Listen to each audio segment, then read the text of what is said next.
What's happening? Benton here. Thanks for joining me. I saw that Yurt was live when I woke up. I believe he's done. And Truther Cop was live. I was going to wait until he was finished, but he was at least 3 hours in. And I must have something to say. I have to roll out of this truck stop before they come try to block us in. See if we can get on out of here.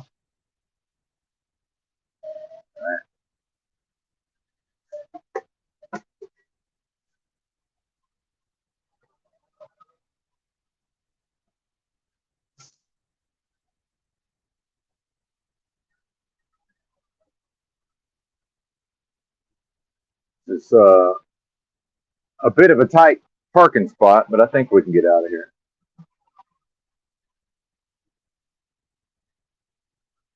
All right.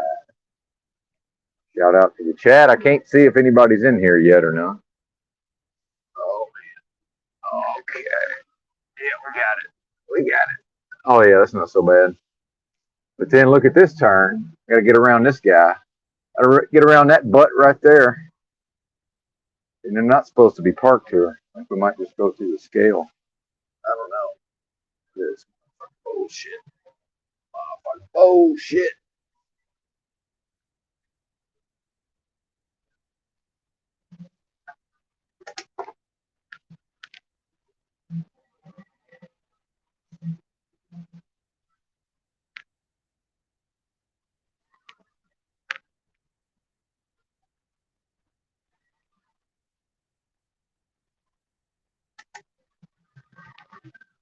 They just park everywhere.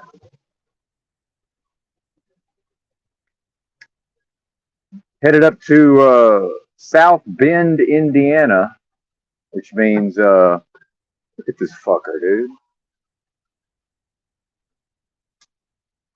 Come on, man. It's crazy. Hang on, we're fucking stuck.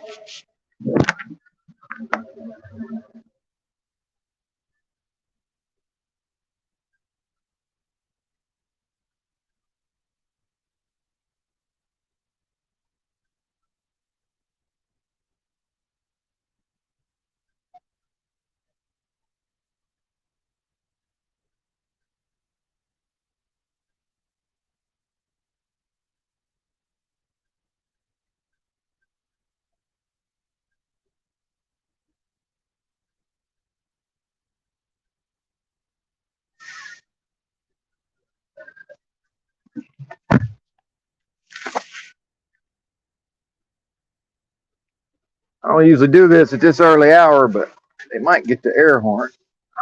This is some bullshit. Welcome, folks. If we can get out of this truck stop, we'll be doing good. Shit back there.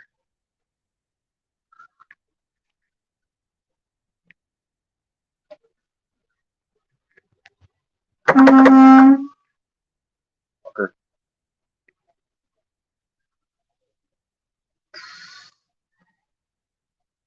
All right, here we go. But yeah, people want to hang out with Truth or Cocktail. He's done. That's cool. I didn't want to risk getting in one of them contemplative moods.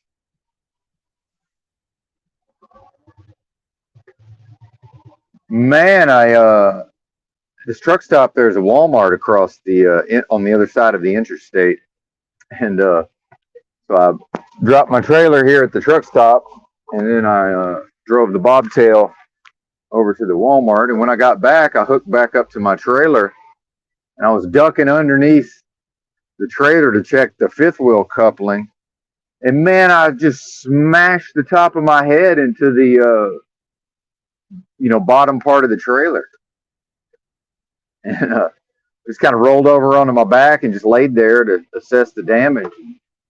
Knot, my head swelled up. I've still got a bit of a knot on my head. I iced it, so it's a little tender. But the thing about hitting your head like that, it's hard to tell. Is this a problem? Is this, is this going to be an issue? But I was a little dazed and confused the rest of the day. I was I was going to use the time to make an Amazon order, and I realized that it's better off to not even try to think about it. I feel much better, but if you Google what to do about a head injury or not on your head, it says like don't drive, rest for a couple of days. I'm definitely not 100% normal, I would say, based on this. A little strange, but I think I'm all right. But shout out to Lou Bass, and he keeps whining and crying about pussification of society and all this. But you know, we ain't all that way, Lou. We ain't all that way. Some of us are still tough. My first thought was, man, I probably ought to just call the company and let them know that I'm going to be late. Might need to take the day off. You know, that's just me kind of worst case scenario, doing the trip planning in my head and all this. Of course, I knew. I said, fuck it, I'll still make a run at it. And if for some reason I'm not able to actually safely drive, I'll park, of course. I got my coffee here. Got the lion's mane mushrooms in me. Cordyceps, turkey tail, reishi, and of course something's rattling back there. Right before I take off, I try to secure everything in the sleeper, but something's back there rattling. Shout out to Hypervigilance. Shout out to Carl making them videos. I like Carl's videos. I can't remember the name of the whole channel. Maybe somebody will drop the link. That might be Tranquil Vortex. My vision not good enough. Let me see if I can check in with the chat here. And today's route, there's two different ways that I could have gone. You know, I picked one of two routes, which are about the same, you know, time-wise and mileage-wise. And I haven't been up here in a while, so I cannot remember where the road construction is. So we will be driving into the south side of Chicago rush hour traffic, but it shouldn't be too bad. Oh, and I'm starting on Central Time, and I'll be on Eastern Time. The delivery's in Eastern Time, so I'm losing an hour there.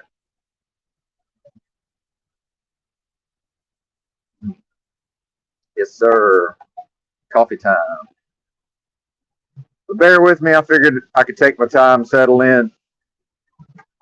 Maybe Truth or Cop will finish up here in a bit. See how it goes. Had some good convos with Rob Cleveland and Jeff. I forget the rest of his name. I know Rob's a regular over there on Proper Instruction Motivates People channel, Paul and Slave. I haven't been able to watch Paul quite as much recently. And I saw him and Snafu and a bunch of other folks were over there at Yurts, but it delays my morning routine too long if I try to take in those live streams, you know, right when I wake up. Yeah, my vision's a little blurry, I can tell you that. Now, I finally got off my butt and I cleaned the windshield and applied Rain-X to it, so maybe that's causing some kind of effect off the windshield. But yeah, this ain't good. I think probably if I manage to get this load picked up today, I may just take tomorrow off. See how it goes. Probably not.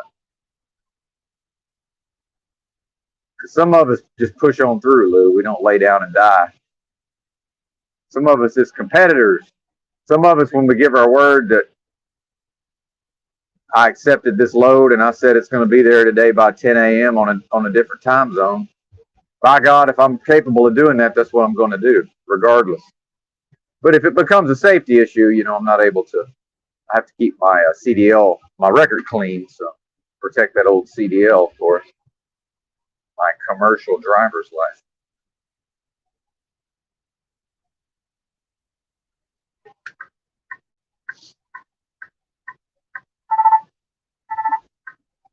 Full tank of fuel, actually two full tanks of fuel. There's a tongue twister.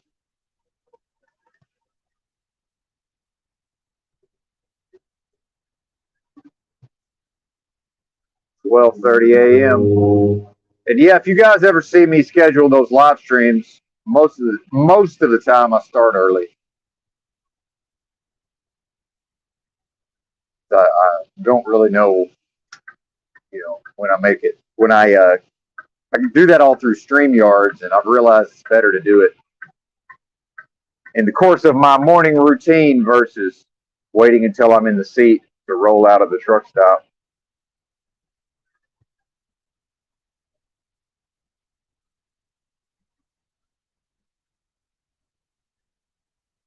Yeah, vision's a little blurred, but I can still see. Some of that I think is the effect from the windshield. Hopefully. Anyway, let me check in with the chat. The old pancreas is hurting me a little bit today. I always wonder if it's got anything to do with that. I was talking to Jeff about it. My pancreas is not going to be able to heal, but it's certainly not nearly as inflamed as it used to be. And I do have the pancreatitis will flare up from time to time, so that's probably what this is. I wish these people would get off of me. Still kind of early though. Still nighttime. 12:30 at night.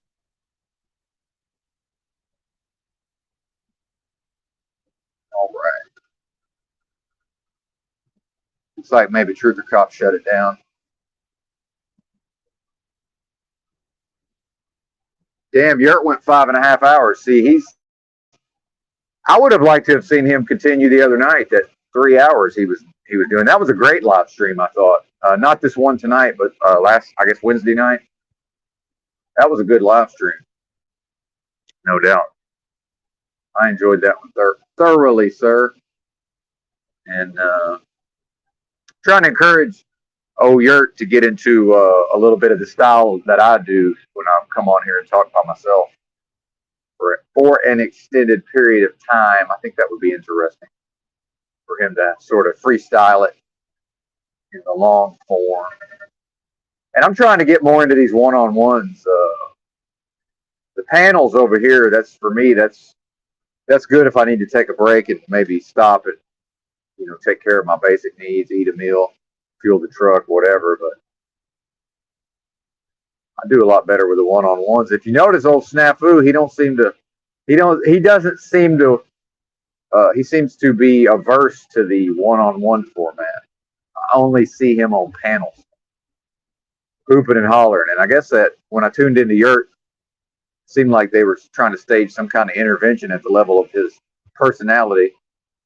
The fronts and the walls being put up.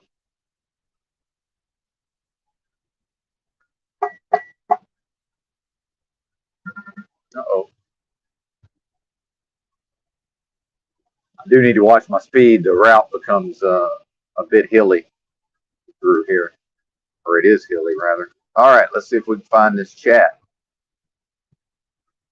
Press all the buttons.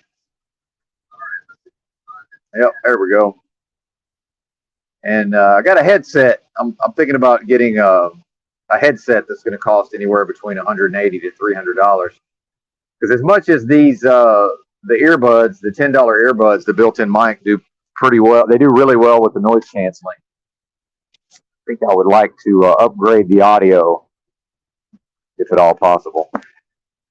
What's happening, Sean? Good to see you, bro. Michael A. Yeah, stuck, Michael, means the trailer. I had trouble getting out of the truck stop because of the way people park. And that's, I wish you guys could see my mirrors because there's a 53-foot trailer behind me. So just what's happening with the tractor is not always very interesting. So,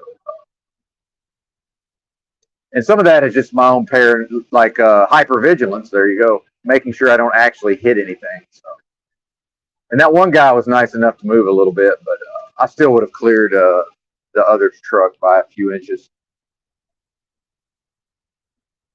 Yeah, thanks, sir. Yeah, early start. Yeah, they gave me this is such a tight load with the window of when it needs to be delivered. That necessitated, especially I'm losing an hour with the time zone change, so that necessitated me. And I just seem to do way better if I just go to sleep. I end up in this pattern, it seems like, truck driving. If I just go to sleep around 4 and wake up around like 11, 10:30, 11, it's still the same day, but just go ahead. Because my morning routine's like a solid hour and a half. Make coffee, make two 24-ounce travel mugs of coffee, You know, I grind the beans by hand and all that. And then just getting all my food prepared, you know, from the cans into the Tupperware, you know, the pseudo Tupperware containers, whatever those are. The little, again, BPAs, right? Microplastics. Here we go. Shout out to EBT. Yes, sir. Number hypervigilance, or hashtag hypervigilance. I remember being on IRC back in the day, Internet Relay Chat, and each channel, you know, the way you denoted that in the text command was through the pound sign, but nobody ever called it a hashtag back then. I didn't know. Is that a thing? Is that just a new thing that was invented? Not quite sure. Yeah, not really in too much of a time crunch since I left early, but the major factor here is the drive time is like right at 7 hours, but I have to take a 30-minute break before I can legally drive a full 8 hours. So if we get into traffic jams, then it becomes an issue of, you know, well, should I go ahead and take the 30-minute break ahead of time, even though it might not actually be necessary? Fun strategizing, as it were. And since I tend to, since I err towards catastrophe, you know, I tend to go worst case scenario. That's probably a big part of why I am almost never late. If I'm on time, I'm late. Because my own time is early. Mandela, yeah. What's up, Robin? Radio Benton. Ha ha ha ha. Well, thank you. I appreciate it. Yeah, we have good call-ins.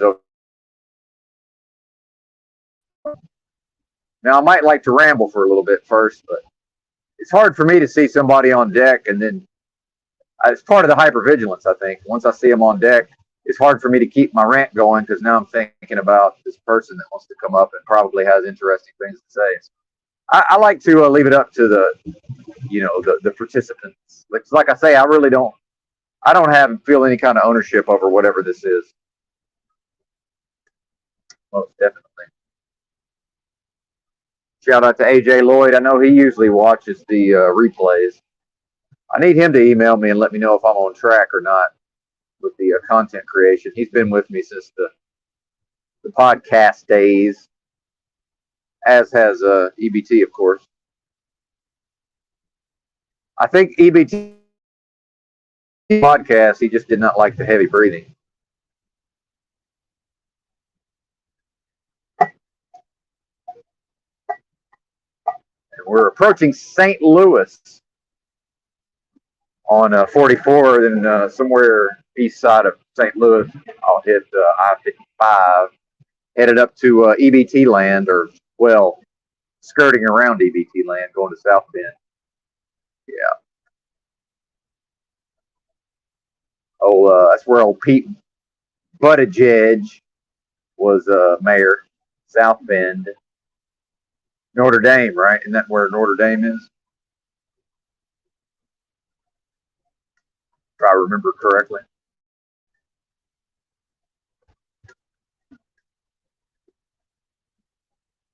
Yeah, I got my bell rung pretty good. If y'all were here, I don't know if y'all were here. I hit my head at the end of the day yesterday, trying to duck under the trailer to check the fifth wheel coupling, make sure the jaw was properly locked around the kingpin. Because the other day it didn't fully close. But if you do a tug test, that's why these drivers, man, some of these drivers are lazy. We tug against the kingpin for the tug test, but you have to get out with a flashlight. You have to get out and check it with a flashlight. I do it every time. Have to, because that wasn't totally, you know, it wasn't properly closed the other day. Sometimes that fifth wheel, though, with the handle and everything, I just smashed it real hard, you know, backing up onto the kingpin. I hit it real hard a couple times. It seems to have resolved itself. A lot of times these mechanics, they don't really know how to, seems like they don't know what to do with these fifth wheels sometimes at the level of a repair. So it's a fairly new truck. we'll see how that goes. Keep an eye on it, as it were. Yeah, my fucking head hurts, that's for sure. But I'll be all right. And that's back to that toughness, Lou. Lou Bass whining and crying about pussification. Oh, we're all this and we're. I was like, speak for yourself, Lou. I'm out here fucking dying of illnesses, smashing my head into the side of fucking semis.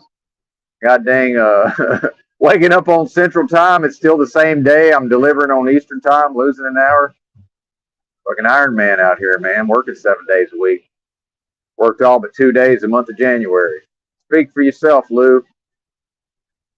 These bozos sitting around houses getting fat, happy, and weak. That ain't me, Jack.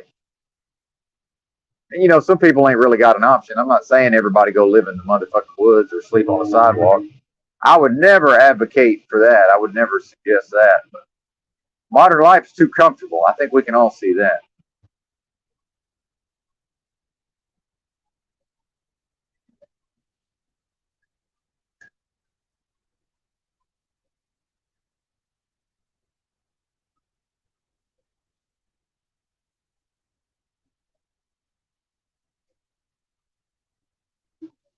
Come on, truck. Let's get up this hill.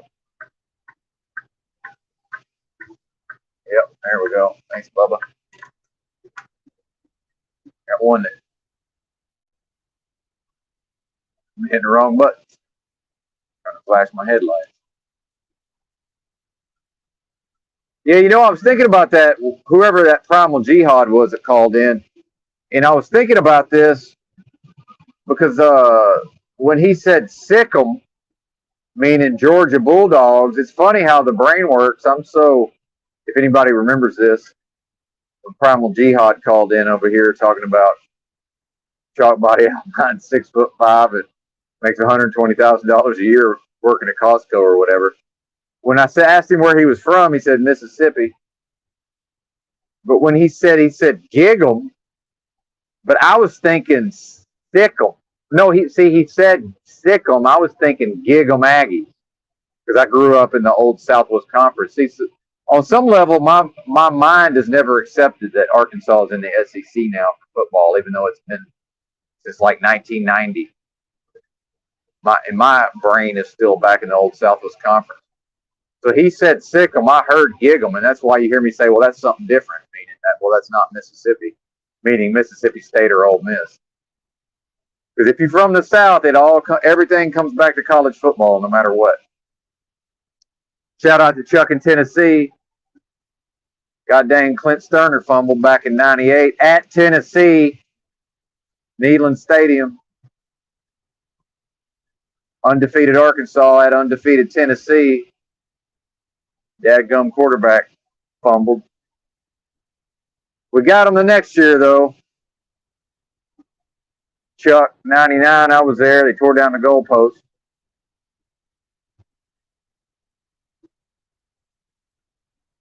Yes, sir.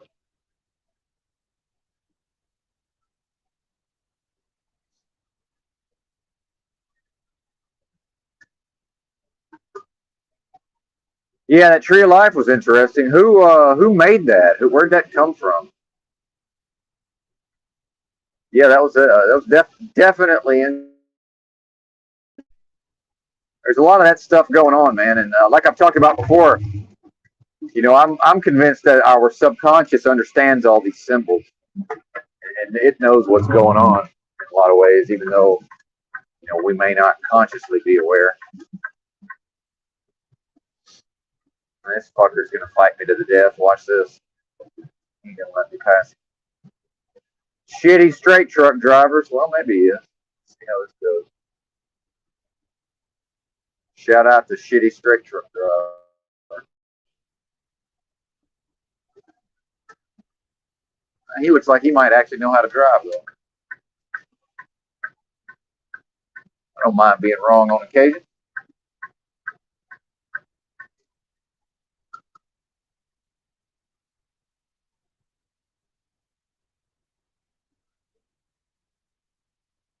Tecumseh, yeah, man. Shout out to Tecumseh. Shout out to Crazy Horse, one of the greatest Americans who's ever lived. far as I can tell. Crazy Horse said this is the dream world, and the dream world, what we think is the dream world, is the real world. Maybe that goes back to what I was saying about the subconscious and all these symbols.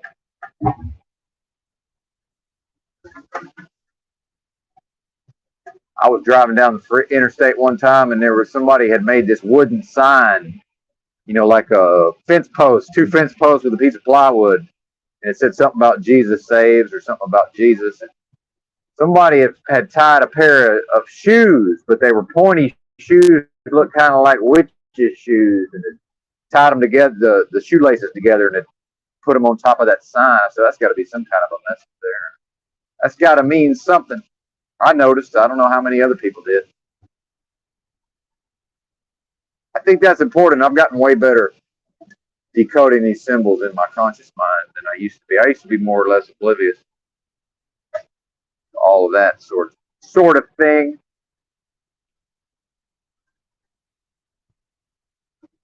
Stephen Schroeder. Stephen Schroeder. And then what's up with Snafu Snaps all the time talking about Alex Jones and Owen Schroyer? I came across Owen. Why can't I talk? Oh, shout out to the Q Shaman, by the way, because Owen is the Q Shaman. There's no doubt of that. Actually, I guess technically there's two Q Shamans. And then Alex Jones that the day of or and then I never could find this. Now it might have been my own drunkenness, but I know I saw it and I went back and I even downloaded gigabytes of the video from band.video and all this. I tried to find this part, but I know for a fact Alex Jones made a joke out of it and said that's Owen Schroyer, and they showed a picture of a Q Shaman. It was either the day of January the 6th or it was the next day. I think it was the day of. Might have been the next day. I never could find it. I went back and couldn't find it. I don't know if that's a Mandela.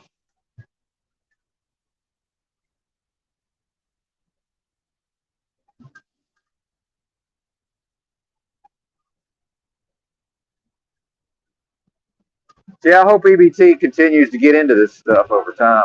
I'm anxiously awaiting the Tecumseh material.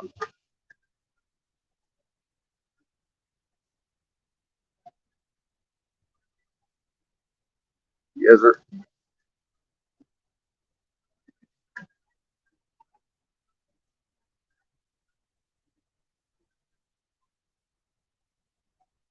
How is everybody?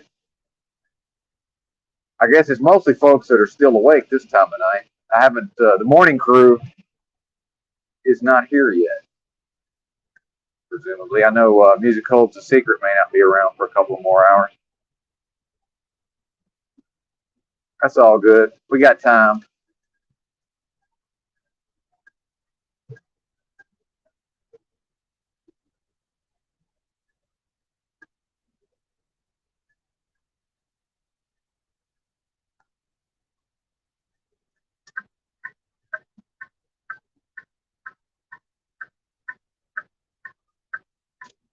Shout out to Benton's hard head, man. Good Lord.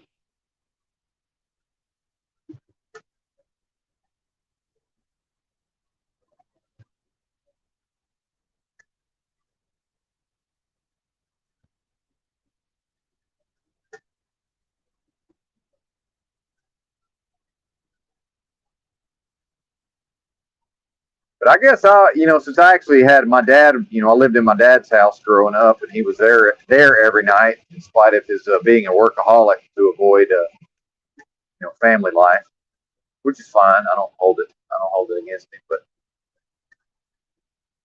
I guess I forget nowadays, especially on Paul's panels, they're more or less saying that, and I know TK was talking about this. That crazy, he's got to be native. He keeps saying he's black, but I guess maybe his dad's black.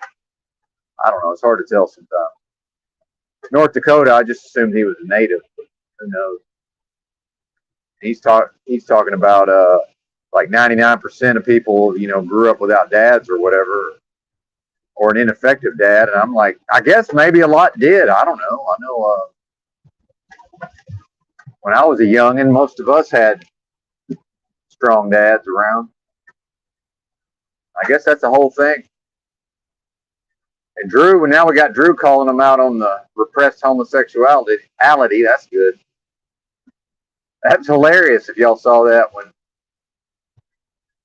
they were kind of trying to, they tried to, they just tried to pin it on Drew. Well, maybe, maybe that's you. And that one guy was just like laying on his side, like Titanic, paint me so Jack could paint her or whatever, in Titanic. There's some kind of meme about that I can't think of right now, probably because I got my bell rung yesterday.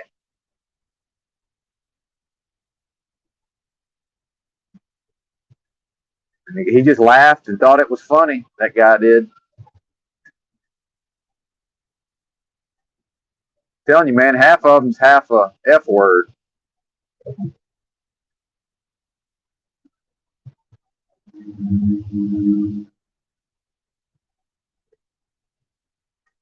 Maybe I'm not meant to be old and weak and decrepit. I don't know. Hard to say.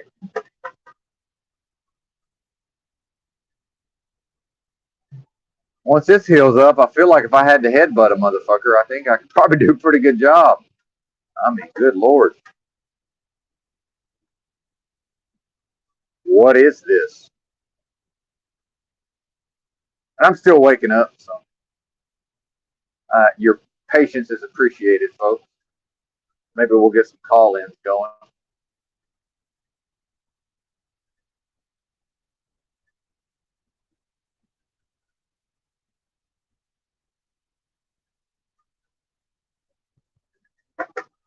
That's another thing about hypervigilance, man. I can't just roll into the truck stop and this fucker's full and just park wherever and go to sleep. I wouldn't be able to sleep. I'd be thinking they're going to knock on my truck any moment now and fucking wake me up, tell me to move.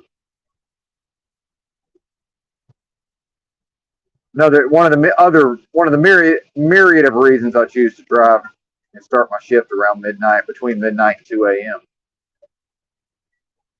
When I roll into the truck stop, I can usually have my pick of the spots.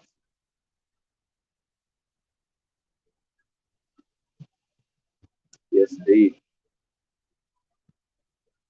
And man, I went in that super center yesterday, and dude, these people are fucking lost, man.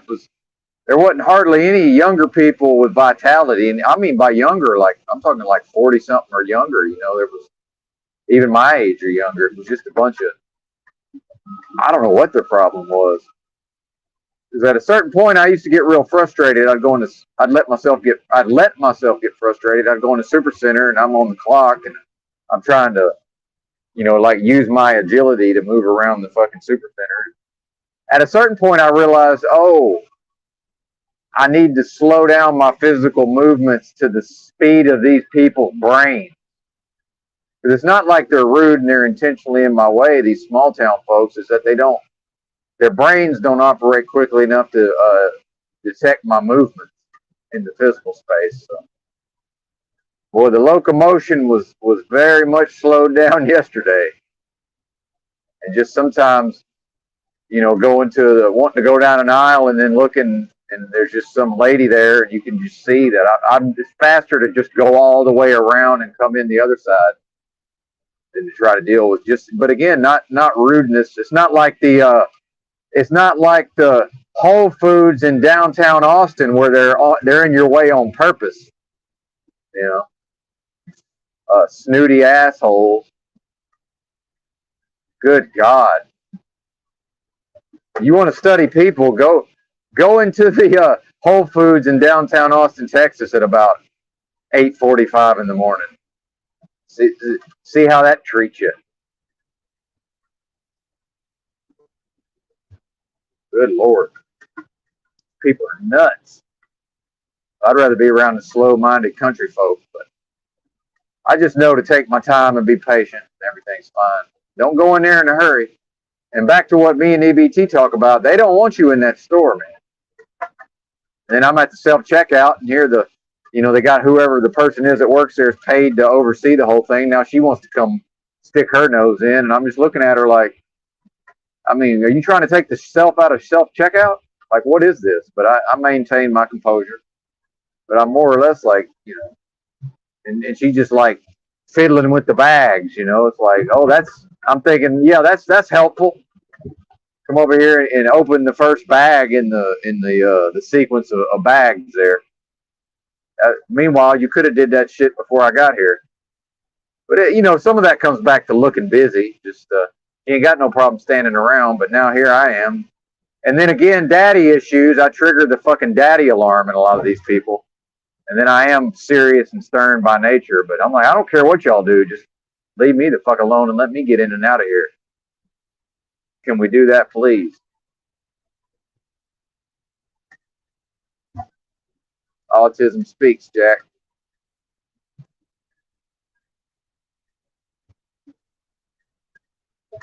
Yeah, I'm way less agitated in public than I used to be, so that's good.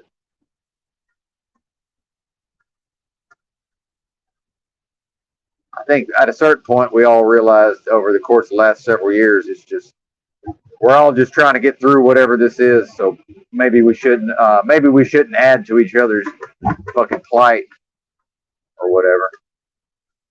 Mutually assured destruction here.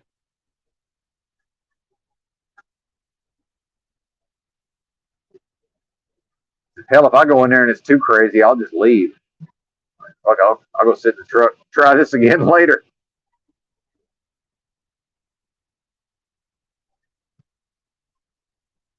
And it wasn't even crowded. That's the craziest part. I mean, and this is me and EBT talk about that Amazon, can't possibly be making a profit. What about these super centers, man? These things are fucking dead.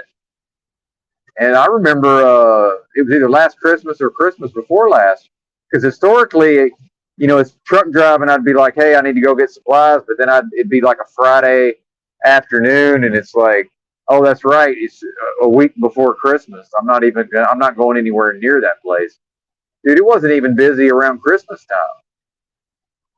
And I know some of that is because people are shopping online, but dude, these super centers, man. But I think the younger folks, I think, maybe 35 and below, I think they mostly just do the whatever they call it when the person shops for you and they bring it out to your car, whatever that's called. See, I don't even know what it's called. I'm not interested. They didn't number all them parking spots out there in the parking lot. And I know I repeat this same thing a lot, so apologies to the regular audience, but I do tend to repeat myself quite a bit. Yeah, they didn't number all them spots out there and put them signs up for nothing. They plan on using all that stuff. Oh, the speed limit dropped down. I guess we have to slow down. Yeah, buddy.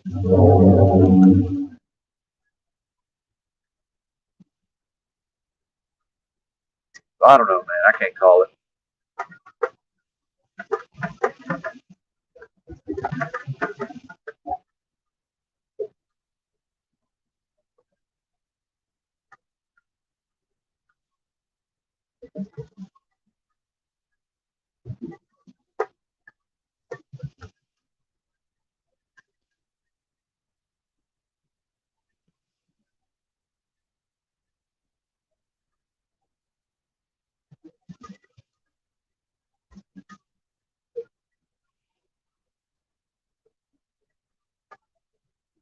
Just surrender to the process, sir.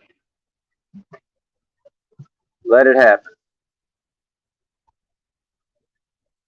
Check in with the chat. Oh, YouTube wants me to push 100 buttons again. Okay, well, I guess we'll do that. See my name highlighted. Yeah, people are nuts, myself included. I'm an early adopter of most of this stuff, though. I was nuts before it was in vogue. What's up, Rob Cleveland? Good to see you, sir. Welcome. We went live a little early here. They tried to block us in at the truck stop, but we got out of there. We escaped. I don't know. It's a good question, Michael A. I haven't quite figured it out. It's just I'm able to detect these trends somehow. And I do consider myself an anthropologist, sociologist, psychologist at the level of studying those things my whole life, and I was engaged. I was, studying anthropology before I knew what that word meant. But just from like a lay perspective, and I don't know, man. I haven't figured it out yet, but at some point, I'm convinced that at some point they're just going to shut these super centers down, and they will no longer be open to the public.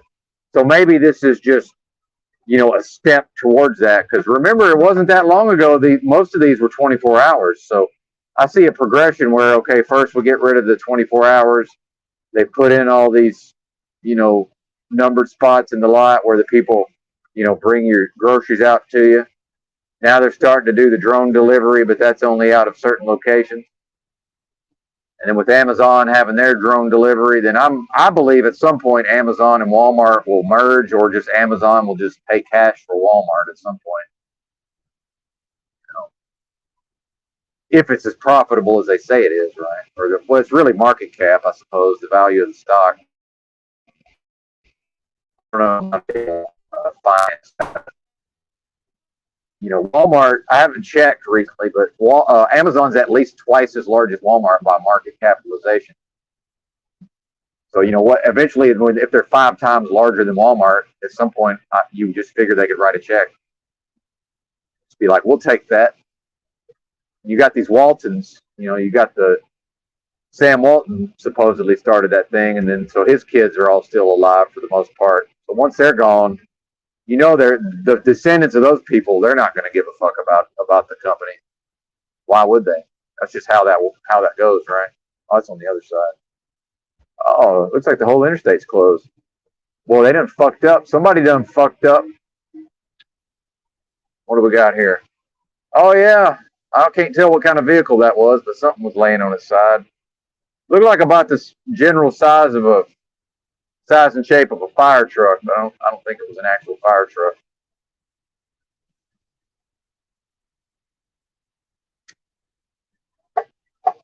Yeah, buddy.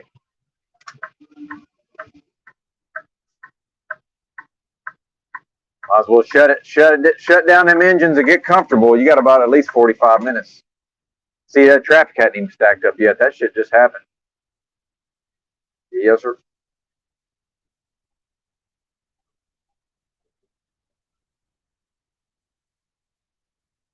Reminds me of camping out near the 101 freeway in Goleta, which I say Goleta because I can't pronounce the word properly in my accent.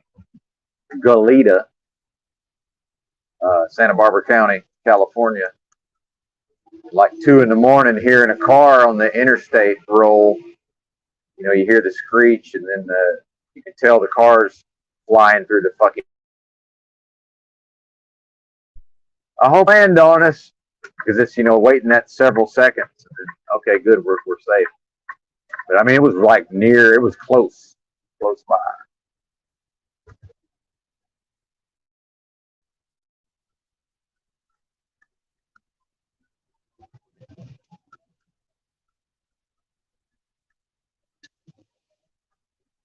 So yeah, I just got to think, and then if another event pops off, which I err towards the side of catastrophe on pretty much all matters, but with how I mentally approach what may or may not happen or what is happening.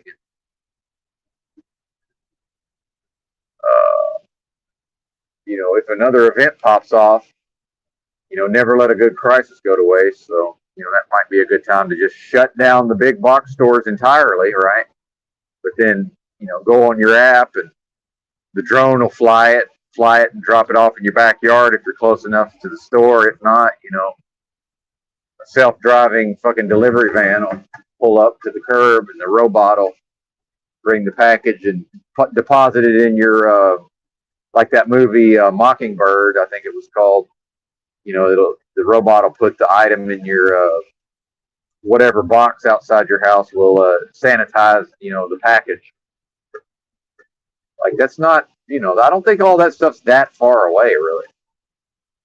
It may not happen in my lifetime. I don't know. But if I'm willing to consider this idea of predictive programming, then why wouldn't we, or why wouldn't society be headed in that direction? I don't know, man, but I can detect they don't, the people don't want you in the store. They just don't, especially Walmart. We're a mere nuisance at this point. Now, when it's just busy, peak time, and it's busy. That's not as much of an effect. But I tend to go in there like right when they open. A lot of times, 6 a.m.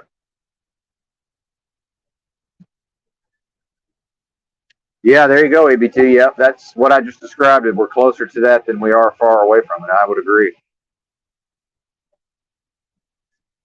And as we know, these people will just accept it, and I may have something going on inside of me where I oppose these things, but then my behavior will probably be one of acceptance. I would suppose. I think I finally burned out that part of me that wants to rant and rave in public and tell everybody what's going on and hoop and holler. You've ever seen that movie? I think it's called that Richard Linklater movie that Alex Jones has a cameo in. I forget what that's called, but Waking Life, maybe something like that. It's got actors acted in the movie, but then it's got like a digital cartoonish kind of overlay to it. And here I gotta take a gander at the navigation, or I might accidentally miss my exit. And there's a scene where Alex Jones is playing this character that he's got a bullhorn like in like a shopping center somewhere, like in suburban sprawl type of area. He's speaking all this truth into this bullhorn, and then like a van pulls up, and these thugs, system thugs, the jackbooted oppressor thugs jump out. One of them hits him with a cattle prod, and they drag him into the van, never to be seen again. You know, there's something to that. I don't think that will be a thing at a certain point, I believe. But then look at how it's more or less gone back to normal, what we might consider normal life. But it's not though. That's the thing. Everything's changed also at the same time. So it's like we know deep down this is never going to be the same again.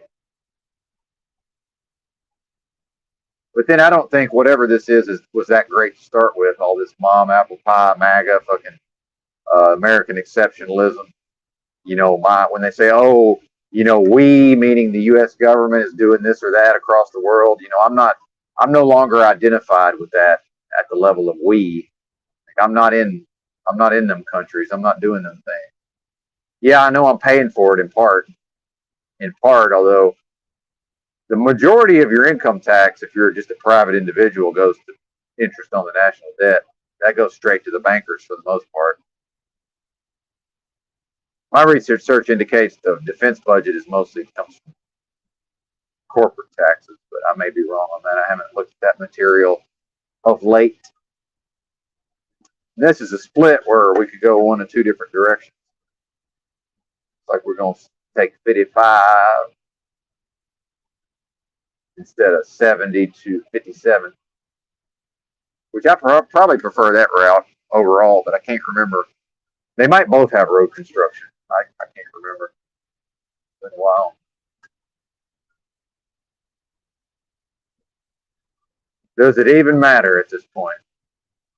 It don't make no matter, as some of my peoples might say.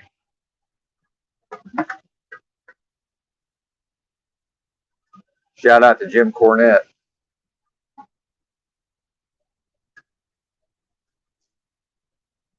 Woo! Shout out to hot coffee in a travel mode.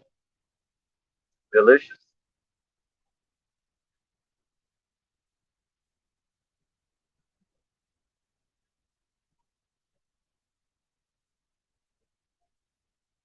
St. Louis. Here we are. Going through downtown here shortly.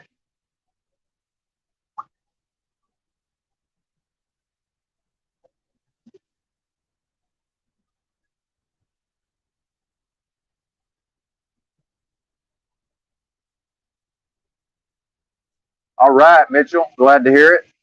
Yeah, it's a bitch spilling shit everywhere. This big rig, it's got a like a kind of a rubber mat for the flooring. That's above that rests on top of the metal. And sometimes I spill shit, and it gets between that metal floor and whatever that rubber mat is, and I have to try to pull the rubber mat up and just spray the simple green in there and try to mop it up as best as I can.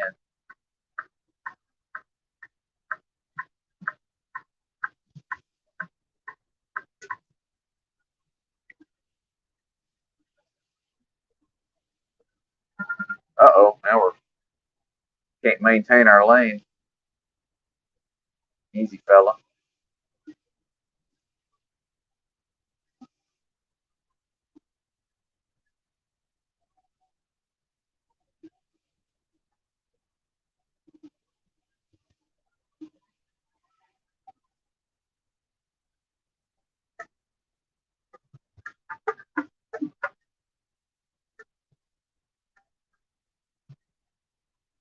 Yeah, for those who may be now arriving, I dropped my trailer at the truck stop and drove the bobtail over to Walmart, did my shopping. And when I hooked back up to the trailer, I was ducking my head underneath the trailer to check the fifth wheel coupling, make sure everything was connected properly. And man, I smashed the top of my head into the side of the trailer. Like, I did a pretty good job. Got a big knot. Then it's actually the swelling's gone. It's not swollen. I put ice on it. I iced it for like half an hour, but it's tender. It definitely swelled up quite a bit. It's probably a little swollen. Yeah, a little bit. Not too bad. Shout out to Benton's hard head. I rolled over onto my back and just laid there trying to figure out, am I going to pass out or assess the damage?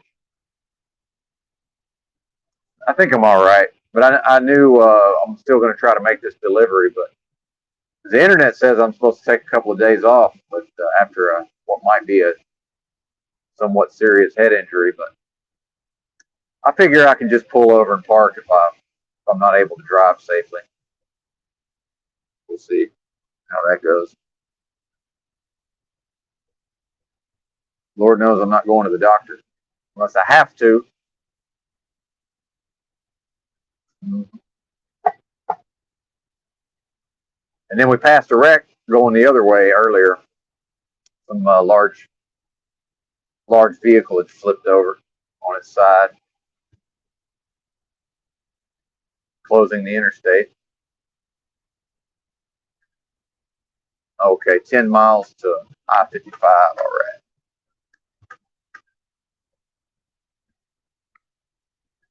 Now, I don't think I have a concussion, but that's the thing, is just keeping an eye out, But I'm from a time and a place where that really wasn't a thing, a concussion. I had we call it getting your bell rung, and that was usually in a football context. But I myself did not play football, so I thought I was too small. But in retrospect, I really wasn't. But that's a whole nother thing. But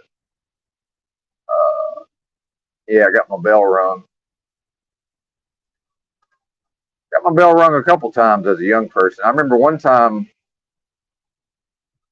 we were playing dodgeball. One of my shithead friends faked me out pretty good, and dude, he just drilled me in the back of my head with a fucking volleyball at like point blank range.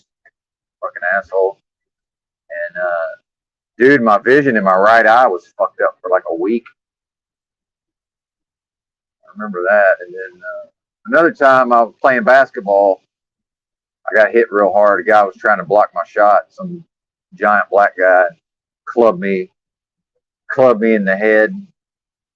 Fucking nose started bleeding real bad. I was loopy for about a week after that too.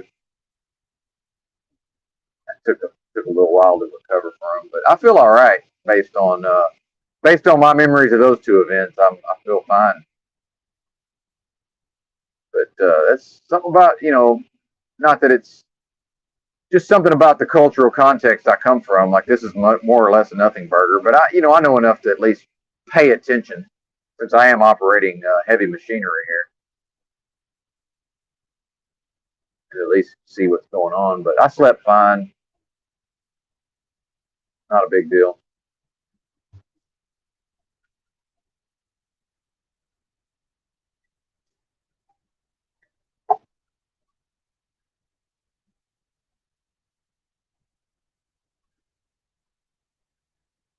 So if this was football, they would have pulled me out of the game, and I wouldn't have played till the next series.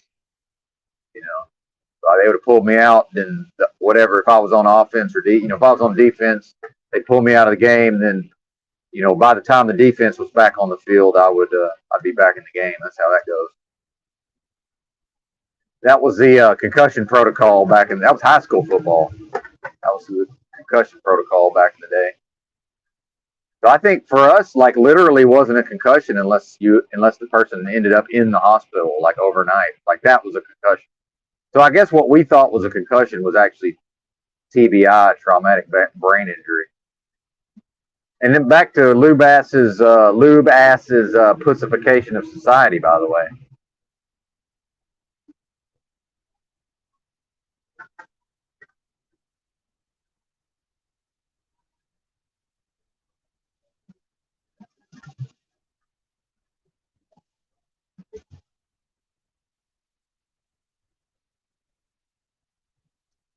St. Louis, population 320. 319, actually.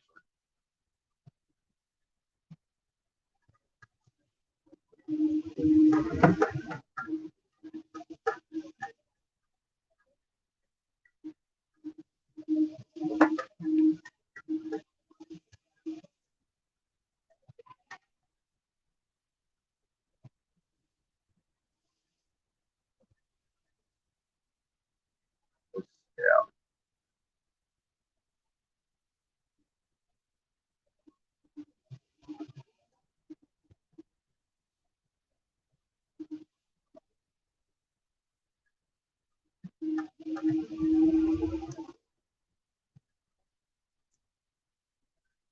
Funny thing about that, getting clubbed in the head playing basketball. Uh, I fell to the ground, and like as I'm falling to the ground, where I played, we played 4-on-4 full court, and this was like a playground of a elementary school that was in my neighborhood growing up. And on a Saturday, there was like a lot of people waiting to play, but it was winter kept the court, so my team had won several games in a row. And as I'm crashing to the ground, I hear somebody go, "I'll take a spot." It's like somebody wants to play, like you got a bunch of guys wanting to get in the game. So, like, not too much concern. And in fact, I started to walk home, and then I came back and was like, "Hey, somebody's gonna have to drive me home. I don't think I can even walk home right now."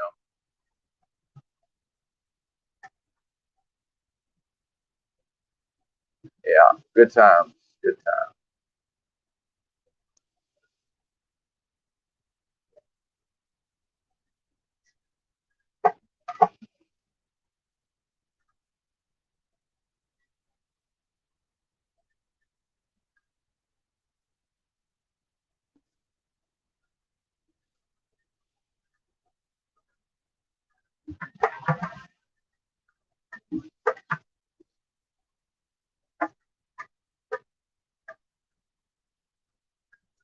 And then I remember sometimes one of my friends who did not play, a kid from the neighborhood who did not play basketball might come around and with like a boom box playing rock and roll music, and the blacks would always complain. But the one tape they never would complain about was Guns N' Roses' "Appetite for Destruction." So I think they liked it, but they wouldn't admit to it. But nobody would start being like, "Oh man," or "Hey man, why don't you play some music we like," or whatever they'd say.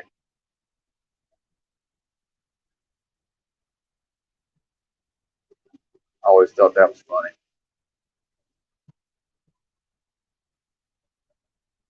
It's a great album, by the way, if nobody's heard that recently. "Appetite for Destruction."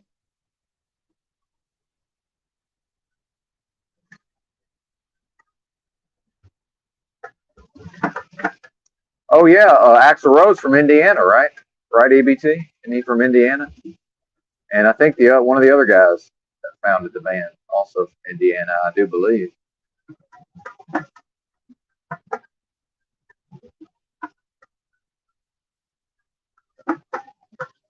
Lewis isn't happy with his city.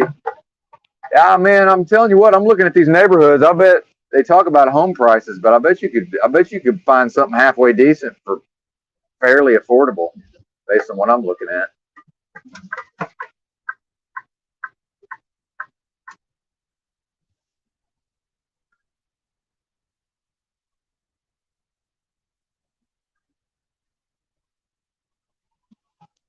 I remember back when I lived in Northwest Arkansas, my buddy was looking for a cheap car, and we drove up here to St. Louis. Went into one of these rundown neighborhoods. It was just like a guy our age living in I guess we were in our 20s, living in some, I guess that would be called a walk-up. The place was fucking trash, man. And we were just confused because, we hadn't lived in big cities, so we're like, what the fuck is this? And he's like, oh yeah, man, I got this place cheap and all this. This would have been in the 90s. But then, man, that car was such a piece of shit. And my friend was like, you could tell, man, like it was, I don't know what was wrong with it, but something was bad wrong with the engine. I can listen to engines and tell what's up. I can tell if the shit's running right. It was bad, bad, bad. But my friend was kind of like kind of a nice people pleaser guy. And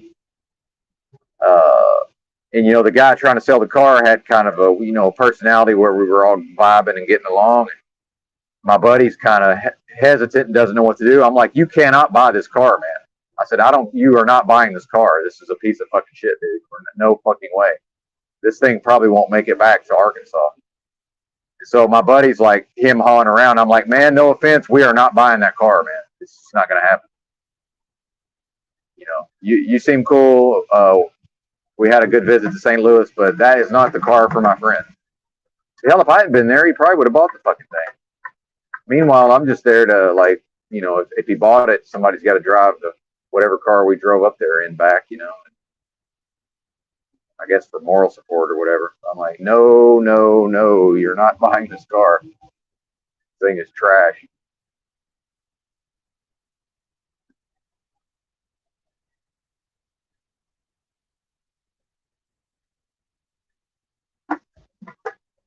He ended up working for Sikorsky later on after college in Florida, actually. And he bought I guess what would technically be a duplex in Jupiter. But like at the height of the fucking housing market, it was hilarious. So, it was worth, the value went down by half, like more or less overnight. I don't know what to tell you, man. Nice place though. Lovely area, Jupiter, Palm Beach County. Where old JG hangs out some of the time, West Palm. Oh yeah, we're hanging on. Right. Yeah. Illinois. About to enter Illinois. EBT. Yes, sir. That's downtown to my left. Y'all can't see it though.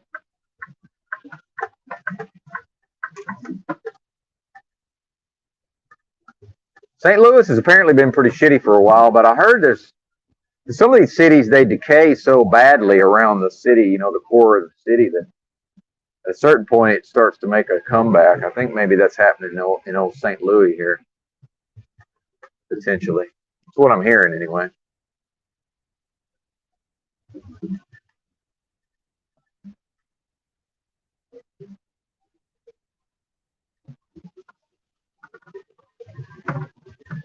I went up in that arch as a kid. Can't say too much for that. What the hell were we even doing in St. Louis? The question.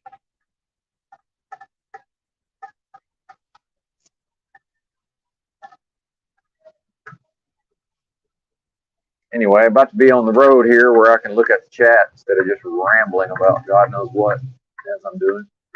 Mississippi River. Mississippi. There's a casino over there, over yonder. Suppose, I guess, built back when it was somehow morally better to have the casino on a boat on the river. Like that should even matter. And that's another way that things have changed so rapidly. Tunica, you know, at one time it was Vegas, Atlantic City, and Tunica. That was it for your legal gambling. America. Never know which way to go on these splits. We'll go this way. See what happens.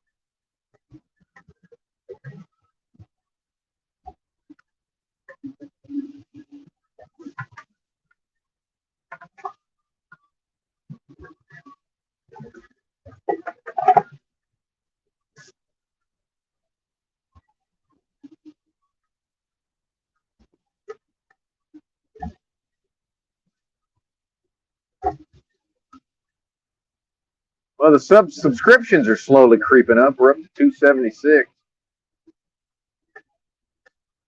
I don't know. 1,000 seems like a bridge too far. I don't know that that's ever going to happen. Oh, this road's fucked. Good lord. Rust Belt indeed.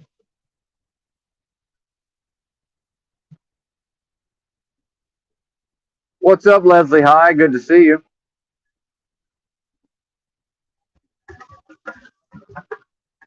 Missing person. Huh. All right.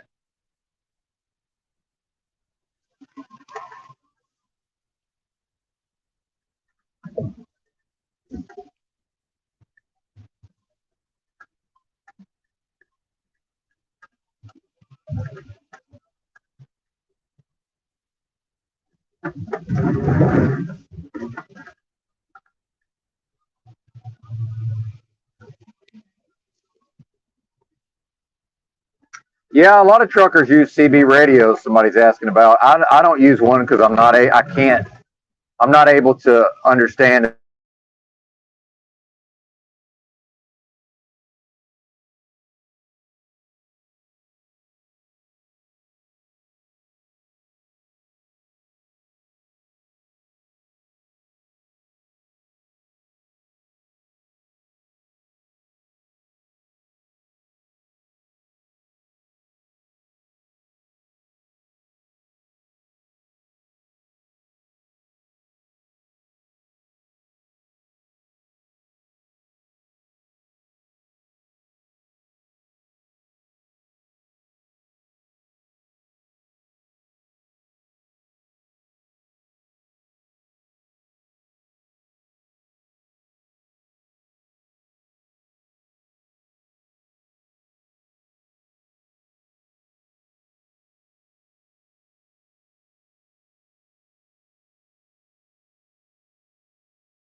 All right, I think I'm back. Verizon not strong here in St. Louis apparently.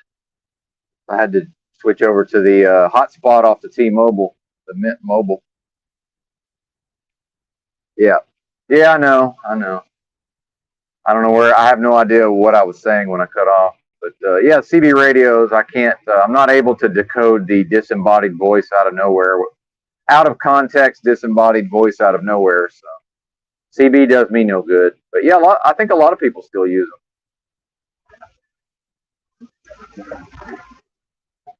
And it's not like the people that use them are pronouncing their words for an audience either. They just bow, bow, bow, bow, bow.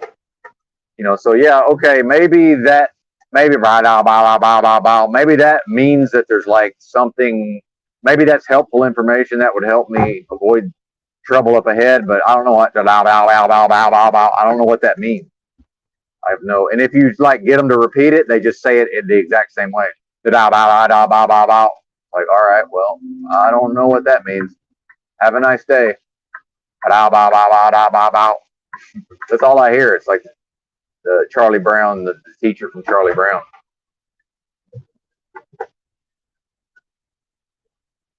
Wah wah wah wah wah wah.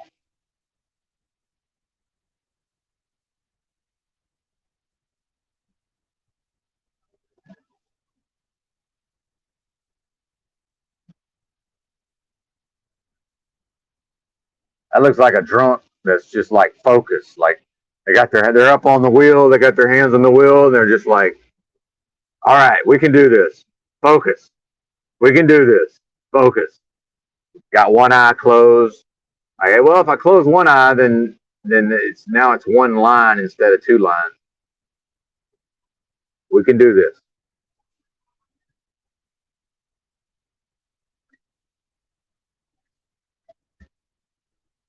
Yeah, exactly. Tranquil vortex. It's just, dude, and other people can understand it.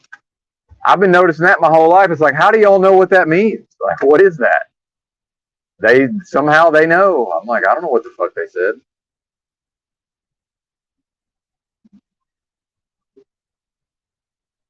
I call this three lanes up a truck's ass. We got two open lanes, fellas. Let's get with the program. Two open lanes there. Let's get in them.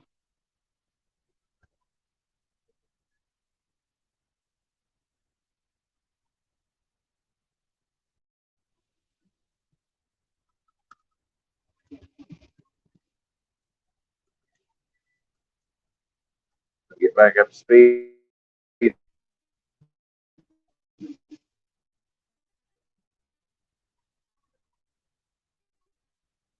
T-Mobile doesn't want to work.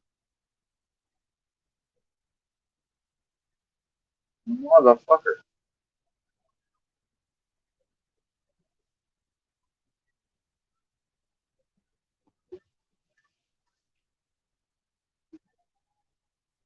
Yeah.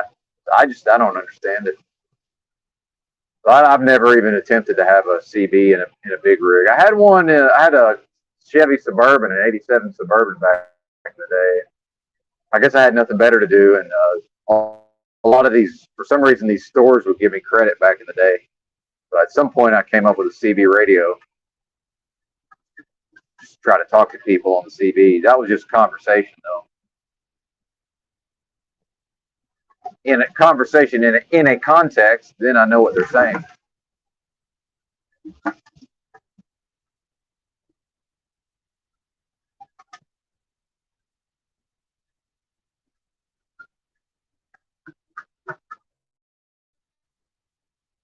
Yeah, CB garble. There you go. Exactly.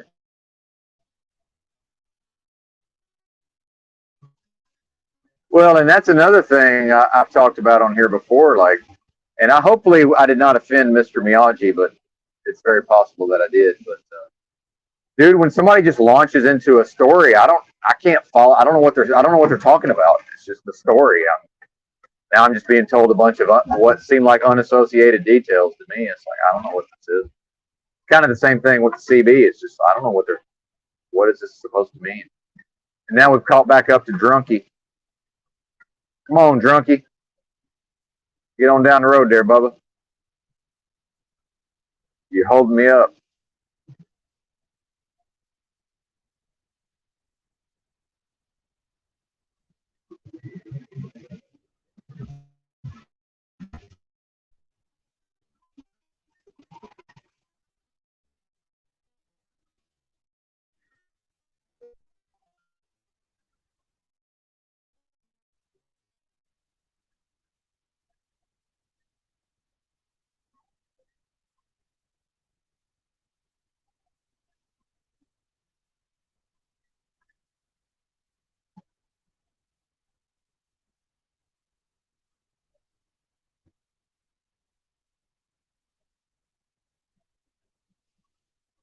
Yeah, yeah, Leslie.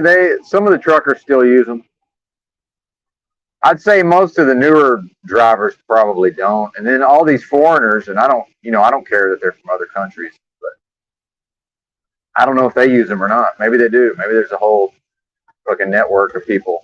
Maybe like each ethnicity has their own channel or something. I don't know how that works. Yeah, I'm sure people still use them. And apparently, it's a thing where these cranky ass truck drivers they'll get into arguments on the CB, like at the truck stop. Apparently that's a thing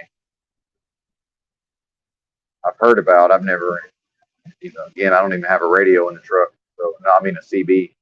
No CB in the truck, so I don't know. Yeah, CB enthusiast, that's true. Yeah. Yep. Yeah, and I'm not opposed to it in general. It's just not going to help me with my job because I can't decode the information. So it's not going to do me any good.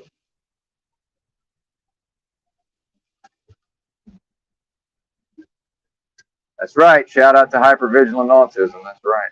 Well, and I don't take in information through being told stuff. So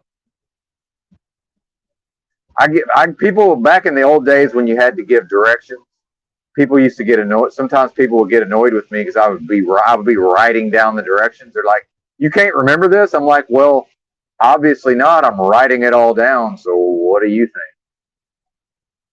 If I could remember all of this, don't you think I would probably not write it down?"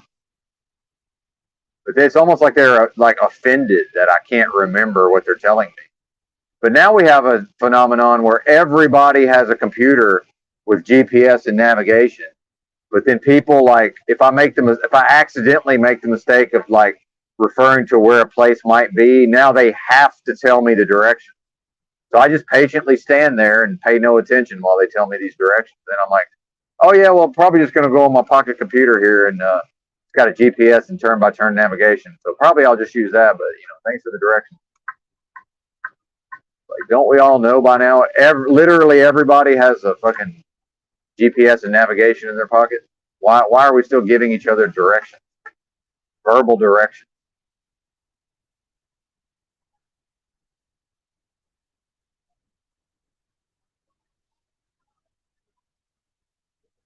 But I figured out finally, oh, this person just needs to tell me this.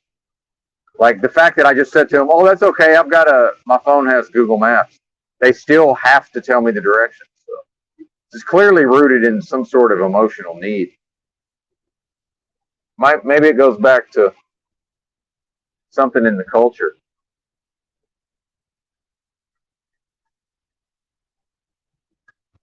It's something I noticed, like just driving around, because I would, especially like when I was sober, when I was getting off the booze. Actually, no, right before I got off the booze. Now that I was still drinking, like right before I stopped drinking,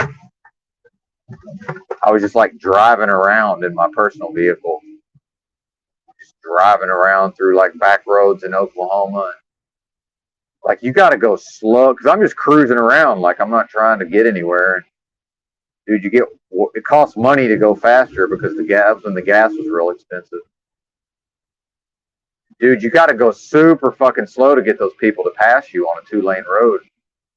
And I started to wonder, like, is that something culturally, like being out on the plains and like a wagon train or whatever? Like, is there some kind of cultural context for like,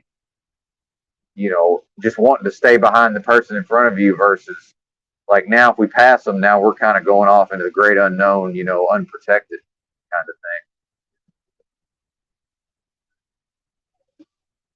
Because really they're just on an open road, and if I catch up to a slower moving vehicle and it's safe to pass, I'm just supposed to pass.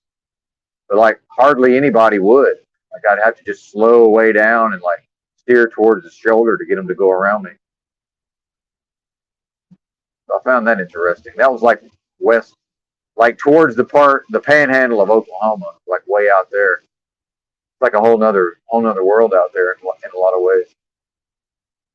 If you look at the map, I used to go like, well, and in fact, that's when I was going up to Colorado to buy a bunch of cannabis so I could get off the booze.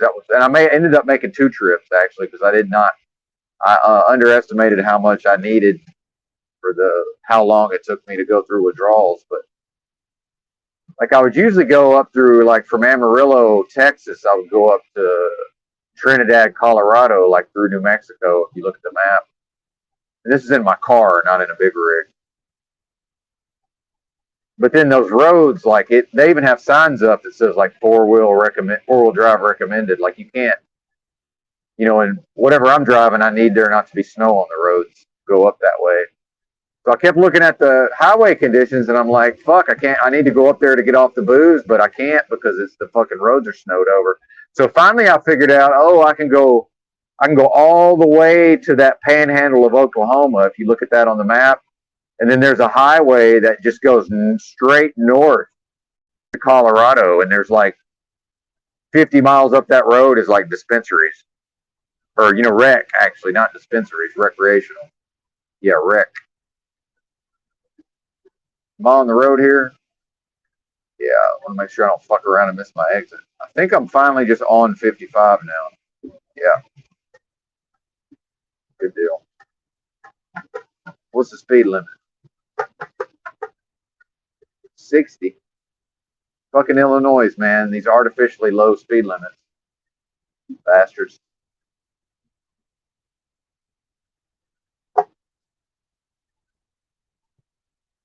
That is one way to know you might be in a commie state. Fucking artificially low speed limits. New York State, same shit. Like, why is it 50 fucking 5 here?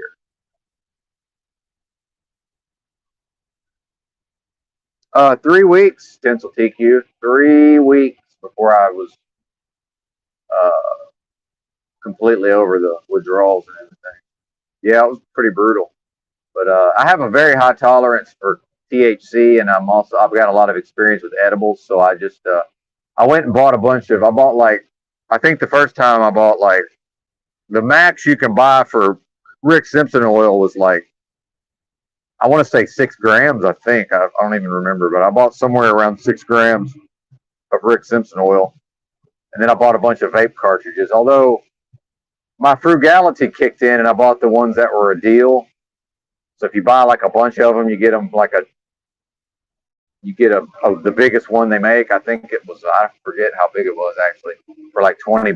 But the fucking cartridges kept, half of them didn't even, they'd halfway work. They worked for like halfway through, and then they'd stop working. And then pretty soon I'm like trying to fucking heat them up and pour the fucking oil from one into the other. It's a whole fucking mess. It was just basically eating Rick Simpson oil and hitting vape cartridges all day for 3 weeks, more or less what that was. But like I said, I underestimated how long it would take to get off the booze, so I ended up having to make another trip to Colorado. And both times, literally drove past hundreds of medical dispensaries in Oklahoma, just thinking like, this is ridiculous that it's like, by the time I tried to get a card in Arkansas and then actually buy it locally, it's actually cheaper to just drive to fucking Colorado in spite of the expensive gas prices. I mean, that's fucked up. $20 a gram RSO out the door in Colorado. Which I don't think they can even produce. By the way, just go try to buy some flour and make your own fucking Rick Simpson oil. Like, dude, you can't make that for $20 a gram. It's not possible. Or is it I guess it's 1,000 cc technically. I don't know how they measure it. Is it by weight or by volume? Whatever it is in that tube. There's no fucking way, man. I don't even know. How is that even a thing? But meanwhile, if you can even find it in Arkansas, it's $50 plus tax for the same shit. So it's like, and I don't have or want a medical card, by the way. Oh no, I was drunk when I drove. Yeah, by the time I drove out there drunk. By the time I went back for the second trip, I was. And by the way, I drive for a living, so I mean the driving is not really a problem, And I could literally drive my personal vehicle in reverse better than most of y'all could drive forward. Like, no bullshit. Like driving this thing all day, every day, I could literally get in your car and I could drive it around your town in reverse better than you could drive it forward. Like, that's a real thing. Like, I'm not even kidding. There's something about just doing this in a big rig all day, every day. Yeah, I can drive shit-faced and I can do everything perfect in a car. I mean, signals, fucking following distance, speed, maintain my lane, observe the traffic. Like, it's just second fucking nature. Like, I don't recommend it. Obviously, it was a very stupid thing to do, but yeah, I can drive 100% perfect.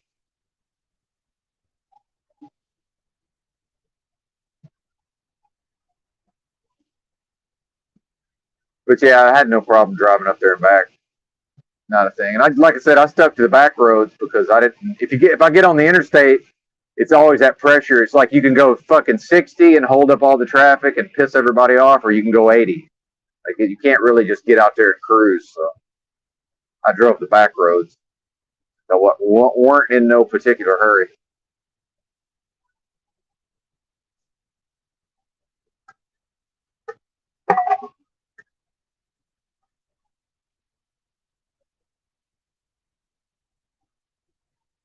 Oh yeah, man, booze. But Chuck, I kind of wanted to challenge you on this once an alcoholic, always an alcoholic, because once I got off the booze, and then I, what happened then was I felt fine when I was drinking, but became aware of how physically sick I am, and in fact, I have chronic illnesses that are going to kill me at some point in the near future. But uh, now that I tried to drink twice since I sobered up, and which I don't really consider myself sober because I will fucking get high if I'm able to off of marijuana. But now that my body's realized that it cannot process alcohol, I have no cravings for alcohol. I don't think about alcohol. There's no willpower involved. I don't have to go to meetings. It's like a switch flipped in my brain, and it's not a thing anymore. So I don't know, man. And believe me, I've quit drinking for years at a time. Like I know if I can tell the difference between, oh well, I've quit and I'm good, but I'm going to go back to it versus like this is just my body knows like, oh, can't handle that poison anymore. Like I can't even eat most foods, much less drink booze. Yeah, Canadian weed legalization. I heard they had some things where like they have some weird things where they make them throw away, like legally they have to dispose of like all the shake and stuff. It's like in America, they tend to make concentrates. They actually sell shake. You can just buy shake sometimes, but I heard in Canada they got to get rid of all that stuff. They have to mix it with something so you can't go in the trash and try to take the shake out of the trash. They have some version of that in California, I believe. My buddy was finding a bunch of trim and shake out of the trash, and he was making he was getting butane and making concentrates. My homeless buddy out in Cali. Shout out to Henry Hopper. He's probably dead by now.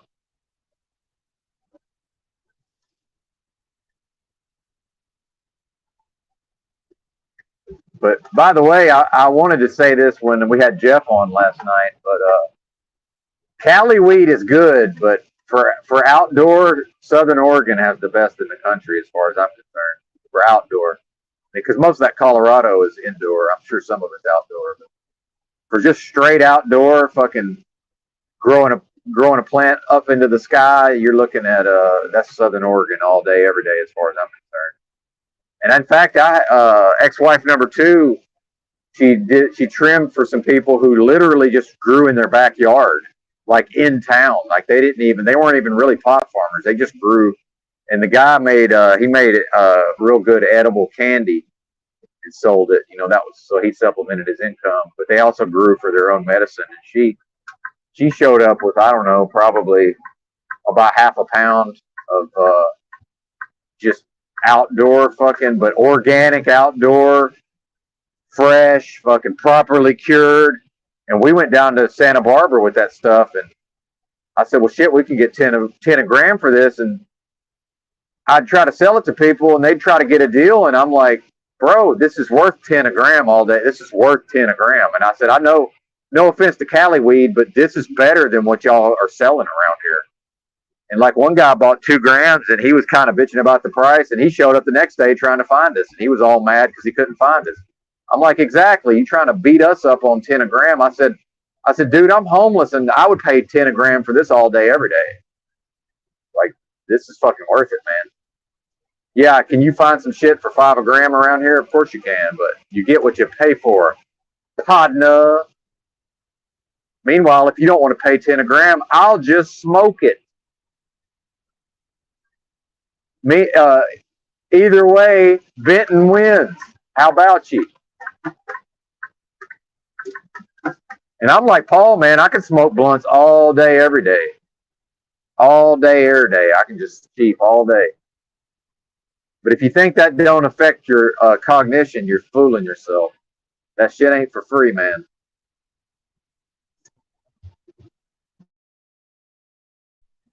Anyway, we're losing them. We're down to 10, although it is the time of the morning when we're kind of between the night shift and the day shift.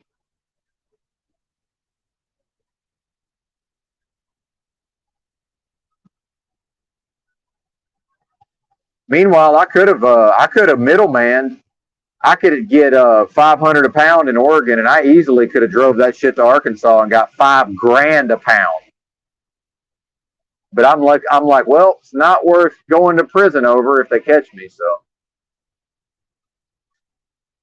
guess we won't be doing that. But yeah, between 500 and 1,000 a pound, no problem. And I knew who to buy it from in Oregon, and I knew who to sell it to in Arkansas. Would have made a fucking killing.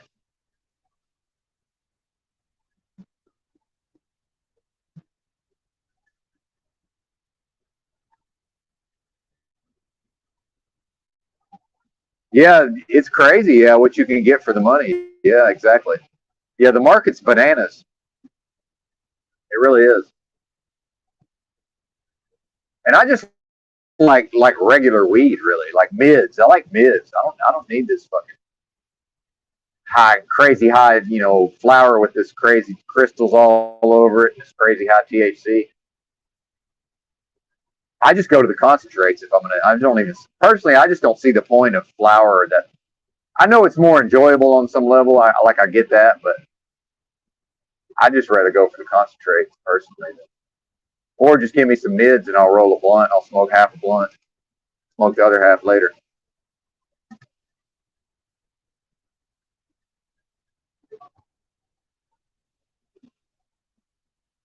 Yeah. Yeah, there is a lot of pain relief, but I notice an effect also where it's like, it also kind of makes me more aware of the pain at the same time. It's an interesting effect. But yeah, I love marijuana. I tried to say cannabis, but people think I mean CBD if I say cannabis. So I guess I have to say THC or marijuana. Hey, has anybody tried those so-called synthetics though? Because like in Arkansas, we don't have any form of rec, but I can go to the tobacco shop in Arkansas and get like THCO, THCP, HHC, all this crazy bullshit. Man, that stuff will knock your fucking head off, man. I got friggin' baked Alaska off some of that stuff. Yeah, I heard it's not the way to go, man. Like I understand that there may be some deleterious effects, and the long term effects are not known. And like I said, I've been to Southern Oregon where like the locals, if they can't verify for themselves that it's organic, they won't smoke it. Period. I've seen it with my own eyes. Like there's a local culture of that, so I understand what I'm dealing with when I'm like wandering into the vape shop and I'm just like, okay, I guess I'm just gonna vape whatever that is in that cartridge, and okay, well, I'll go to the website and read the COA, but it's like, what does that even mean? Like I'm aware of all this, but I'll still try it potentially. So that's who you're dealing with. I don't recommend it, but I'm just curious if anybody else has tried it. And the Delta 8, the straight Delta 8 doesn't last long enough for me. So I got to say, I really like the THCO, if that's what that was, combined with the Delta 8, because then it's like the fast acting that wears off quick, but the THCO seems to last a long time. And then there's the HHC in there doing whatever it's doing. I don't know, man. It's interesting for sure. And they say it's synthetic, but that's not strictly true. They've been synthetically altered. It's not. It's started as a natural compound. It's not like just. But then again, it could be some shit just out of a Chinese lab. Like we don't really know. Maybe it is straight synthetic, and they're just claiming under the Farm Bill that we stripped all these cannabinoids off of this fucking industrial hemp, and we stripped so much of it that now we have a big pile, and then we can separate all the compounds, and now we can like change a molecule or two. Like, is that even a thing, right? But under the Farm Bill, that's apparently how they're able to just legally sell this stuff. But I don't think it would be too hard to just be like, okay, to claim to be doing that, but then it's actually just stuff coming out of a lab somewhere. Like, yeah, I'm certainly aware of all that. But again, I'm still foolish enough to give it a shot. But man, I used to see these poor bastards hooked on this spice, man, or decay too. Good Lord, I only ever accidentally. I had one hit of spice, and accidentally I put in on a blunt in Austin, and I told them no spice, and I had to go do something. I came back, I hit the blunt, and I'm like, this is fucking K2, isn't it? And I could tell from how they just their faces. I was like, motherfuckers. I walked off, walked across the street, and I knew about this.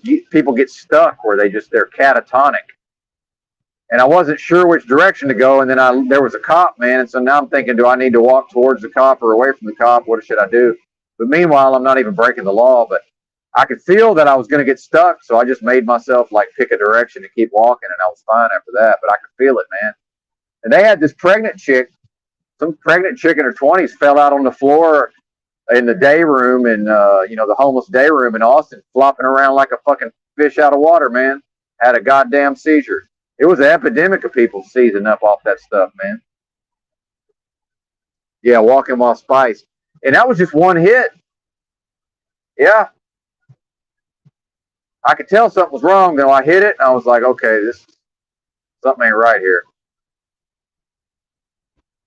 I guess these are the type of folks, if you tell them no spice, they're going to go get, no, hey man, no K2, and they'll go get K2 just to laugh at me. Bastard.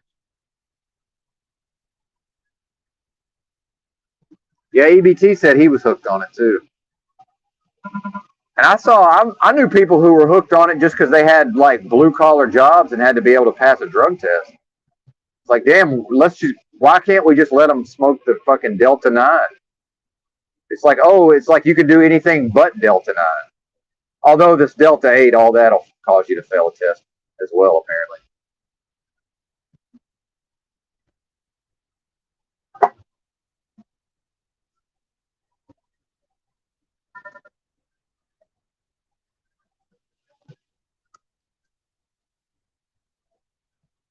But I'm all about the edibles, me personally. That's what I'm all about. And now, if anybody ever wants to know how to eat edibles, because we know that a lot of people are scared of them, and we know a lot of people fuck it up. Here's how to eat edibles, y'all. This is what I do to this day, and I've only one time, maybe once, maybe twice, have I just been like, I ate too much. Like, I started having visuals one time because I had made my own. I made my own butter, but I used coconut oil, and I was too lazy to actually make any edibles, so I was just eating it out of the jar, which tastes horrible, by the way. It still has the plant matter in it, the way I made it, because I'm not an expert, but I ate too much of that one time, and I started having visuals and had to go lay down. But other than that, here's how to avoid problems. Number one, empty stomach. You have an empty stomach. Number two, whatever you think is a dose, whatever that is, eat exactly half of what you believe to be a dose. Look at what time it is. Wait a full 45 motherfucking minutes. And I mean a full 45 minutes. If you feel okay, eat the other half.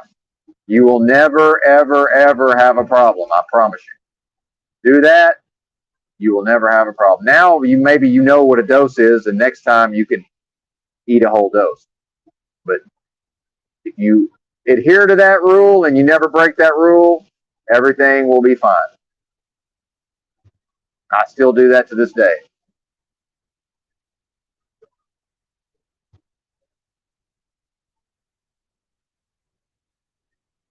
I love edibles. I've eaten edibles all day, every day for 2 weeks, and that was before the alcohol withdrawals. I've eaten them all day, every day, couldn't even hardly talk. Loved it. Walked around barefoot in Oregon. Blazed up on edibles all day. Wake up in the middle of the night and say, what is that weird feeling? Oh, I'm not high. Same thing in the slabs, fucking dabs all day. Wake up at 2 a.m. What's that feel? Oh, I'm not high. Well, better remedy this situation. That's when you know you're doing a lot of THC. When the effects wear off and that feels like you're high. That's a weird feeling. Like, oh my God, what is this?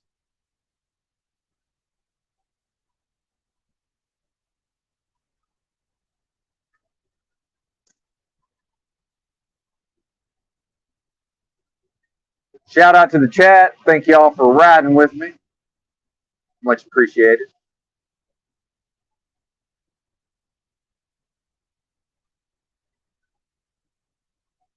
I'll probably ramble for another hour and then maybe we'll have some call-ins after that. See how it goes. Hang on a second. Let me get off of this hotspot.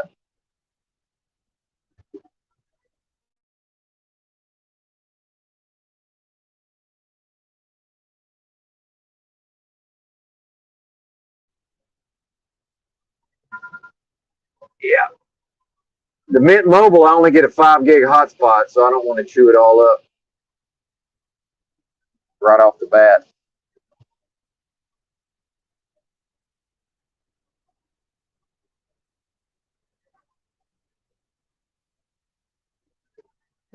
Oh, Leslie High, yeah, that I've heard a lot about that. Is that one of them tobacco store, synthetic deals? I've heard of that brand. I think that Juicy. I think I have. Yeah, 300 exactly, $550 a bottle for oil. That's crazy. Colorado, USA. You'd be astonished at how cheap that stuff is. Washington State also very affordable. But I'd say Colorado is probably the best overall that I've experienced anyway. And when these new states come online, I go look at their online menus, and I'm just like, these prices are fucking insane. It's just no, I would never pay this much. No fucking way. And people are like, oh, the black market's better, but I'm like, is it really? Because if I'm in Colorado and I can just go in a store and like I can have my pick of what I want that day, like to me that's way better having a selection. I might want a vape cartridge, but then I might come back 2 days later and want some edibles. I might want some Rick Simpson oil. I might want to roll blunts, so I'm going to just try to find a deal on some lower end flour. Like I like having that. My dealer may not have that level of selection available.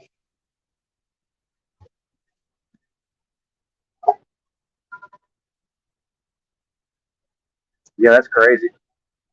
$550.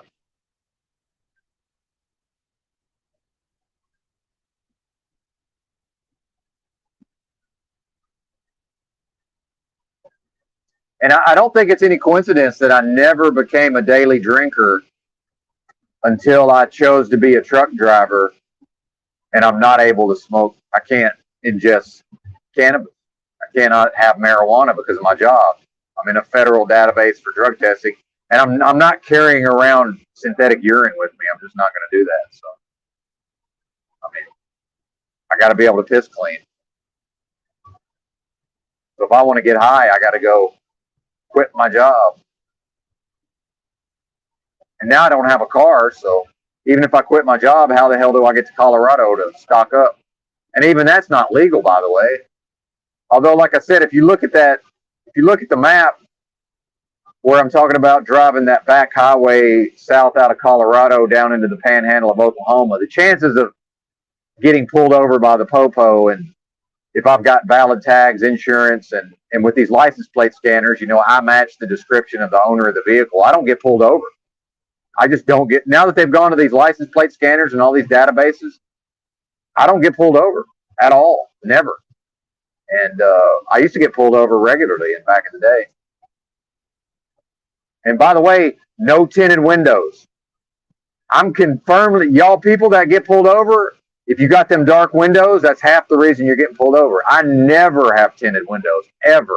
Not on the front anyway. Them cops want to be able to see who's in that vehicle. It's like, oh, there's a 09 killed in action Sorrento registered to this person.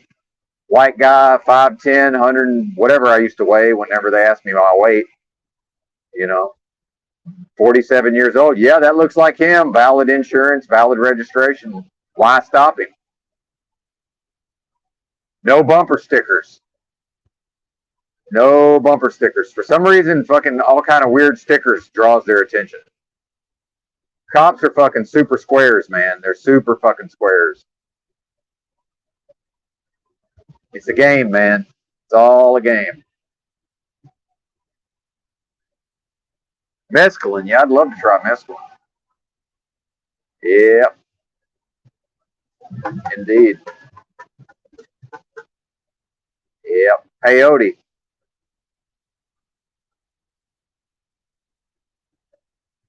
I'm looking forward to the next mushroom trip. If I could ever find some mushrooms. Oh, and I was talking about I can't have marijuana because I'm a truck driver. I could eat mushrooms. They don't test for that. I mean, think about that. I would obviously never try to eat mushrooms and drive a big rig, but I can eat shrooms in my off time. I can't smoke weed, but I can eat shrooms. How is that a thing? Yeah, there's no. Believe me, I've gone and read up on what they test for. There's no testing for psilocybin.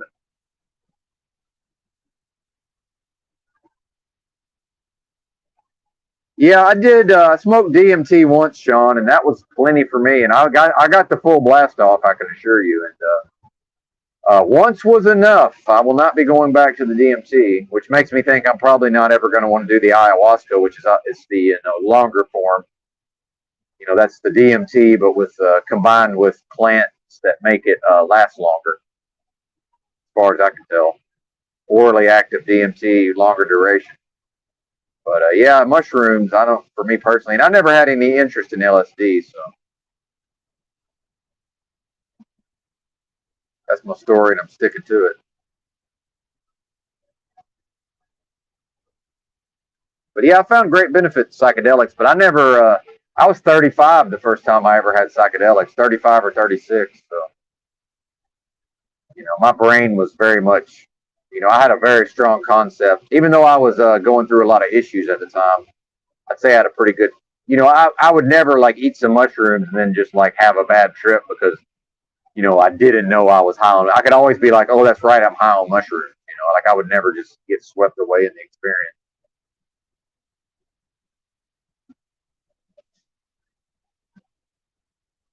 Yeah. Yeah, nothing wrong with the flower, that's for sure.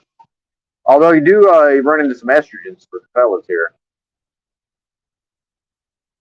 I went to college with a guy that he started having he got a puffy nipple. One of his nipples got puffy and became painful because when he smoked weed, he went to the doctor and the doctor was like, "You've been smoking marijuana?" He's like, "Yeah." He said, "Yeah, it's marijuana." Because he was just a skinny, average skinny white dude. Started growing breast tissue. Hey, is this a call in? All right. Somebody knew I needed a saving. Welcome to the live stream. Hi, Benton. Can you hear me? I can hear you loud and clear. How are you? I'm good. Hey, this is Evac. Good to talk to you, Evac. Yeah, it's good to talk to you too. I was just listening in and thought I'd call in. Thanks. I think you saved the day because I've just been rambling for like an hour and a half. Yeah, kind of this open dialogue. Absolutely. What do you got for us? I know you got something on your mind to call in. I was honestly pretty fascinated with some of the topics that you were covering. Oh, Hang on great. a minute. I'm driving right now too. Oh, cool. You driving a big rig or just a car? Yeah, I'm driving a big rig. All right, it's trucker time. This guy apparently doesn't understand what hazard lights mean. No, they don't know. They get real confused. Yep, you awakened a sheep from its slumber. Now it doesn't know what to do. Yeah, that's right. So where are you headed tonight, Benton? We're going to South Bend, Indiana, 10 a.m. delivery. Oh, nice, cool. And you're in St. Louis area, or just passing through there? Yeah, I just went through St. Louis, and Uh, yeah, it's kind of a long story, but I mainly drive at night. But my company's been they have troubles understanding that I'm just not going to drive. Like I'm not going to alter my sleep schedule, so they're starting to figure it out. I go to sleep oh, well, about. I go to sleep. I'm asleep by 6 p.m. almost every night. oh, okay, interesting. Yeah, Yeah, full on night owl. yeah, man. Yeah. What about you? Well, I drive at night, but only just because I'm on like an hourly what do you call it? I'm on like a day job sort of. Well, not really a Okay. day job, but you know what I'm saying. Like that's just my shift. So our Yeah, I got loads, yeah, our loads get ready for. I do what's called like a inter office transfer. it. Okay. Yeah, so just working that and doing I just do dropping hooks. Um, and Nice. our loads are ready. And damn, it's like really slippery through here. Uh-oh. Um, I was just trying to get going.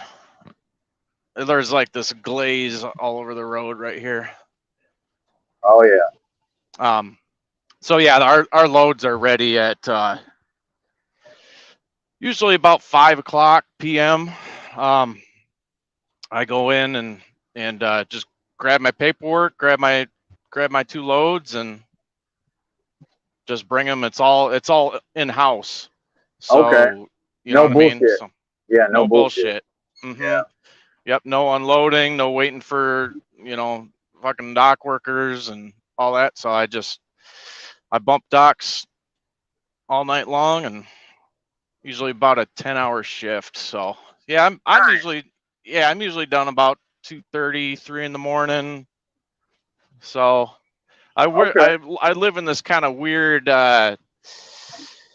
in between land, like a day walker. Almost, I don't know how to describe it, but it's like sometimes when life necessity requires, I can sort of I can kind of pull it off, like if I need to be up early for something. But you pay a price for that too. Yeah, absolutely. So, Yeah, I know but exactly what you mean. So yeah, that's interesting that I used to drive over the road, and I was listening to you talking about your schedule, and that was not how before I got into over the road trucking a long time ago now. But before I got into that, I didn't think that it was going to be that way. But this was back in like 06, 07, 08, and it was already starting to get all fucked up in the truck stops and stuff. And I yeah. just got to, you know what I mean? And I just Oh got to yeah. the point with it where I'm like, well, fuck, if I don't get a parking spot by, you know, ridiculously early, like 6, 7 o'clock at night, it's like I'm gonna be going from one truck stop to the next, to the next, to the next, and possibly still not finding anything. So I would always find myself driving at night because I was just like keep pushing through, and I'm like, hey, if I just keep going, let me just get there, and I Yeah. would usually end up parking at the customer if possible. Yeah. I'm not a big fan of that, but I do it when I No, have to. oh, If you I have you to, I prefer will. the truck stops, huh? I do just because I'm usually parking at like noon, so I just roll in and I don't even have to back up half the time. I just roll in, shut down, Oh, and I'm done. Yeah, of I work course. 7 days. Well, I live in the truck and work 7 days a week, so I'm only driving like 8 or 9 hours usually. Okay.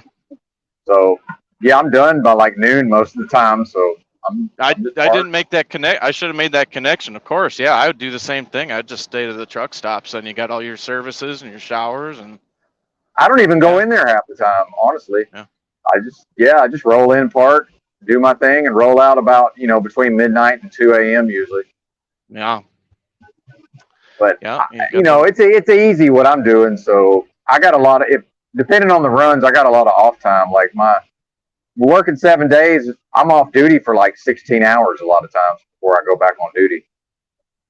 okay. So that's kind of the internet thing, the live streaming, and I watch a lot of live streams. And, it seems like more and more, and this is a big theme on this channel. Maybe did you just stumble across this, or how did you get here? Yep. If I may ask? I know you from Drew's channel. I've been Oh, following okay, Drew. cool, Yeah, man. I've followed him for about 5 years, so I've Okay, kind of so been you know what's up then, yeah. lurking. Yeah. Yep. Yeah, the whole thing where increasingly it seems like a lot of us like-minded folks, more and more we're just in this internet realm. So, if I'm just on the internet anyway, I'm just in a truck at a truck stop. It kind of doesn't even matter at that point if you think about it. It's kind of a novel idea what you have going here with just like, hey, fuck it, I'll just fire up the live stream and see who wants to chat. And it's sort of like this is so much better than the CB. Oh, I would It's like imagine. close, man. I was can't listening to your comments on that, and I agree with you 100%, man. I could not half the time understand these guys got their power jacked up so high you don't know if they're fucking 15 miles away or right on your ass. Yeah. Yeah, it's the whole thing, man. Yeah, I'm just, it's too confusing for me, so I just can't deal with it. But I'm trying to figure out where your accent's from. I'm Wisconsin, maybe. kind of. Yeah, pretty close. Right. Cool. Yeah, I'm from Michigan. Oh, okay. Yeah, well, I'm from the South, so I can't really distinguish the different regions up there. But you could just call me a damn Yankee. Hey, man, that's the Midwest, though. I try to tell my dad that. It's like, those aren't Yankees, man. That's the Midwest. What's wrong with you? Yeah, we're all just harmless, friendly people up here for the most part. Yeah, I like Michigan, actually. I used to go up there quite a bit. Not anymore. They've been running me out to Arizona. I run out of Dallas, so I do out and backs from DFW. Oh, okay. Which I like, man. That's your home base is Dallas? Okay. Yeah, Fort Worth. But I like running out of there. It's, if you have to drive around Dallas, if you have to drive around the Metroplex a lot in the daytime, that sucks. But if I can get in and out early, when it's not rush hour, it's not bad at all. So I don't mind it. Yeah, that's they do a pretty good job with their road networks down. They certainly have pretty decent road funding for their highway projects. Oh yeah. It seems, Well, and for the amount of traffic, I like to nerd out on statistics, and Dallas and Houston are the two major cities that most effectively move their traffic around. So, but it's still bad, but it's not as bad as like Atlanta or some other places. Oh yeah. Yeah, I don't know what the hell happened in Atlanta. Somebody fucked up bad like 40 years ago, and yeah, exactly. They're like backtracking now and trying to go back and put a Band-Aid on it and just adding lanes, and it's like that's a fucking some of the worst drivers I've ever seen in Atlanta. Oh yeah, terrible. I still think Detroit's the worst though. Interesting. Okay. I was not the city, like the city streets are fine. It's all the freeways around there. It's, from my perspective, that's the worst. The absolute worst. Well, they have so many. If you look at their map real closely, there are so many freeways and like ultra wide boulevards in that. There's a reason they call it the Motor City. I mean, there's a highway of practically every other city block. Yep. Not that it's laid out necessarily the most logically or anything, and a lot of it's been very neglected. Well, yeah, that too. Yeah, it's funny I'm in a 2022 Kenworth. It's funny being in, nice equipment, but then half these cities just beat the rig to death. I just had to have both shocks replaced on the steer axle. Thing's only got 164,000, but I guess if that's the originals, it's probably about time. But I mean, damn, it's funny. Just these things get beat to death because the roads are so bad. Yeah. Oh, they do that. That seems pretty. I don't know, I feel like you should get a little bit more than that That's what on I your would think shocks. too. Well, because I didn't even notice. The mechanic noticed on the driver's side, and then by the time the parts were in stock, because the supply chain problems, it needed both of them by the time they got the parts. So, like, Hmm. what is this, man? Yeah, I don't know. Whatever. Of course, Yeah. somebody else drove it, so God knows what they did to it before me. Yeah. Oh, dude, this Exactly. company is hilarious, man. They sent me on a Greyhound bus, and I recovered this rig, which is usually a bad idea, but I just did it anyway. But I pulled 7 trash bags of trash out of this thing that Oh the my previous gosh. driver left by. And it wasn't, thank God, if they had pets in here, I would have just been like, no, I'm not even dealing with it. But, it wasn't that bad, but you could tell they never cleaned anything inside of this thing. Never. Yeah, Yeah. probably for the how many miles they have when you picked it up. Like 150, I think. Yeah, he probably never cleaned it once. Never. Yeah. And the fridge was all fucked up. Like, I'm talking like 7 like kitchen trash bags of trash. Yeah, it was nuts. Can you imagine, to the average person, like you give them a car with 150,000 miles on it, and they're like, oh man, that car's, car's almost through its useful life, most of it. That's It's like, true. can Yeah. you imagine a car going through its entire life without being cleaned one time? Yeah. Oh People my do it, God. but yeah, it's crazy. But you driving you're pulling just a regular 53 foot, or you got doubles?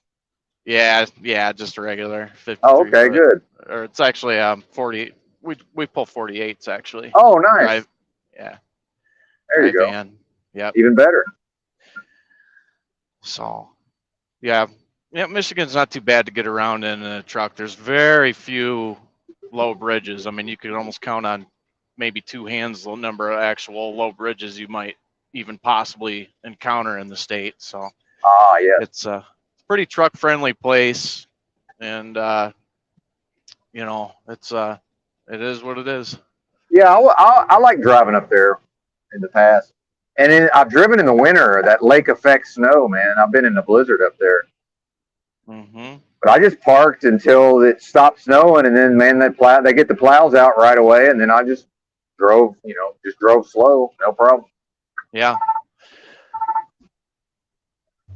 Yeah, I was going to ask you about your truck. I caught it on the earlier when you had your camera up. I was like, damn, that's a whole full on digital dashboard. That looks pretty nice. Oh yeah, they went full digital. I've got some. I do have some analog gauges, for like the temperature of the differentials and the oil temp and all that. But yeah, the dash is completely digital. Yeah. It is what it is, man. I know one of my fellow drivers, his like went out already. His just like quit working. So if it's all electronic, it's just gonna stop working at some point. Oh, Yeah. and listen to this, man. I had with another company. They had these real nice Freightliners, like real nice equipment. And dude, if the LED headlights, you got to replace the whole fucking headlight assembly. So like the parking light, the amber light got real dim over time. You can't. There's nothing. You just replace the whole fucking assembly. It's ridiculous. Unbelievable. It's Yeah, ridiculous. it is ridiculous. Benton, about that. It's I don't I don't think most people understand this. I know you do based on hearing you, but that 30 years ago, that that was a freaking lawsuit, man. They came That after you for yep, anti-competitive, anti-consumerist behavior. Like, we're that's not just true. sitting here blowing smoke. Like, that's fucked up. Mm-hmm. And it may sound like that's taking it too far to some people, but it's like at a certain point, it's like the unserviceability on these things, and just Oh like, yeah. I swear they put the engineers up. The engineers and the accountants were like on the same page, and like, hey, let's fuck them over and get them to force them to bring this thing into the shop as much as possible. It's ridiculous because you look at these shops, these dealerships, They don't want to deal with half this stuff. That's not a moneymaker for them, for you to come in for some ticky-tack bullshit. They got to put all your info in the system and look it up and check you in and all this for, some of these are very minor jobs, but they have to hook up their computer, their system, and monitor and all. And it's like, okay, in theory, yeah, oh, great, we're getting all this business for our. They can't handle the business that they got. They can't get the trucks back on the road. That's true. Bad on purpose. It's the greed, and I'm all for, making a buck here, but it's like, I was talking to my wife about this. I was like, and there's always going to be some level of greed. It's just human nature. I get it. People want to make a buck. Like, this is just absolutely a disaster. It's run out of control. It's obscene. Yeah. Yeah, I agree. I've just sort of surrendered to it, unfortunately. I used to have a lot of resistance, and I did a podcast for a while where I was I was pissed off about everything, but I'm just burned out, man. I'm really just, whatever those synapses are, or whatever that is, to be pissed off about how fucked up everything is. I don't have it anymore. Everything's all fucked up. Yeah, I'm still full of piss and vinegar, but it's not about that. It's just like, of course everything's terrible. What do you expect? Full doomer, man. Full doomer. Oh, totally. I get it, man. I get you. I've a lot of that, I think, is just that youthful exuberance of, feeling like, buying into this idea that we can change, that we can make a positive difference, even if it's just in your little sphere. And I still operate that way to some degree, but it's, any kind of frustrations that I've had, like in the workplace over the years, I've been at this for almost 20 years, this career. And it's like, I catch myself sometimes. It's like, man, it's like you're just now figuring this out, that this is just the way it is with this job.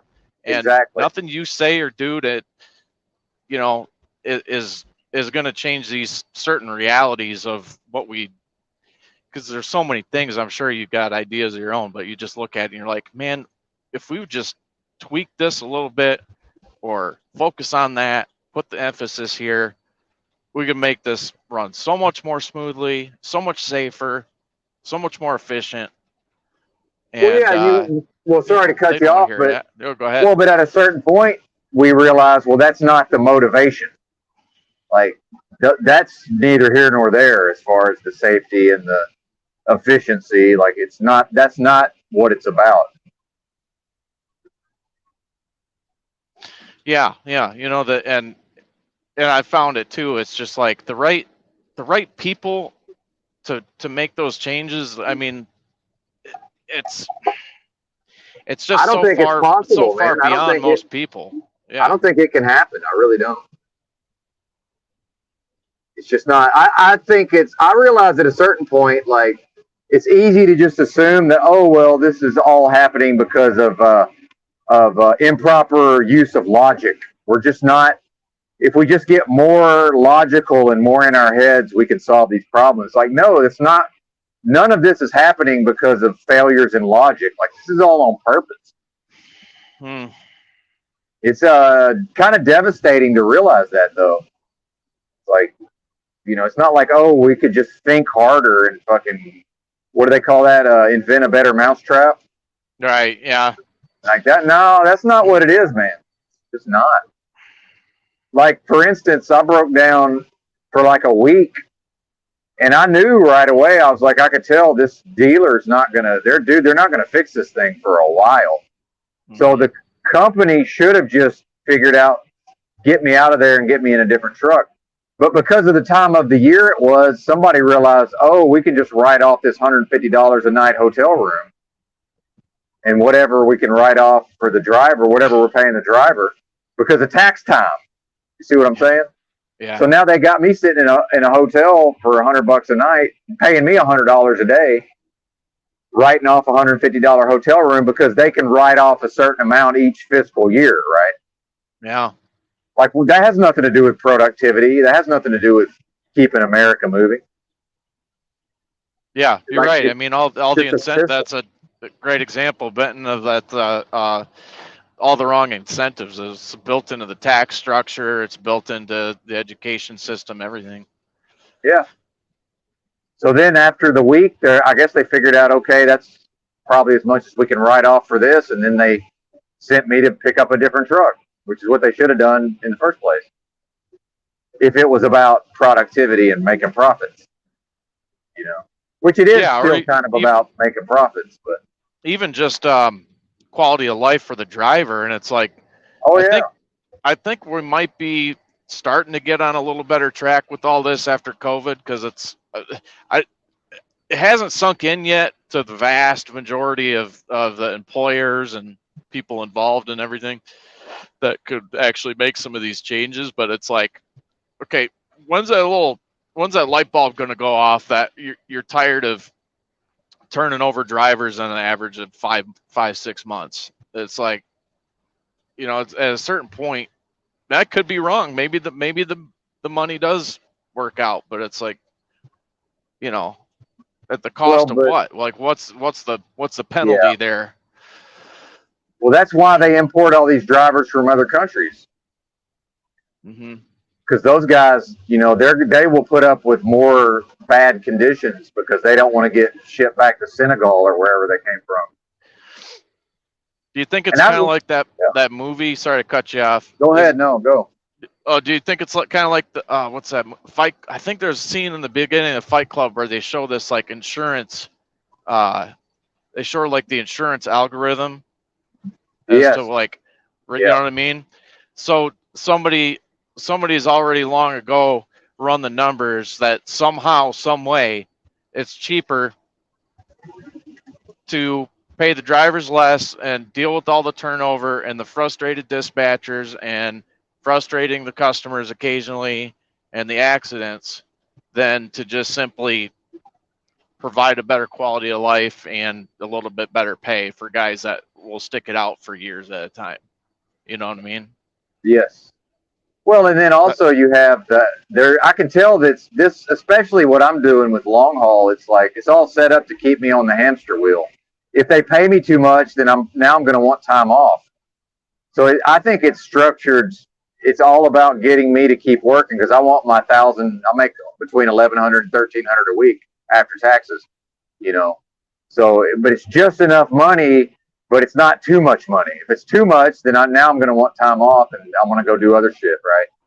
yeah, If you talk to exactly. these old timers, one guy, this old black man in Memphis, said, "Yeah, man, back in like the '70s, I could just do like one fucking coast to coast run and just take the rest of the month off because they're in the South, living cheap, and he could just hang out and chase women and for like 2 or 3 weeks and then go work a week. You know what I'm saying? Yeah. Like they don't, whatever they want me on this hamster wheel. It's literally easier for me to just work every day. That's the path of least resistance is just work every day. Live in the Yep. truck, work every day. Since I don't have a life, I don't have a wife and kids. Well, I mean, are you kind of hoping for? I mean, presumably you would uh, make hay while the sun shines. You're healthy and fit enough at least to drive and do that for now, and then whether it's in 5 years or whatever the number is, you kind of think to yourself, okay, well, if I work a little harder now, at some point maybe there's some hope that I could, you know, take some time away or retire at a certain age or. Yeah, I don't know, man. I don't really think that way, but I can see that for other people. I think that's maybe that's for you, maybe that's the way to look at it. Well, I mean, there's always something that keeps us going, and for me, that's the support of the family, and Yeah, I hope to exactly. retire at some point. Or actually, what I want to do is exactly what you were just talking about, which is, and I told my wife this. I was like, I don't know that I'm going to want to just bust ass and then up and retire at 45, 50 or something. I was like, I would rather do like this. I'd rather kind of roll out of it easy and get to this point in life where it's like, okay, I still got we all got ongoing bills and costs of life, but to the point where I can just dial it back because, I don't work that much. I do about 50 hours a week, but even that, it's just getting fucking old, man. It's getting real Yeah, old. Like, yeah, I've I'm been working sure. like this, it was 60 hours switching trailers as a yard jockey for a while, and that just beat my ass. And before that, it was 70, 80 hours a week over the road. And Yep. just like I told my wife, I was like, for the last 20 years, I was like, I don't know what a 40-hour week feels like. That would feel like a part-time job for me. Oh yeah, definitely. Yeah, I can relate to that. Yeah, I don't know, man. Truck driving, I wouldn't recommend it to anybody personally. I only have, I'm right about 3 years experience, but I've quit and taken months off at a time here and there. So I've only worked one Yeah. winter, just one. Well, actually, I worked this winter, but I got lucky and I was never in the shit. I just got so lucky with the weather. So what are kind of your main what do I want to say? Like your main lanes, I guess, or is it just totally random? Well, I was going, like I say, it's all out and backs for me. So I was going, Hmm. it's always DFW out from there and then back to there. So we got a lot of dedicated freight, like retail, big box stores. I deliver to a lot of retail stores. But then we got, back hauls. That's where the problems lie. These back hauls are just Yep. fucking terrible, dude. Yeah, I don't need to tell you, but, and then I run into a lot of people at the shippers, and like our regular customers are great, but dude, these just random places. A lot of these people have just straight up personality disorders now, and like for real. And I just do. I deal with it the best I can. But if I'm in the wrong kind of mood, like I'm just like fuck you, I'm out of here. Especially if I'm picking up, I just won't even pick up the load. I just Hmm. make the company. I just leave and make the company deal with it. But I can't do that too often, obviously. But uh, so I was running up to Chicago and back a lot. I don't know what's up with these dispatchers, but I just I just go with the flow, man. But they were running me to Tucson and Phoenix and back a lot, which is I don't mind. It's fine with me. I'm pretty easy going on all that, but I will not go to California under any circumstance. And Hmm. I used to not. I used to run to the Northeast a lot before the events of the last few years. I used to just run Dallas to the Northeast and back, man. I loved it. It was great. But dude, they're the worst, man. Those people are nuts as far as all the changes of the last few years. So I don't even like going up there. But I think now, just to keep my schedule, the company's wanting to give me longer runs. So I'm probably going to have to run like up to the Pacific Northwest, and then probably going to have to run like out to Pennsylvania.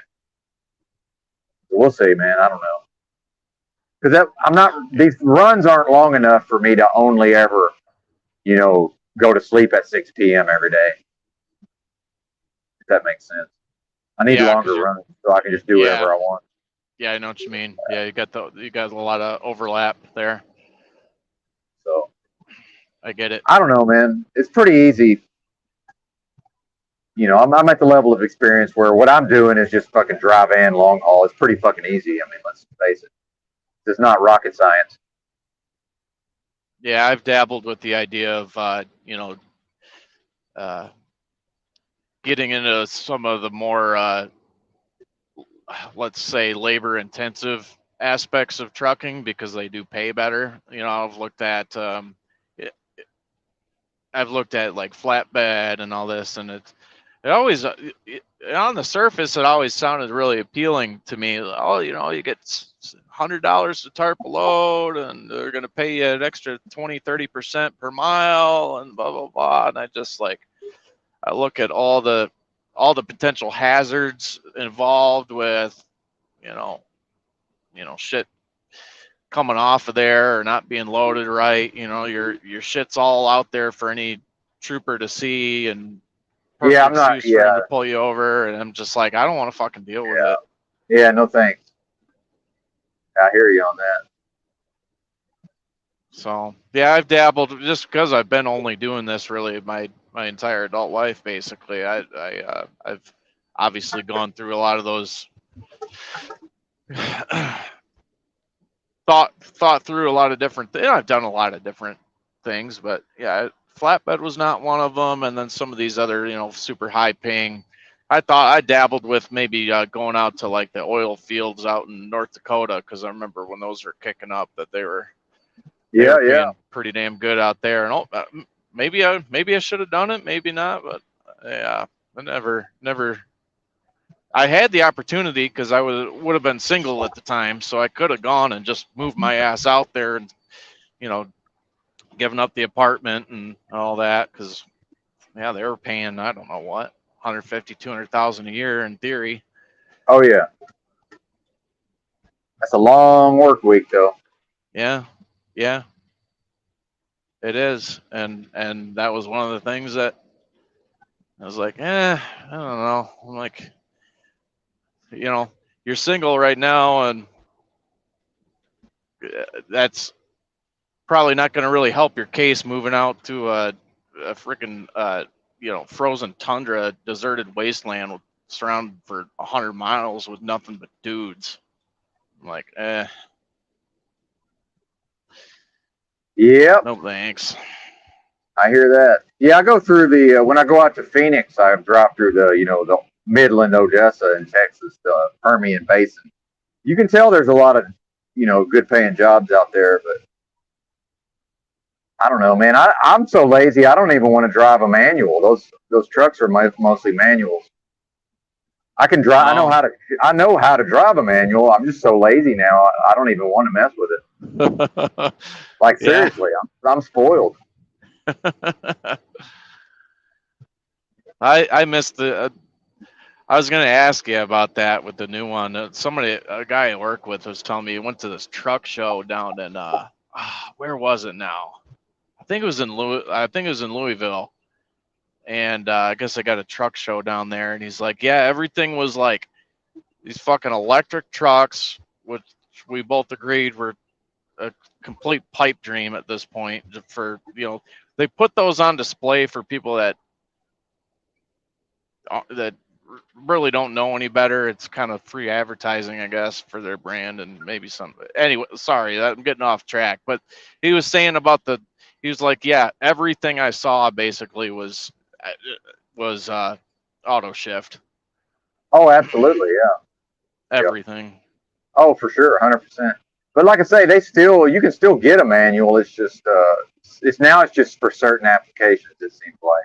Mm, yeah, I would love to. I would love to be able to just go and select my own truck and my own seat and Oh yeah. transmission and motor and all that. My uncle owns a trucking company in what's the Wisconsin area, and he still drives for him, and it's pretty cool. I mean, he's always had a badass rig with his own. I want this seat. I want that. I want this chrome on here. I want this and that. And I'm like, dude, hell yeah, man. Yeah, there's something to that, but I don't know. I wouldn't personally want to structure my whole life around being able to have a specific truck.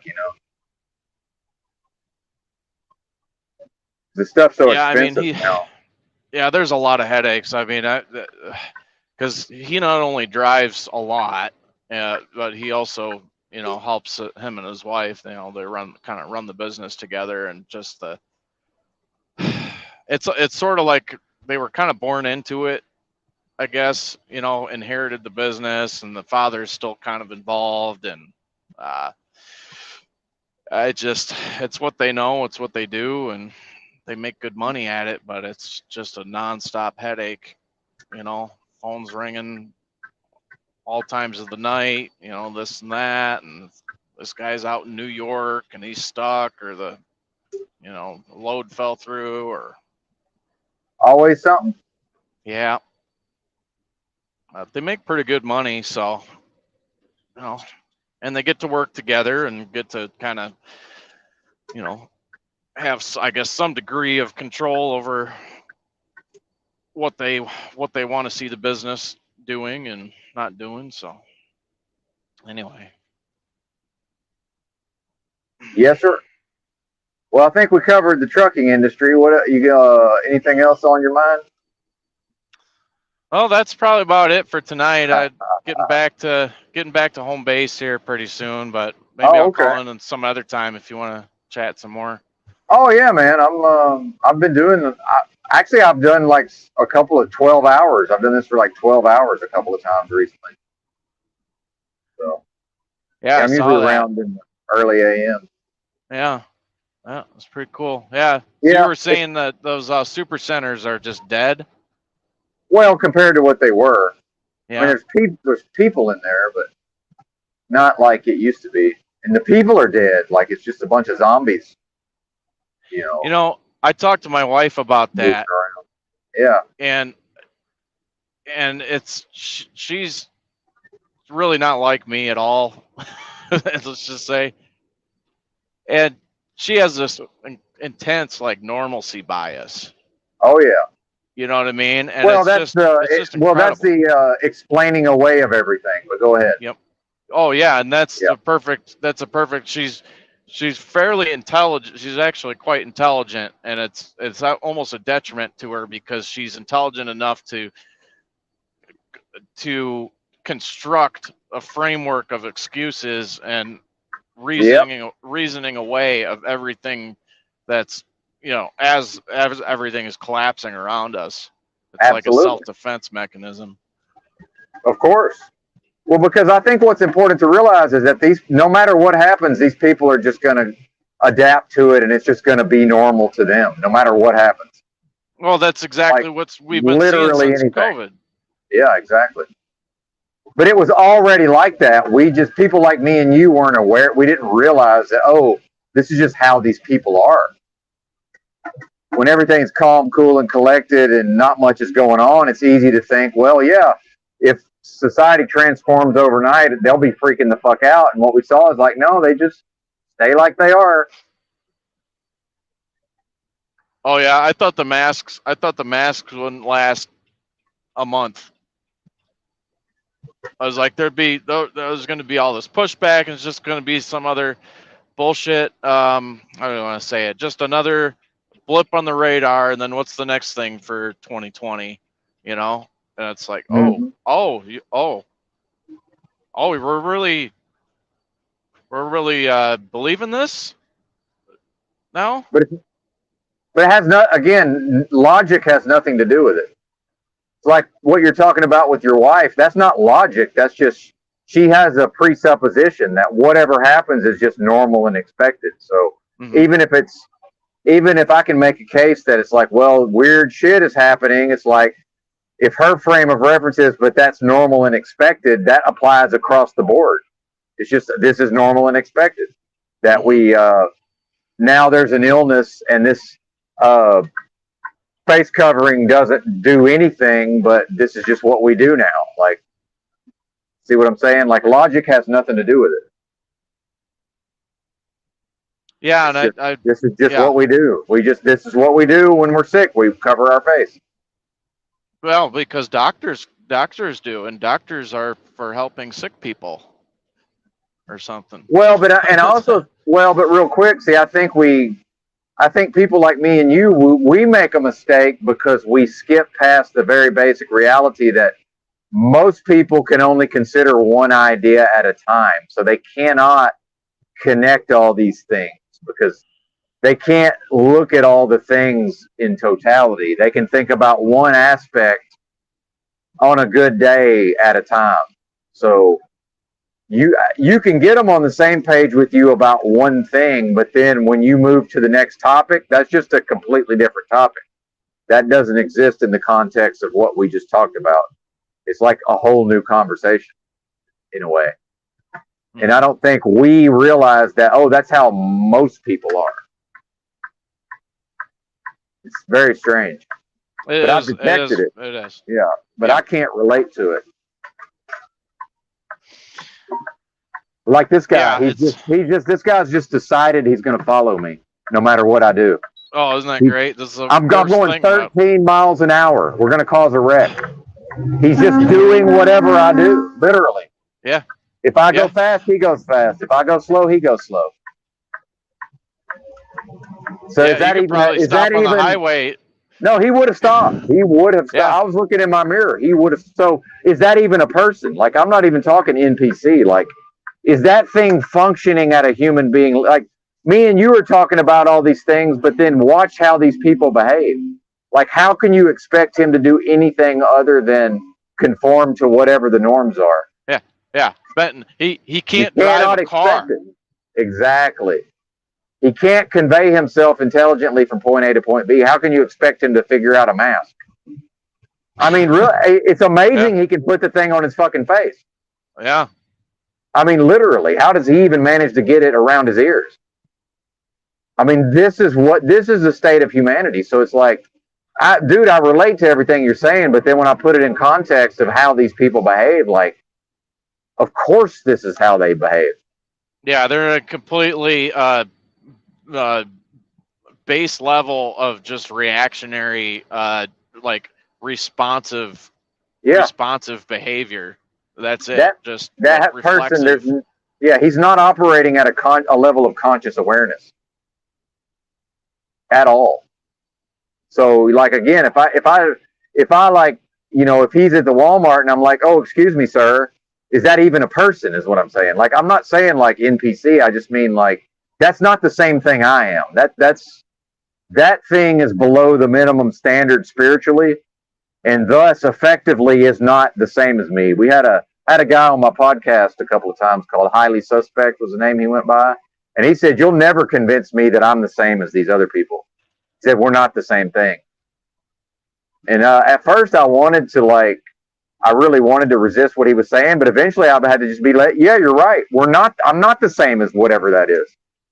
But I'm not going to dehumanize it and treat it like, that's like the basis for like, treating somebody really poorly if I can dehumanize them first, right? So I'm still going to treat it like a person. But that compared to me, that's a dumb animal. I mean, that's literally a dumb animal.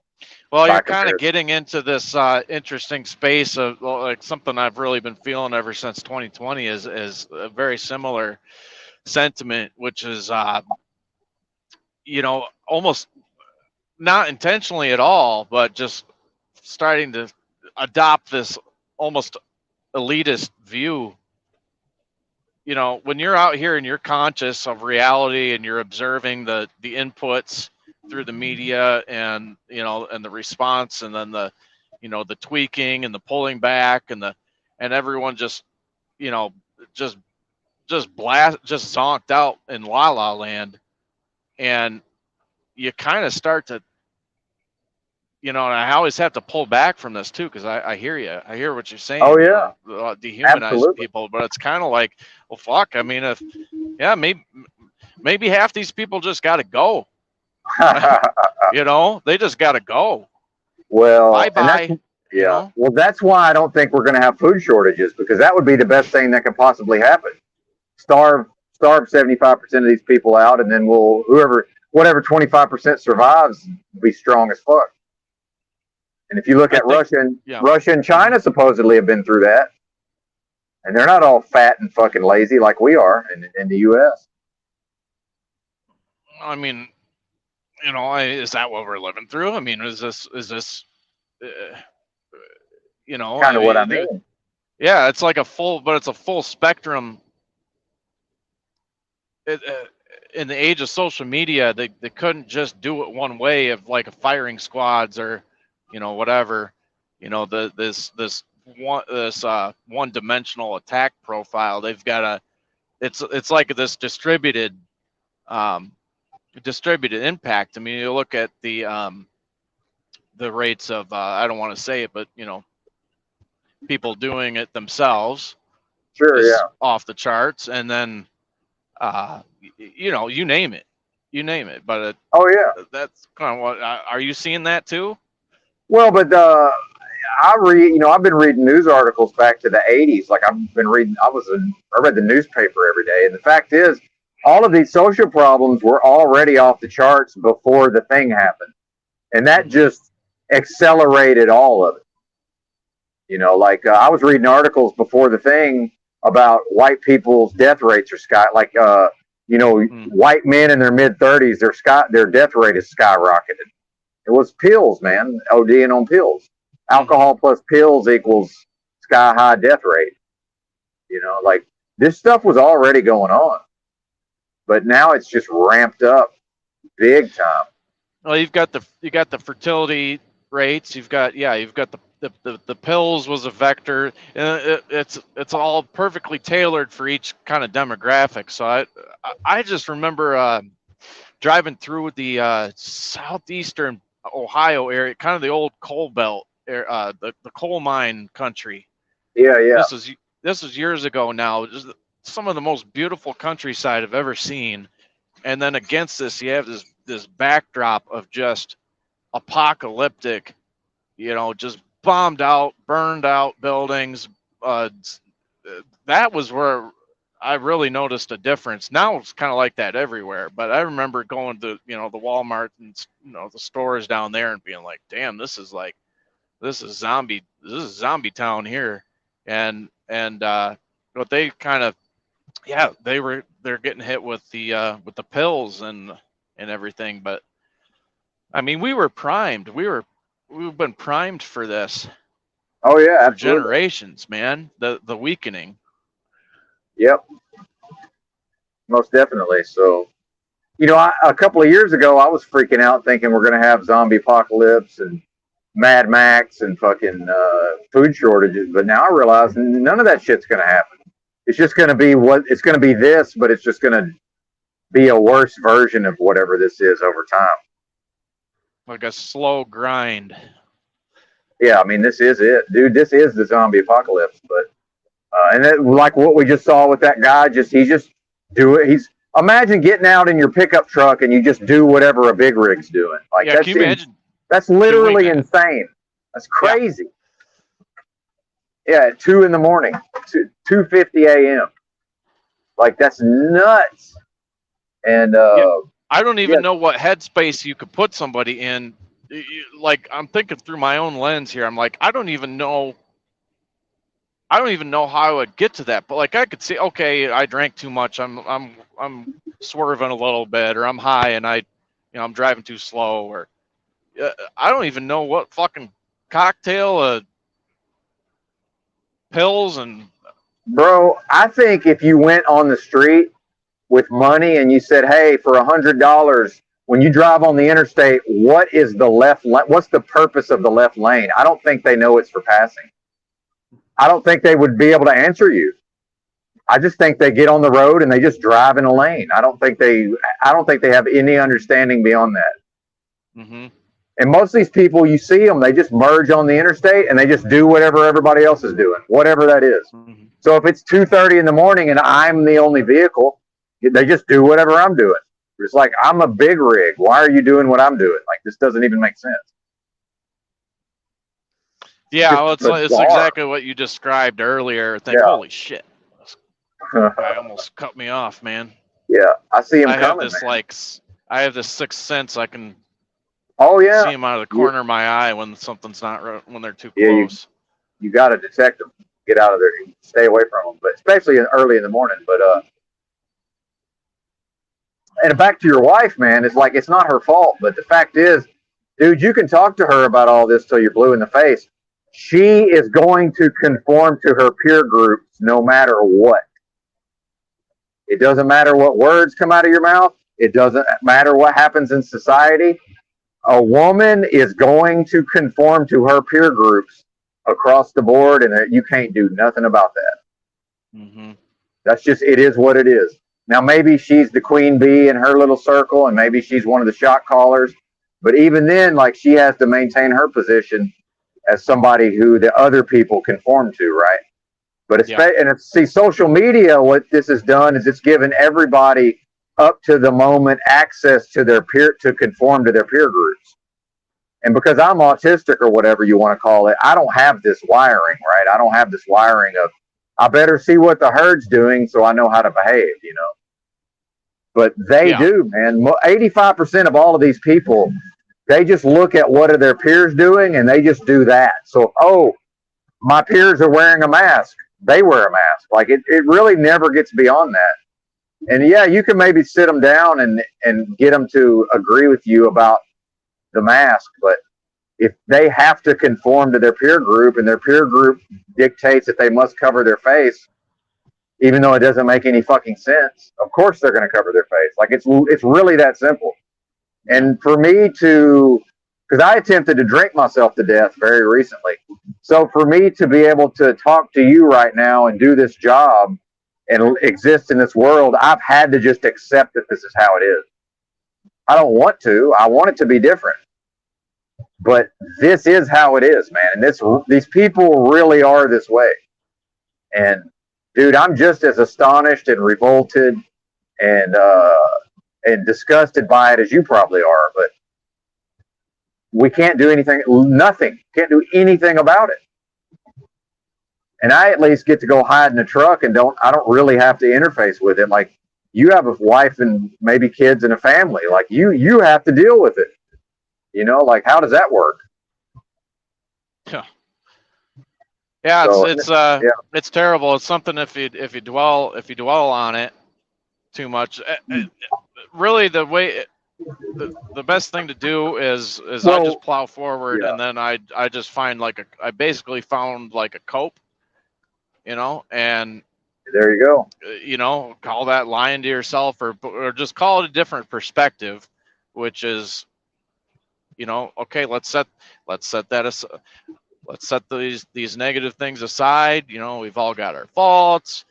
You know, people are what they are, and maybe they'll come around, maybe they won't. But we've got, you know, bigger fish to fry here. Let's just bury the hatchet. I mean, it's all I can. You know, you want the only other solution at this point is basically me to get up on the soapbox and have bring everybody in my life that I feel like needs to hear this, bring them to this come to Jesus moment, and I'm gonna set the record straight, and that's that. But you know, that's a fantasy, sir. I know it is. I mean, are you gonna do that? You're gonna burn all those bridges, and it's, you know, no one's come to me after all this bullshit we've dealt with, and me being basically calling everything from day one exactly how this was all going to go. No one's come to me and said, you know, I'm sorry. You know, I'm sorry how I responded to you, but I've still forgiven them, even though they haven't asked for forgiveness. You know, and that's, for me, that's helped. It's just, I haven't told them, oh, I forgive.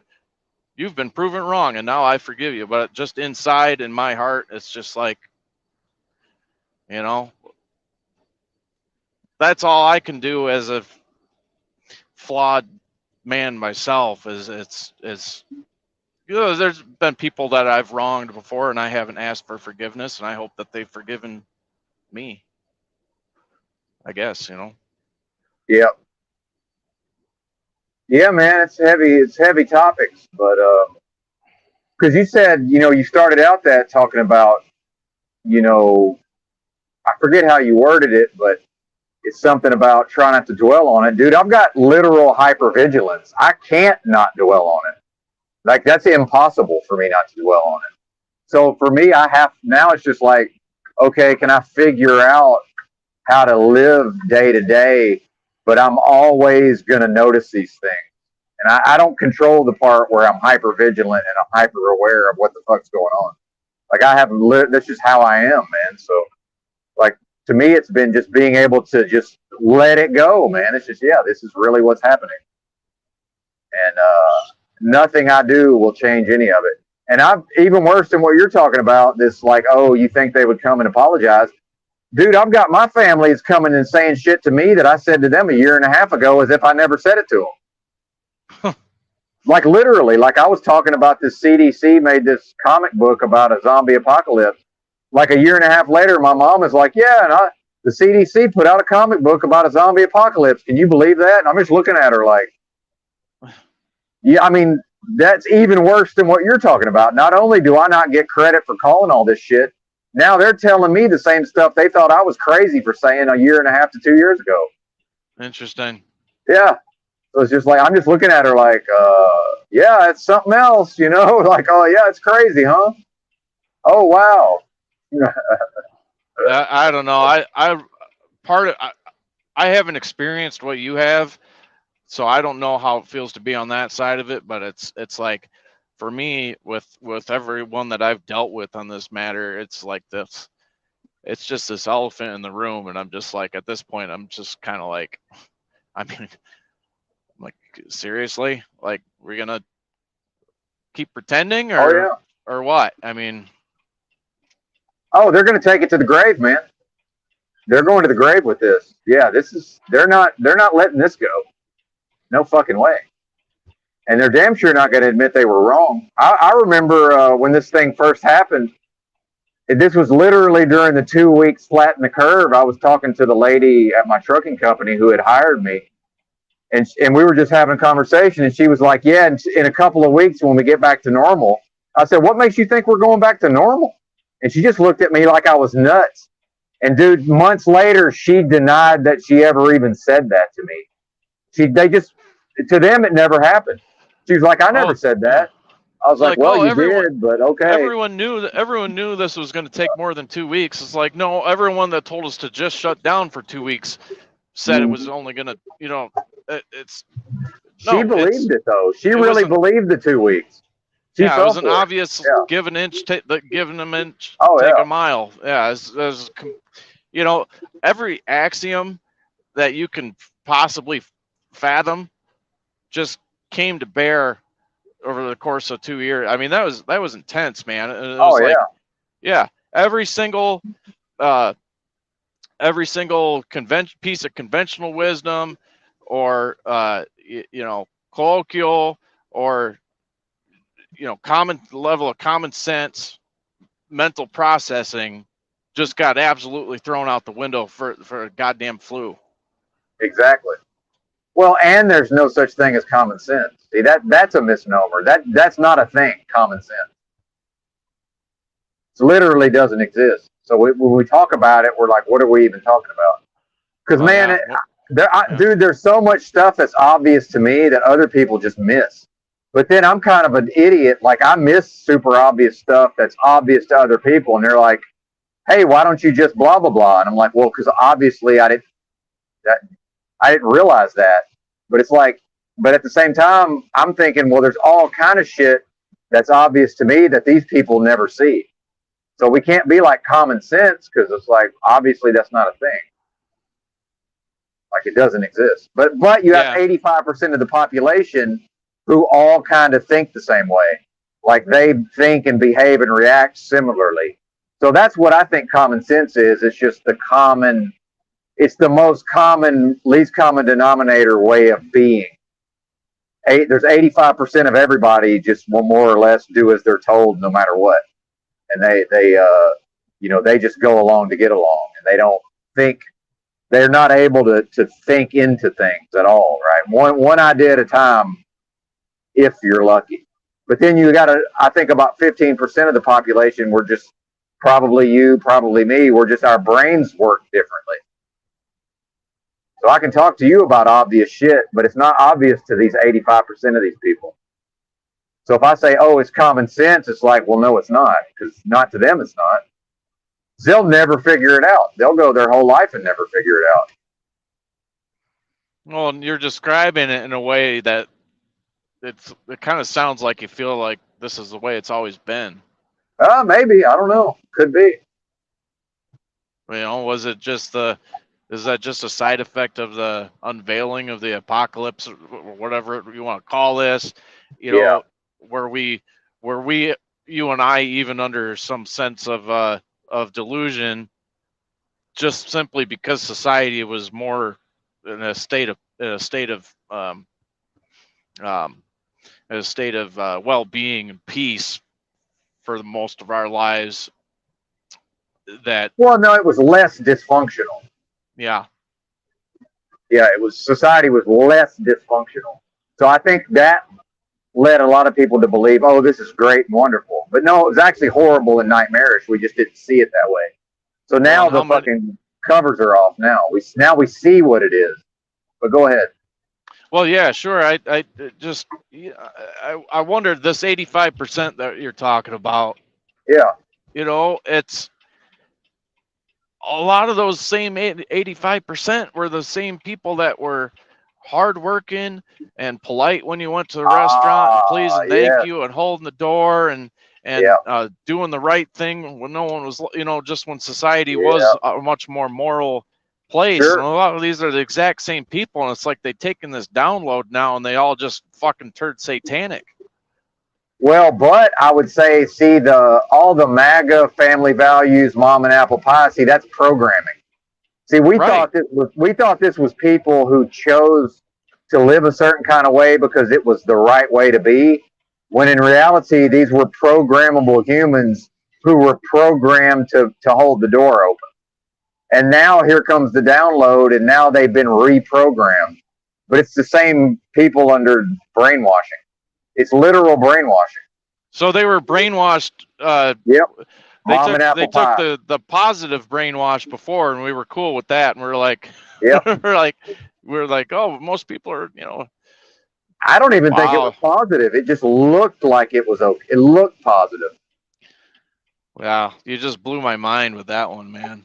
Yeah, it's programming. All that mom and apple pie and American exceptionalism and nationalism, that's programming, just like the rest of it.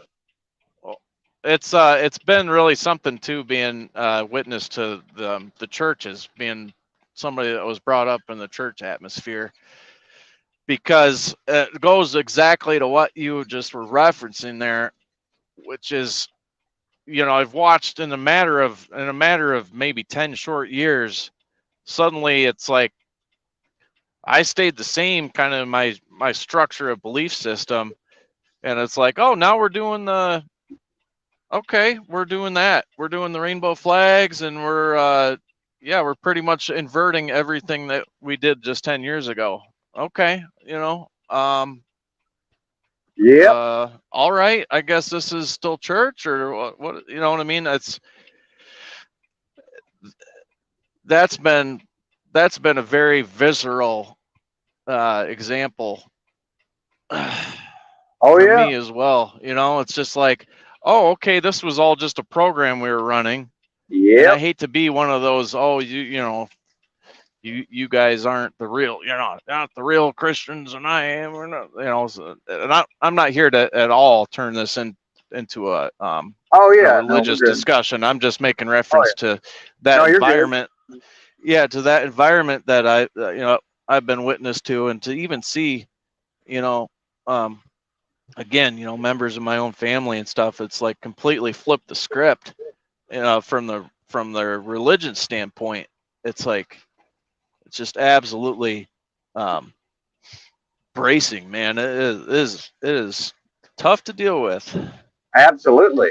And, now we seem to be in this phase where we're just all pretending like that didn't just happen, but Yeah, it did just happen, you know. yeah. And and I firm, dude, something, I think I think there's going to be another one, but hopefully not. I don't wish for that, but, and by the way, dude, it was a real fucking, I got really ill with whatever it is, man. Me and Okay. everybody my mom lives, in the most resistant to the jab part of the country. Like, the media was promoting this idea that, all the counties that border the Arkansas Missouri state line, the Ozarks, like at the time, this was like the most resistant to getting the thing, the jab. Mhm. Mhm. So my whole family, man, believes that we were hit with a bioweapon up there, because I was up there visiting my mom in the Ozarks. My sister lives there. Her son lives there. He's like 20. Her husband, dude, and my mom's husband, who's not my dad, we all got sick all at the same time. And I mean, like, bad sick. And, dude, it was fucking off the charts, man, what was going on up there. But then I'd broken my foot. I started a new job while I was sick. By the way, spread it to nobody. You'll never convince me that it spreads person to person, whatever it is. And broke my foot second day on the job through no fault of my own. So then I went back up to my mom's house, and she ends up in the hospital in the ICU. Dude, everybody's sick as a fucking dog. So I eventually got in my car and drove with a broken foot 100 miles south, checked into a motel. It's normal life. I said, man, you can't have it, The Walking Dead 100 miles that way, and it spreads person to person. It's just normal fucking life over here. I said, it's not possible, man. Mm-hmm. But meanwhile, when I drove 100 miles south, that's central Arkansas. That's not the Ozarks anymore. See, I firmly believe that whatever you want to call it, attacked that region intentionally based on that media narrative of these people are resistant, to try to promote it, the medication. I call it the medication because I'm trying not to say the words, because I've trained myself to censor myself. Yeah, it's very mysterious, isn't it? It really didn't behave, in my opinion, at least, like an airborne, transmissible type of thing. But there were definitely, these pockets that would. So you've heard all the theories, and I have too, and I've entertained them all, but I even watched, what was that? Oh, that fucking thing from Stu Peters that he put out. It doesn't matter. We anyway, it was something to do with it being in the tap water or something. But then it's like, okay, well, there's people out in these rural areas that had experienced same issues, so that doesn't quite add up. So I don't know. Well, but we got different forms. Like, we think, oh, it's one thing, but there was all these variants, so-called. So if I got hit with the actual bioweapon, that has nothing to do with if somebody had something different and it was a cold. The fact that somebody else had caught a cold has nothing to do with me getting attacked with a bioweapon in the Ozarks. Like, the one has nothing to do with the other. See what I mean? Yeah, because the false positives all over the place. Dude, I have a very high pain tolerance. I was at an 8 or a 9 on the pain scale for days. My lower body just ached for days, man. And everybody that lived in that region that I personally know all had that same thing. And I coughed because I got strong lungs, man. I knew to just cough it out. I coughed for like 3 days in a row, just heavy coughing, sitting up in, with a broken foot, laying up, sitting up on a couch, just coughing, 3 straight days of coughing. But dude, I've had pneumonia before. Like, I've been sick. Like, I don't. It's normal to get sick, but I'm not convinced. I don't think everybody can get sick all at once like that. I just don't. It had to be a bioweapon, and that's what all my family says that. They're like, yeah, bioweapon. But that doesn't mean that other people didn't have a cold that got called, by a certain name. See what I mean? Well, they benefited they padded the numbers tremendously with a huge segment of the population that wanted to have it, so that they could so they could announce it on social media and get all the sympathy points, and I'm a survivor and all this fucking bullshit. Yeah, absolutely. And dude, I had the long form of it too. That shit was awful, man. I was all fucked up. My mom's all fucked up from it. Like, that was no joke, dude. And the only reason she didn't die is because she said no to the ventilator. Like, we know for a fact these hospitals just straight up killed people. Like, that's a fact. Yeah, the ICU doctor. The ICU doctor knew for a fact that the course of treatment directly killed the patient. That's a fact. Mm-hmm. So how can I go to the medical? By the way, I have serious chronic illnesses right now. I'm not going to no medical system. How can I go to a medical system and I know what it is? How can I can't. If I break my foot again, I'll go. Dude, they can't fix my fucking pancreas, these motherfuckers. Oh, by the way, doctors, man, doctors are some of the biggest scumbags there are. These people are human walking garbage. Literally. I know. I was thinking about that tonight. It's like, oh, well, yeah, you got a lot of college debt to pay off and a license to protect, don't you? Well, but real quick, sorry to interrupt, but dude, the ICU doctor in Baxter County, Arkansas, she's making a base salary probably $200,000 to $250,000. she's making double that with all these bonuses. To her way of thinking, if she takes a stand and does what's right, they'll just get rid of her and somebody else will get her 500K. So from her perspective, she might as well just get the 500K. Because if she fucks off, somebody else is going to be in there doing the same shit. Yeah, it's a fine evil, line man. there. It's evil. Yeah. It is. They're just technicians now. That's all they fucking are. Yeah. But she knows she's killing people. Like, there's no way she doesn't know that. I know. I've thought through this. And of course, you know, all the incentives are there to try to scare the shit out of them and just going along with it. But I still thought this through on my own. There's no fucking way. Yeah. No fucking way I'd do that. Be like, no. See ya. I'll go drive a truck or something. I'll figure something out. I'm not taking part in this. You can fucking have it. That's your soul. Yeah, it's sick, man. And I'm sorry that some people find themselves in a difficult, you know, with a difficult predicament and a decision that has to be made. But that's not my problem. We all got our, you know, we all got our choices to make in this life, and it's like, really? This is what you're gonna do? Okay. Yep. Well, and there's always consequences too, you know.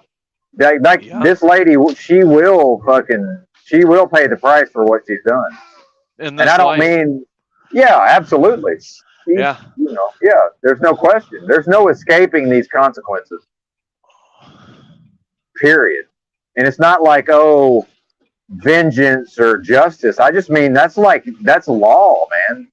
We cannot escape the consequences of our actions. Period. End of story. She will pay for that. Just how it works. Oh, she'll be tormented for the rest of her life, and when she's on her deathbed, she's gonna be scared as fuck. Or whatever, you know, she'll however be mentally it manifests. tormented, you know, whatever. Yeah, right. I mean, you know, I always try to think through what the vector would be for somebody if they don't literally get thrown in jail or you know, something like that, like a direct result sort of thing, more like the torment or, you know, other bad karma or whatever you believe in. But I don't know. Well, karma, yeah, exactly. Karma is technically from the past lives, but Westerners, we've kind of changed we've kind of changed the meaning, but that's okay. I know what you meant. Yeah. Just, you know, I'm just kind of spitballing ideas there. You know, there's a lot of the different, like I said, a lot of different vectors and ideas that people could have. And I don't have a strong position on how it goes. However, I will say, just for me, lately anymore in life, it's like I'm starting to get a little more dialed in with stuff because I've got a pretty stable schedule and stable, you know, not a lot happens with me. We just kind of hang out around the house and do my work.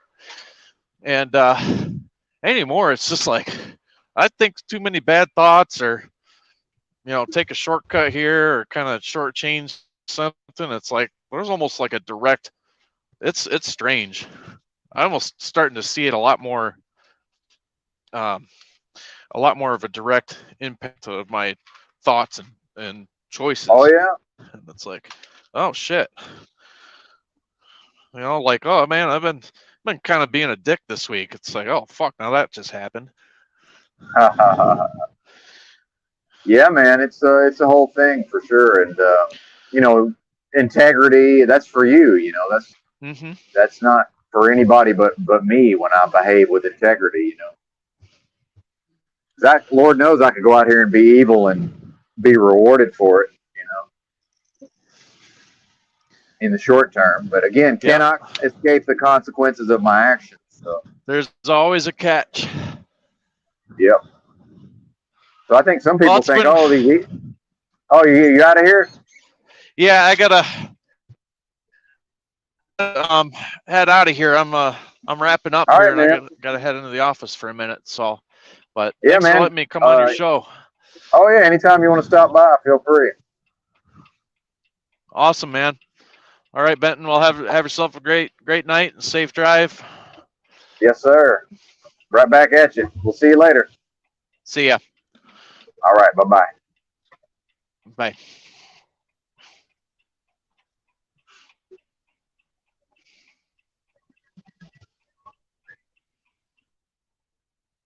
Okay, well that was evac. That was cool of him to join us. I feel like once we got past the talking shop, the truck driving, talking trucking, I feel like we kind of got down to some issues there. So that was something. Yeah, yeah. There you go, Woody. Yeah, good accent, just juxtaposition. Yeah, exactly. Yeah, I feel you on that. Partner. Yeah, I agree. Tinsel TQ said, "Nice guest." Yeah, I agree, man. I like the one-on-ones. I get a little lost in the panels, or very lost sometimes. But yeah, it's stuff like I say. It's not really being talked about necessarily. Um, I think it's all important issues. Just it's lying. It's just beneath the surface. A lot of those issues. But I'll never be able to look at the medical system the same again. You know, just no way. And, historically, we've considered that lawyers were looked down upon, but doctors are at least as bad as lawyers, probably worse, as far as I'm concerned. But at what point do we realize almost anybody in any kind of high level position in a corporation is they're just trash, man? I mean, literal human trash. Just about all of them to a man or woman, and that's just how it is. But I understand that humans have this thing where they're like, yeah, but I don't want to. I don't like how it feels to realize that, or I don't want it to be that way. But it's like, but this the so-called truth community. I mean, if there's an individual that's concerned with truth, what's the relevance of how I feel about the truth? If I'm speaking on things that are true and are happening around me, like, what is the relevance of, well, I don't want to realize that that's how things are. Oh, well, you're being a doomer, and I've said it before, I'll say it again. At a certain point, in my podcast, it was like, look, if anybody that's not a doomer at this point, I don't even know what you're doing. It's like, because it's just happening, right? And yeah, I understand a lot of that stuff has died down, in the short term. But to me, I don't even think that's relevant. It's like, yeah, it's at what point does all that bullshit come back stronger? Maybe not. I hope not. And I have to think the system's figured out. People like me, I'm just not going to drive a truck if they fuck with me too much. So, hopefully even if the shit pops off again, maybe next time around they'll figure out, oh, just let him drive in. There's really no reason for me to ever go face to face with anybody anyway, if you think about it. Like, everything about my job, picking up and delivering, can absolutely be done without me having to go face to face with a human being. So maybe it'll just be completely contactless.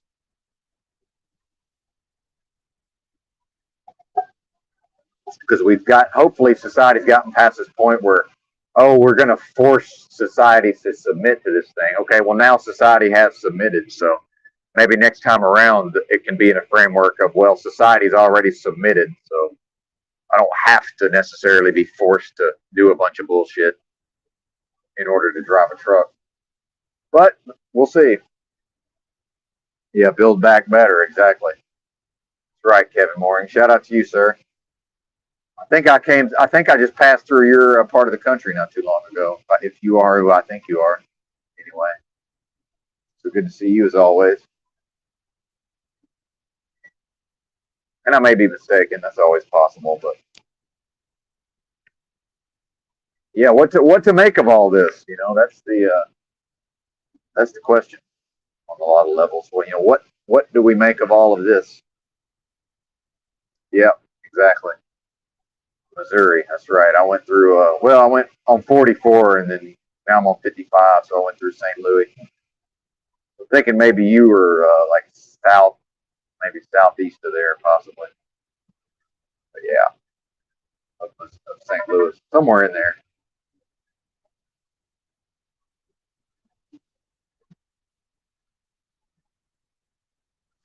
And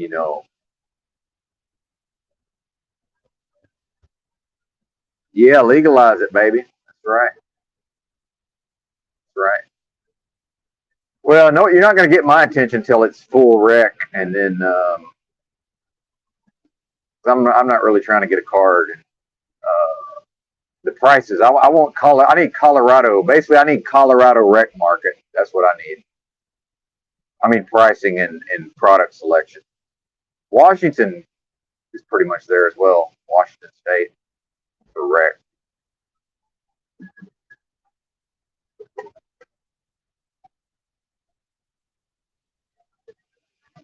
Oh, y'all got rec in Missouri? See, I've kind of lost track of a lot of this stuff.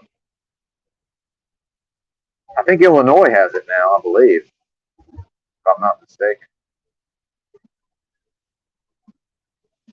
I need to find somewhere to stop. It's time for a meal, man. Oh, I guess I could have taken that exit. Oh well, too late now. Yeah, I could have. Bummer, dude. I might have missed my shot. Might have missed my chance. I might be able to sneak onto the shoulder up here. Let me scope it out. Yeah, maybe. This is a bit of a risky maneuver, but this time of the morning we should be all right. Yeah, we got it. We got it. Sweet. Hang out on this wide spot.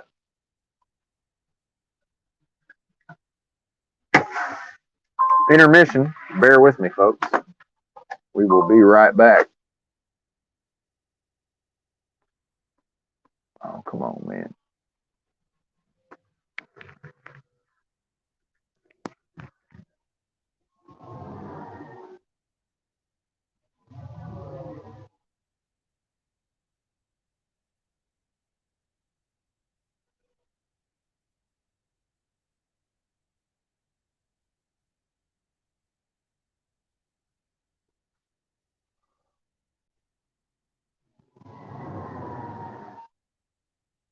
Yeah, I agree, Carl. Decriminalize all drugs. I could not agree more. I should be able to put whatever I want in my body. Amen. How are we going to criminalize the ingestion of substances? That's insane, if you ask me.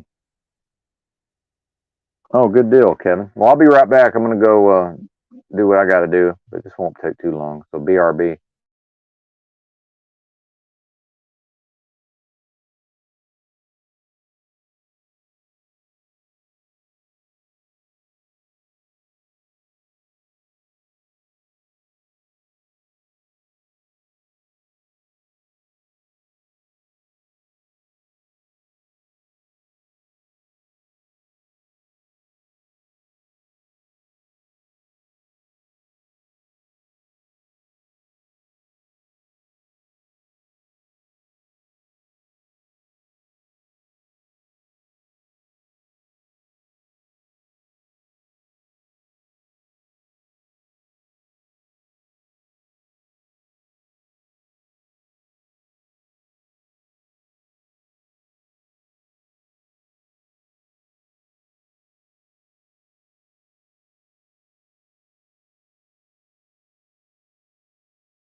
What's up, D-Rex? What's happening, sir? I think that's you anyway. Yep, there he is. What's happening? Yeah, no deuces. No, I had to eat real quick. Yeah, hail the great Sam Hyde. Exactly. Amen.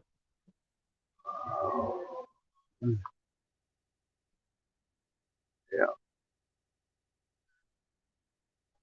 He stole my $75. Bastard.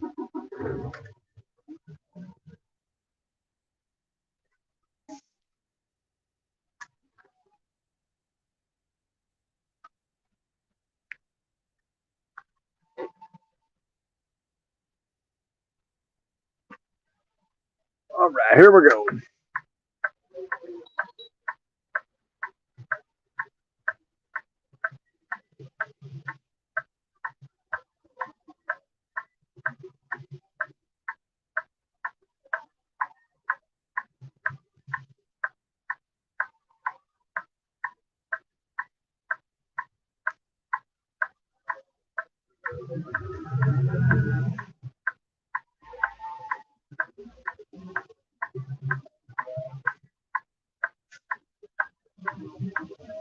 And of course, here comes a car out down the exit just as soon as I try to get up to speed. Ah, they're actually in the fast lane. Amazing. Well done. If they can just figure out how to go faster than me, we'll really be doing good. Hey, they did it. Yay. Amazing.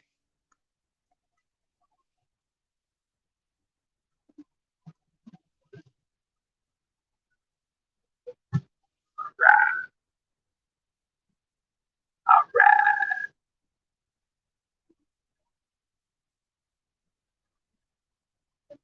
On the road again. Let's see how much more driving to the delivery. Oh yeah. It says 3 hours and 43 minutes, 215 miles. Supposed to get there at 8:26 Eastern.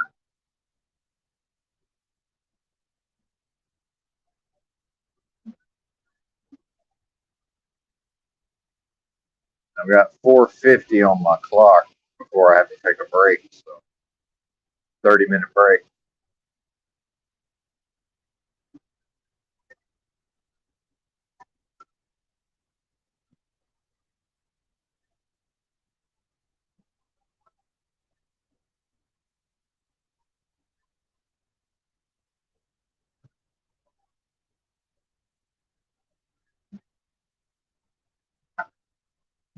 Creeping block.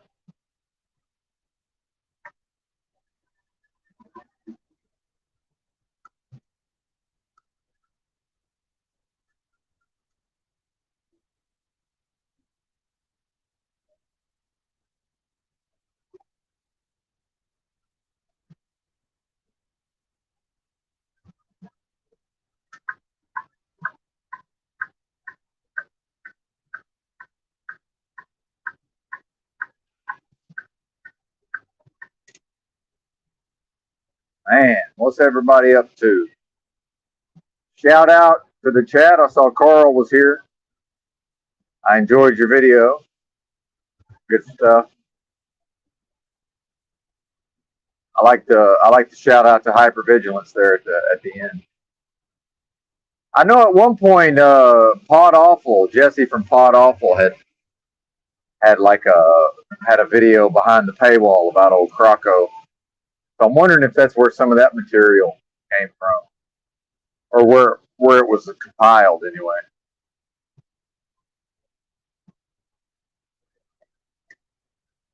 Croco's my boy, but yeah, it is what it is. If anybody's seen the video, changes nothing for me, of course, but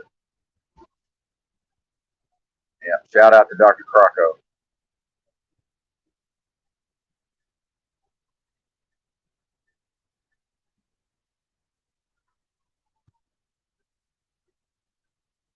Maybe he'll come cover some news items. Although I don't think he's probably not around this time of the morning. We caught him about 2 a.m. though the other day. I guess he was on here when I had that unfortunate event that occurred on the road.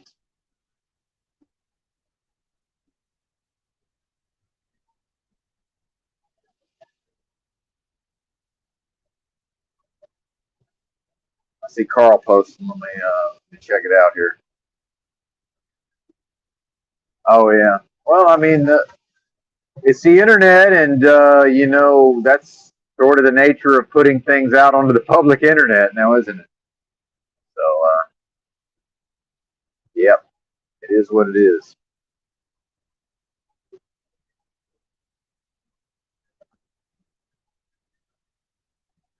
Yep, you're right. Croco has indeed been on a journey, it seems.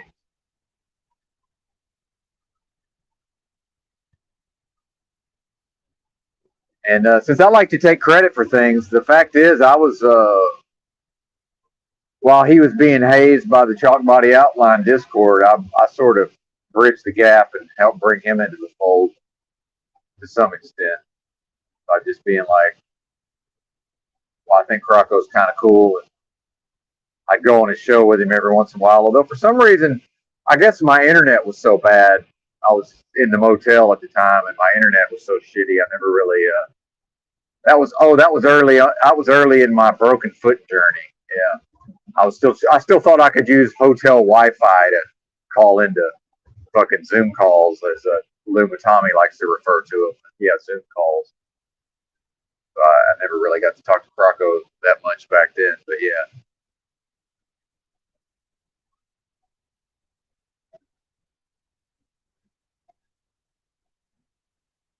We all grow and change and evolve over time, arguably.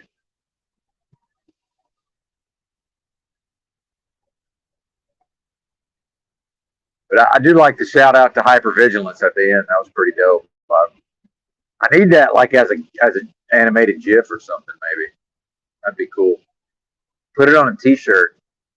My fucking grape, man. That's hilarious, dude. With these wide ass glasses, I've realized at a certain point my glasses are too wide for my head, but dude, they fit fucking perfect as far as like the way they feel on my head. I look ridiculous. Give me the James Worthy fucking goggles at this point. Who cares? And I'm gonna get some new glasses at some point, and they're gonna be just as ridiculous looking as these. These fuckers fit perfect, man. But yeah, I can stick my finger like in between my temple and the whatever that's called, the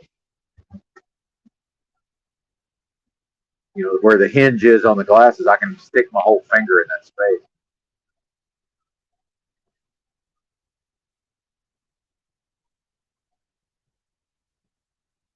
I used to be halfway decent looking, man, but I guess the booze and the weight loss, it's just I don't know, man. I don't even look like the same person. At some point maybe I'll dig up some of my old pictures. You'll be like, "Good Lord, Ben, what happened to you?"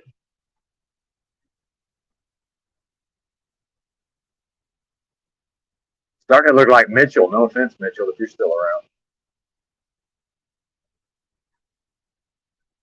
Mitchell with dominant facial features. What has happened? What has occurred?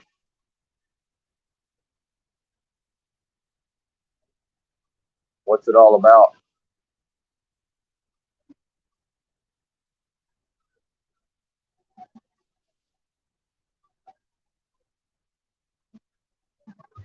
Yeah, keep doing your thing, Carl. As far as I'm concerned, your instincts are right on.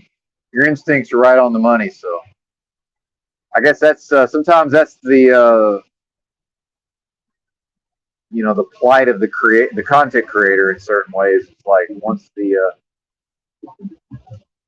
effect of the observer on the art itself. I see that in what I'm doing here sometimes. It's like I need Woody and AJ Lloyd to let me know if I'm starting to get off track or not. I can't really tell at a certain point.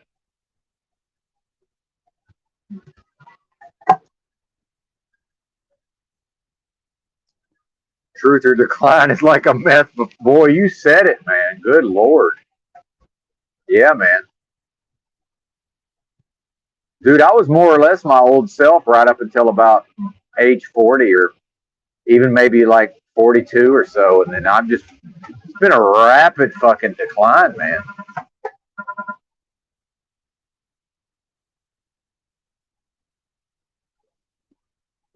Yeah, Faces of Meth, but I've never done meth. I mean, that's almost worse. It's like, at least the people from Faces of Meth did all the meth. You know, I'm like Faces of Meth without the fucking scabs. I mean, seriously, what is this?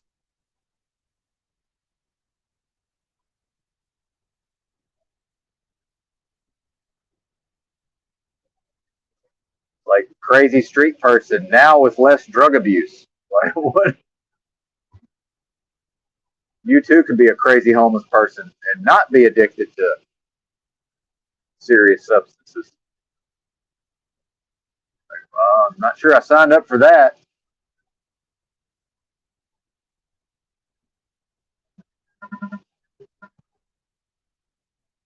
You want to talk about ego? All I got to do is look in the mirror, man. That's instant humility. I still think I'm decent looking. Like in my head, like I'm just used to being somewhat attractive. I think I forget. Then I look in the mirror. I'm like, oh yeah, that's right. This is what's happened. Oh well. At least I can make for hilarious memes on the. At least my grape makes for hilarious memes on the internet. So there's that. There's always that.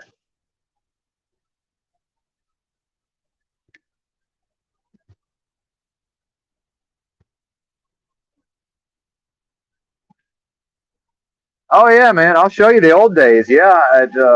Unfortunately, I deleted my Google account. I got all uppity about the terms of service years ago, and I deleted my Google account. Of course, only to make a new one, right? You know, what was I thinking? But uh, I downloaded, like, I exported from the Google Drive. So somewhere I've got a bunch of zip files. So yeah, if you can catch me in between dead think pads, then yeah, I'll upload some pictures.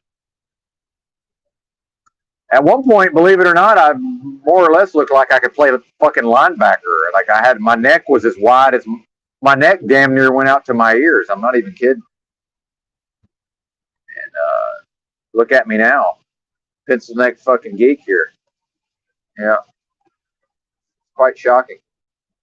I honestly don't even care. Yeah, embrace the silver fox vibes. Yeah, there you go. Yeah, there you go. Look at the bright side. The silver lining. I actually don't mind that. I've never minded the gray hair. I've had gray hair since my late 30s. Yeah. My dad's got hair's been white for a while now.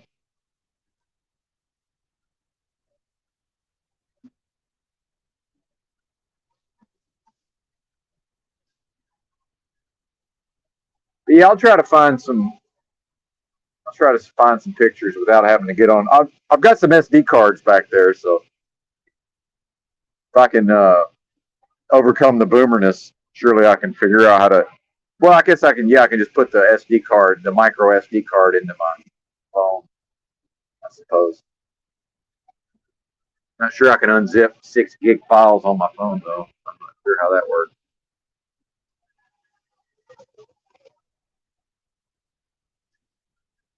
Solzhenitsyn, yeah, shout out to Solzhenitsyn. Looked like a ghost when he got out of the gulag, yeah. Yeah, you know, I honestly don't even care anymore. I guess I probably, if you would have caught me, you know, when I was fucking 35 and, you know, muscled up and full of myself, you know, arguably attractive to at least some small percentage of women. Yeah, I don't. If you showed me a picture of me now, I think I would have been like, "Good Lord, what the fuck? Let's do whatever we have to do to avoid that." But I don't know. I'm okay with it for whatever reason. I actually feel really fucking good most of the time, believe it or not. Other than when I'm sick or I'm bashing my head into the side of the trailer for whatever reason.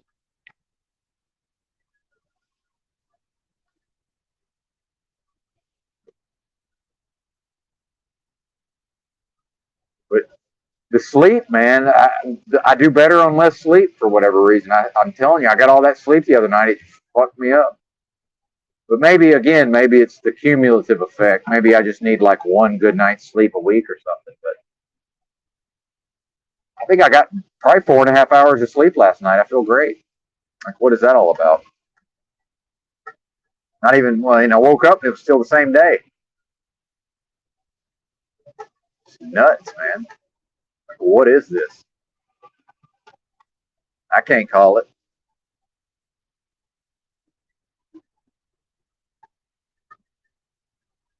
Yeah, man. Yeah, the Gulag Archipelago. I listened to the abridged audio, but oh, now you're going to speed up. Okay, whatever, buddy.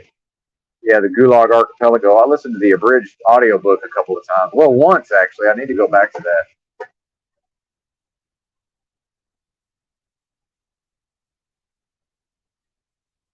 I don't know what this guy's doing. Going 60, hitting the brakes, and I hammer down, and he hammers down. What's he doing? What is it all about, sir? Yeah, this is distracted driving at this point. Keep our eyes on this one. Yeah, he's fucking up. You're fucking up, sir. Now you're tucking in behind Prime, the slowest truck on the road. Yeah, there's something wrong with this dude. Let's see how this shakes out.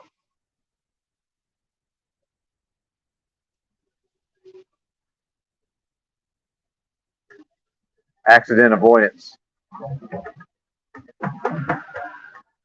Me and I was talking with EVAC about manual transmission trucks. This MTS, I'm pretty sure they run all manuals 10 speed. So I was looking at maybe working for them. They got these dedicated, where you always do the same route. But I was like, I'm too lazy to drive a 10 speed. And they don't let you live in the truck. You got to park the truck at the terminal on your off time.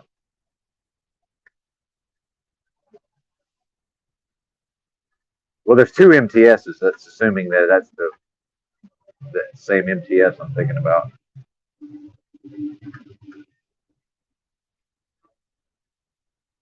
Yeah, you know what, Carl? I tried to read Dostoevsky, and there's something lost in the translation to English, as far as I'm concerned.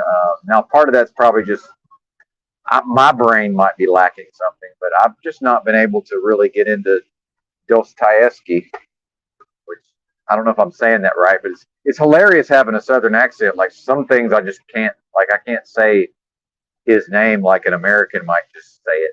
Like I have to really think about how it might be pronounced. Dostoevsky.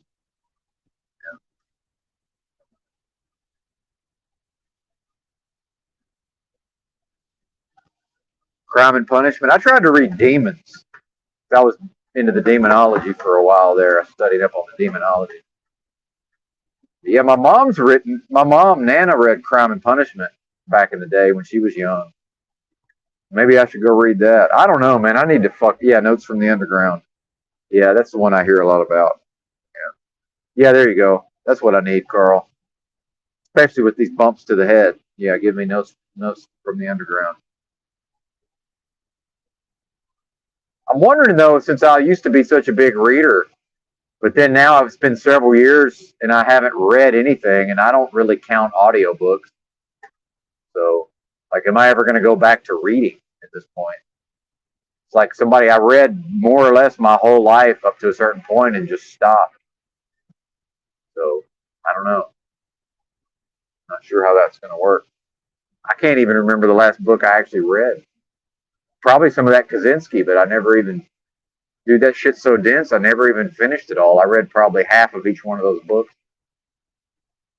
Anti-tech, what was it? One of them, I can't even remember the titles now of those books. Huh. Anti-tech Revolution, and that's the green one. The brown, the burgundy one, I can't remember the title.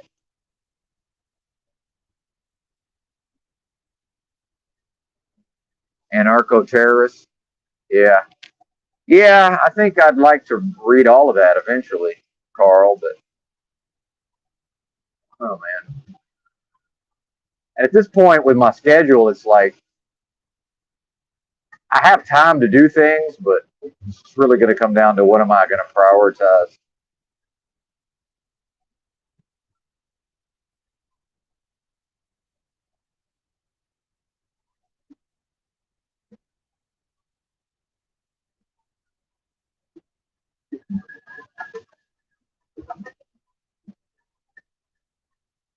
I don't know.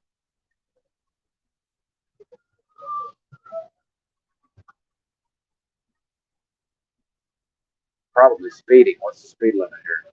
No, I'm not speeding.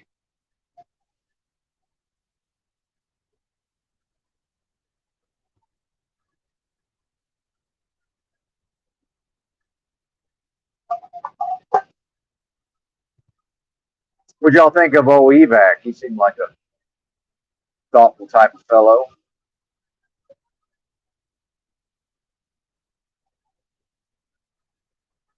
Perhaps he'll be back at a certain point.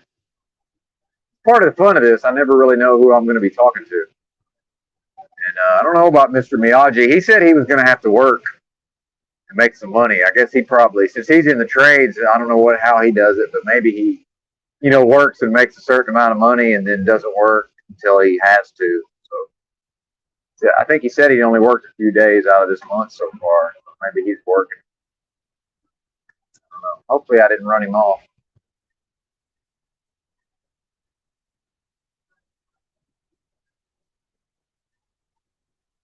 Well, I like talking to him, but man, at a certain point, I've been listening to him talk for so long, it's just like I start letting my frustrations come out a little bit. But we do have like Drew, that part where we were talking about the Unabomber that Drew played on, I think on Get Chalked Up. That was pretty good convo, I thought. I kind of looked like a doofus at the start of it, but by the end, I thought it all tied together nicely. Drew's been killing it lately, so I'm looking forward to seeing that continue. Always glad to see that.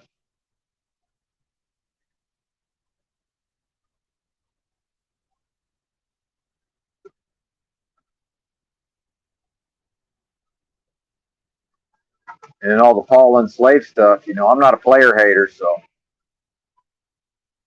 I guess we're not controversial enough over here for him to show up just that one time. So probably not much in it for him to come over here, which is fine. But I watch his show here and there, but that's been less and less. It seems like the more I'm doing my own thing over here, or our own thing, whatever this is, seems like I'm not watching his show quite as much. But I still get a lot out of some of his soliloquies. But all that weirdo stuff that Yurt was talking about with this Brian O'Shea, he's traveled to meet up with. There's this guy Jeffrey, on Paul's panels, who his girlfriend Allie, I guess her name is. I think that's right. They would both be in the same box, and then I guess Paul was sort of interceding in their relationship at a certain level. And this guy Jeffrey's like I guess he's like a LA. They live in LA, and he's vegan and all this stuff. And now this O'Shea showed up, and I guess maybe he's romancing Allie, but Jeffrey doesn't seem to care. I don't know. I haven't really followed it, but it's gotten kind of weird, man. So at one point it was like Jeffrey and Allie in one fucking Brady Bunch square, and this O'Shea was in the other square, but now he's somehow moved into their square. It's gotten fucking strange, man. Yurt seems fascinated by it. I don't know, man. It's a little creepy. It's a little creepy to me. But I got into that with ex-wife number 2. This just kind of just accepting that it's normal for her. And this does tie in with the Paul and slave and it, idea of monogamy not really being the thing. I just more or less was like, more and more I was getting out of this idea of ownership of another person, because I really did view her as like something I possessed at a certain point, And I do have controlling aspects to my personality. So I sort of gave all that up, and then she's very flirtatious, ex-wife number two, very very charming and flirty and attractive. So I got to where I just, you know, if she was flirting with some dude or whatever, I didn't really care. I think that's probably where Jeffrey's at.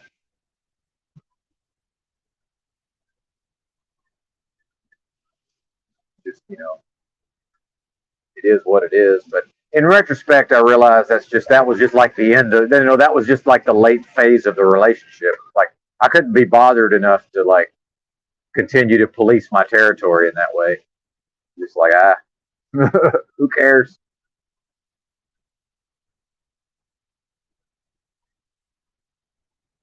That's not a good sign overall, I would say.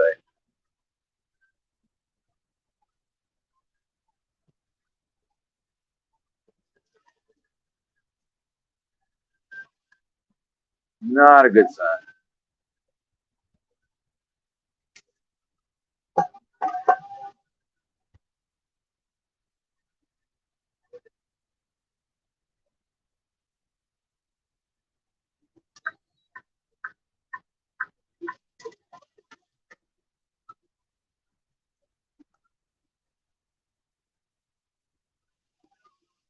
So I will not be following that saga, but I'm sure there's going to be maybe there'll be some fodder for Carl's videos possibly out of that whole whatever that is going on over there. I don't even know how to characterize it. I mean, it's like wife swap, but like the one guy doesn't have a wife. I mean, at what point does that become a thruple also? And we've talked about the. I guess I am going to talk about it. We've talked about the repressed homosexuality. At what point does that just become a thruple? It's like, dude, I'm fairly prudish and straight laced, believe it or not. Like, I find a lot of that stuff weird and creepy myself.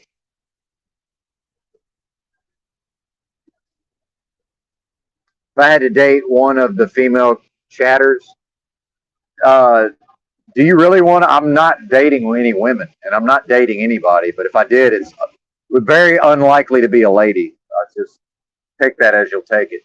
But yeah, Benton ain't gonna be dating nobody. Thank God.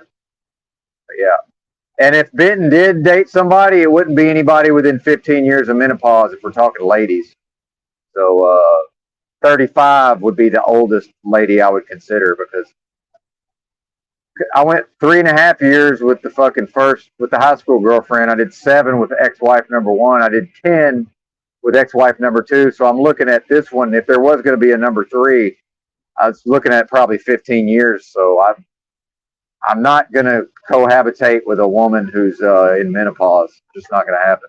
Sorry, ladies. I hate to say it that way, but it's a non-starter. So 35 that'd be the oldest lady I would be interested in. 35. The Muslims say half my age plus 7, which would be what? 28, 35. Yeah, 35. Exactly, 35, Carl. So are there any 35-year-old broads roaming around? I don't think there are. I'm pretty sure I ran Snicker Pie off, although I'm pretty sure Snicker Pie is a lesbian.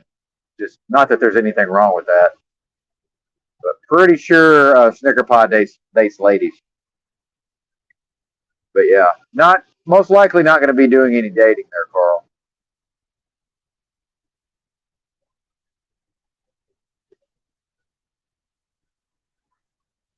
And I don't like people in general, lest we forget. I am an actual misanthrope.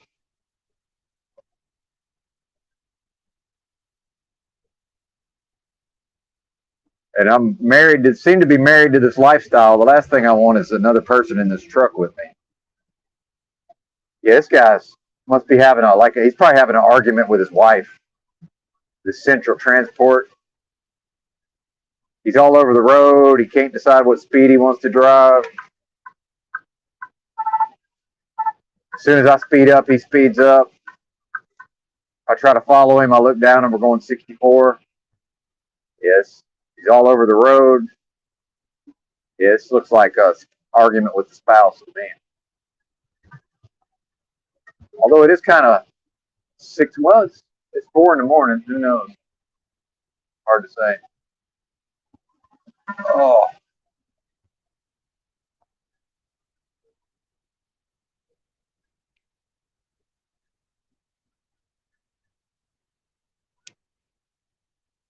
I don't know, man. That's interesting. See, now, like as much as I said I'm not going to follow it, I do find it, Carl. I do find it interesting on some level.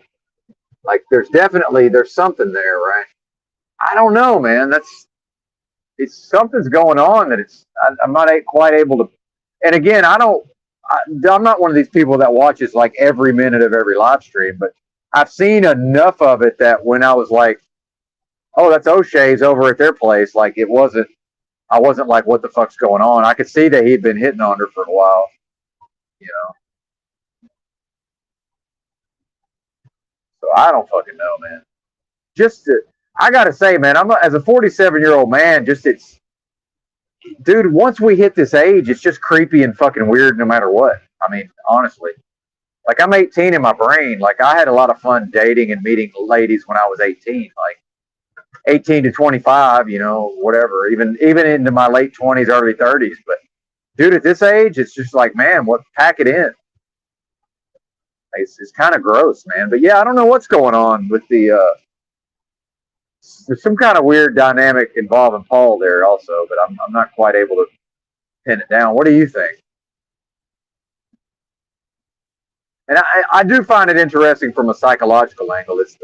It's the weird creepy sex angle that kind of turns me off. Because I mean, I could have had multiple girlfriends more than one time. You know, like I seriously could have had two girlfriends like two different times, and I mean like they both know about each other and shit. Like I'm not a fucking pimp, but you know, like I'm just pretty straight laced overall. You know, like just how I am, in spite of whatever my proclivities may be. So I'm not into all that. You get into these weird group dynamics.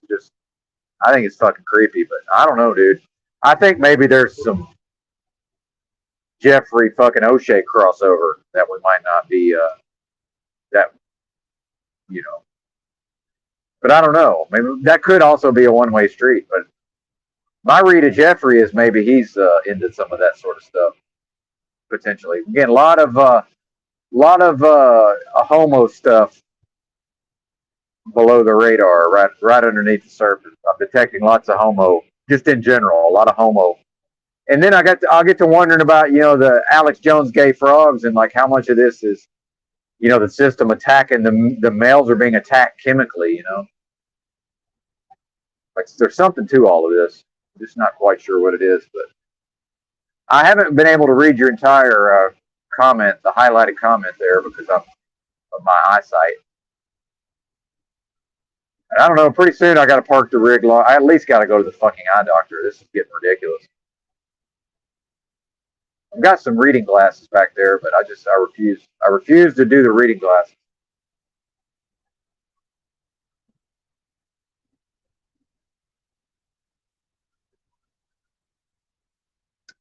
William Wallace movie. Paul gets first dibs. Yeah, man, that's interesting because I mean he can talk about it's not a cult till he's blue in the face. There's absolutely some cult aspects to what's going on. I don't think that's debatable. I just don't think it's, you know, it's not full blown fucking, you know, it's not full blown cult, but there's some weird shit going on. And I'm a weirdo, but I'm allergic to a lot of these just weird dynamics. And you know, I know I say weird shit sometimes. Sometimes it's a challenge when I'm trying to talk, especially if I'm trying to talk to multiple people. It gets a little weird sometimes. But as far as my IRL behavior, dude, I'm not into that. A lot of that weird shit. I'm really not. Part of that's my repressive upbringing, obviously.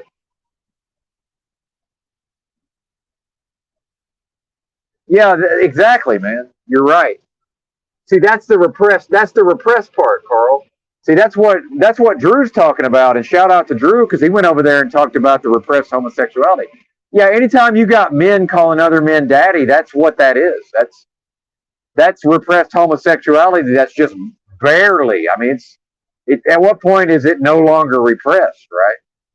And then Drew calling out that guy for he's saying, you know, because they're all trying to attack Drew when he's bringing up the homo stuff, and that guy's laying on his side with his head propped up, and Drew's like, "Look at you, man! Like you're more or less laying there like some sweet thing, waiting for somebody to come pick you up, basically."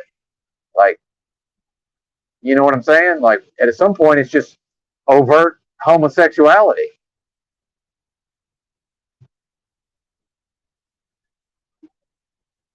Which I'm against for the most part, which by the way was not tolerated. When I grew up, we had literal gay bashing. There was no gays because they would have been physically attacked.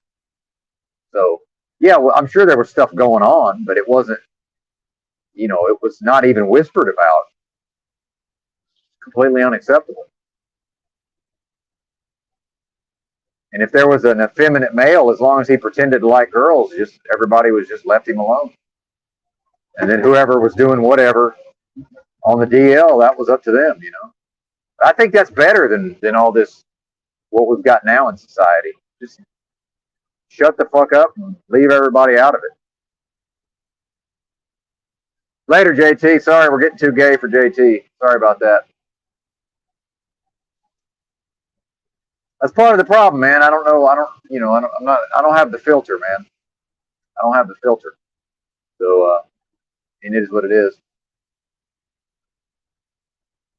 Filterless, JT. But have a good night, sir. Thanks for stopping by.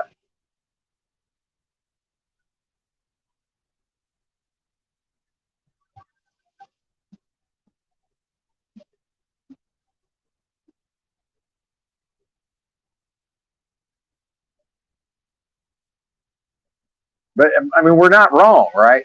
I think, you know, I don't think Drew would go on there and just basically more or less call them a bunch of closeted homos to their face. Like, you know, he's been right on the money about other things. So I got to think there's something to that. I don't personally care, man, but when I tune in and it's fucking grown men saying I love you like non-ironically to each other, I just go watch something else. But, you know, I don't even think that's a thing. Anyway, somebody get me on another topic. I'm stuck in the mud here. There you go. That's what it is. Yeah, that's right, Carl. Some folks are not into that. You're right. And JT's I like JT, but he only really vibes with me on certain topics, I've noticed, so that's fine. They tolerated my weirdness. He was already in the CBO universe by the time I showed up, so he predates me in some of these circles. So shout out to and I think he's older than me, maybe actually. Might actually be my age or older. Yeah, Tiger King or 90 Day Fiance. Yeah, exactly, Carl. Yeah, you can interface with it. Yeah.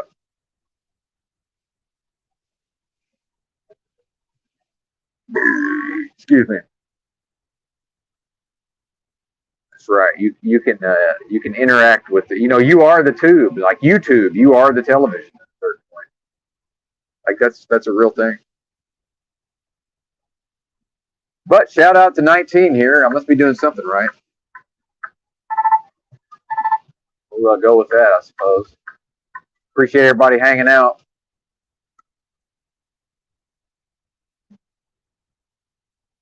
But yeah, I have no desire to date anybody at this point. And thank God I have normal male hormone levels for my age, probably a little high, maybe slightly high for my age, possibly. And all the equipment functions, but I don't know if it's the illness or what, but I've just no desire to engage in those activities anymore. It's I'm kind of off the hook in a way, because Lord knows when that's what I talk about this MGTOW, because I'm like, dude, when I was 26, I couldn't go my own way. What are you even talking about? Sex drive was too high. Like that wasn't a thing. I was gonna have somebody. I was gonna have a wife or a girlfriend. Yeah, I never watched Tiger King, but I am aware of what you're talking about. The 90 Day Fiance, I'm also not aware of. But yeah, I like a lot of those kind of shows. historically.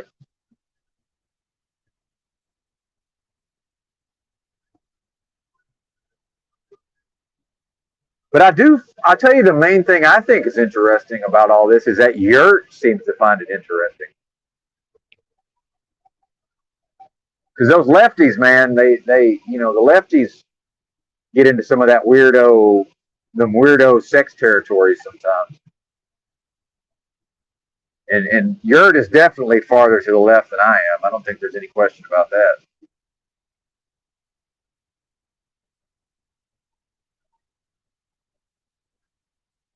I'm really just what used to be a moderate and has become left over time. It's shifted. No, man, no. I think I think some people are just like I think all men are attracted to women physically, but yeah, no, I think it's just a thing, man. Like I don't know. It's like it's hard to explain because again, I come from such a repressive culture. It's really hard to even know where that. Like I really don't know. Hard to say. Like even being able to just talk about it is kind of a new thing. But at a certain point, I just realized that as an individual, it's just I'm causing. At a certain point, I'm just causing myself too much damage by even like trying to continue to repress whatever that is. But I don't know, dude. And then you get into the Kinsey. I've studied the whole Kinsey scale and all that. Like I've actually read a lot of that. But then some people will just say, "Oh, that's a bunch of J nonsense," right? The whole the Kinsey angle, which is basically, that all males are on a spectrum, and then so some are damn near close to zero, and then some are damn near close to 100 as far as their same-sex attraction. But then, that exists on a spectrum. But see, we have no problem accepting that women are more or less attracted to other women. So I don't know, dude. I don't know.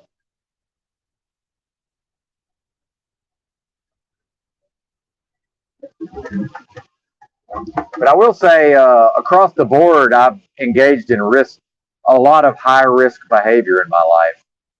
And I mean, I'm talking about in all areas of my life. I've always, and that seems to be correlated to what we're talking about. And also, surprise, surprise, sky high testosterone levels. Like fucking pegged most of my life. So I'm sure that has something to do with it. But I don't know, man. It's just doing the best I can with what I've been given to work with. I see. I'm not sure I agree about your coddling people. Because I have some of that same thing where I just want to try to get down to, I feel like if I can just wait long enough, eventually somebody like Snafu will stop looping. But maybe that's not a thing. Yeah, that's true. The Spartans. Yeah, yeah.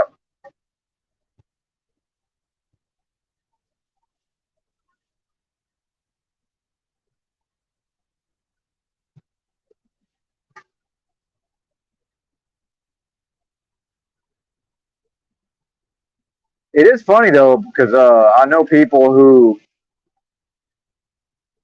they're when they're young males, like people are always asking them if they're gay. I never got that ever. Nobody ever thought that about me. That didn't start happening until I was in my 30s, and then I would just make a joke about it. But when I was young, that never came. I don't know if it's because I always had a woman or what. But it just never came up.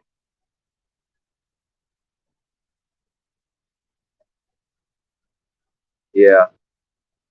Oh no, I'd rather have your viewpoint. Yeah, I just won't necessarily agree, Carl. But yeah, I'd rather know than not know. Yeah, it's point counterpoint, obviously. And then I also consider like what's wrong with me that I like to dissect people's psychology. Because at a certain point, it's just like I'm psychoanalyzing everybody I come into contact with. Like, what's that all about? But I do that to myself, so I don't know. It's interesting, but it is pop psychology. So I recognize it's just I don't know why am I so fascinated by human psychology.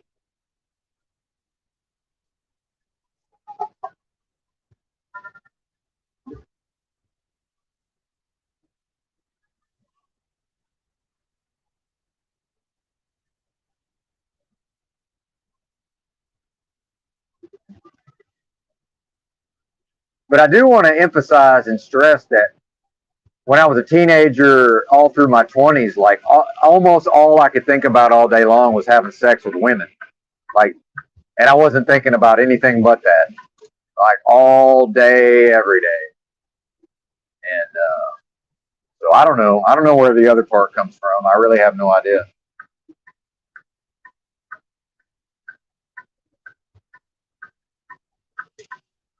Probably some kind of childhood abuse that I'm not aware of. I mean, ultimately, that's the most likely explanation. Some sort of, I got fucking buggered. I got diddled when I was a child, probably, and I just don't know. I think that would be the most likely scenario. Yeah, exactly. Lots of walls up and defense mechanisms. Yeah, to certain, and then all those years of living in the streets, it's just that's not even helpful at a certain point. It's like, what's the point of building all these mechanisms when I'm like in line for a fucking soup kitchen, you know, every day for years. So at a certain point, I think I just stopped caring about trying to maintain some sort of self-image. And people can kind of tell also, I think.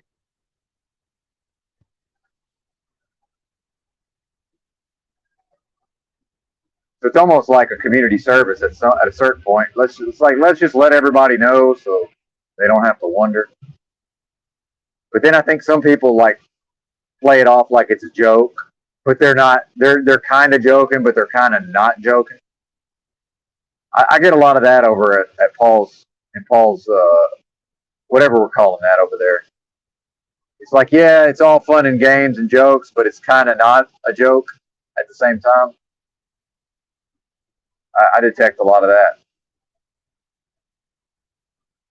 That's just not my style.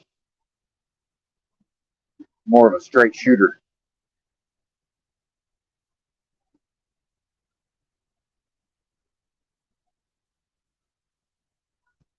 But like, you go back to that live stream, man. When Drew said that about the homosexuality, and then they're trying to say, well, maybe that's because that's what you're thinking about. And then Drew's like, well, look at this guy. He's basically like propping himself up like some sweet thing, like some sweet piece of meat here. And the guy just laughed. I mean, there's something to that. Like that's a real thing, man. I don't care what anybody says. That there's something there. Now, is that right or wrong? That's for the person to decide, right? Yeah, exactly, Carl. Passive aggressive. Fuck that. And passive aggression is still aggression, by the way. If I'm going to be aggressive, why not just be aggressive? Shout out to Real Adult, Sketchy Past. Yeah, yeah. See, me personally, I just don't get into anything approaching character assassination, like all the David Crocco stuff. Like, I just don't care. It's like, yeah, man, that's all fine and good. I'll watch it and I think it's funny. Like that video was presented in a humorous way, but like, I just kind of assume everybody has skeletons in the closet. So like, I think just about anybody can be character assassinated. But yeah, I mean, Lord, who knows what these people were up to in their past? Who knows? I don't know. I mean, to face the fact that when I was, I'll face the reality that when I was living in the streets, a lot of those people I was in line for at the soup kitchen with were probably literal sex offenders. But I don't, I just neither here nor there for me. I'm not on the menu, so whatever they did before, they got to answer for that. It really didn't affect me. But some of those people, it's like they're on disability and they're fucking living in the streets. But some of that is just because like won't nobody have anything to do with them. They can't afford to actually live somewhere. And then the places they could afford to live, it's like it becomes a whole economic thing at a certain point.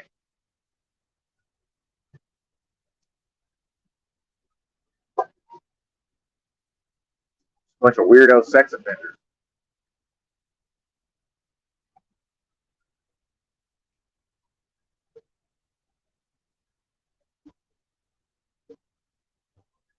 And I think I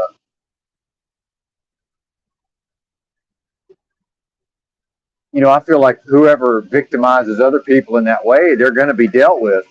They can't, like, they are going to suffer for that. But it's just not. I'm not the one, to be meting out the justice unless it directly affects me, and then I would, of course. Round them all up, put them on an island for all I care. But I'm not going to be pushing for that.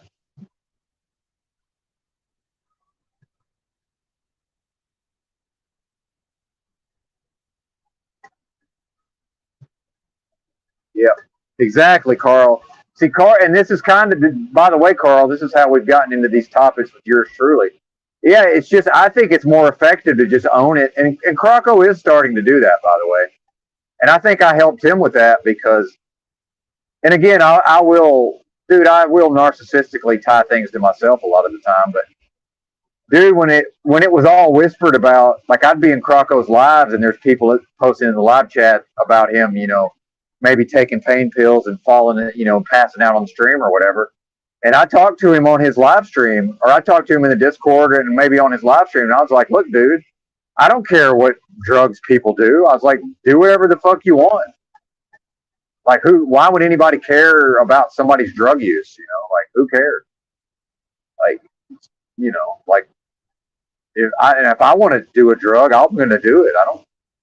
I'll just, again, like Carl's saying, I'll just own it versus, like, the shame is very harmful, man. All these issues around shame and wanting to hide, and that causes a lot of problems. And then you get into repression, man. Repression is always harmful to the individual, man. Always. Ask me how I know. I know a lot about repression. So at a certain point, it's like, am I going to just keep repressing whatever it is to repress, or can we just deal with it like mature adults and move on? But I think some people want to try to escape these things from their past without reconciling whatever those issues are. The thing is, if the issues are never reconciled, even if the people don't have a knowledge of what happened in the past, like, the individual still carries those things into the present. Like, it's still part of them, right? And especially if it's repressed, now it's never been dealt with, but it's still present. And people can absolutely detect it. And that makes it, that creates a certain level of uneasiness, because we are, all intuitive and in tune with one another, to some degree, whether we know it or not, right? Like, we're a lot more intuitive and in tune than what we may want to actually face up to, I would say. We all kind of know what's going on in a lot of ways, whether it's verbalized or not.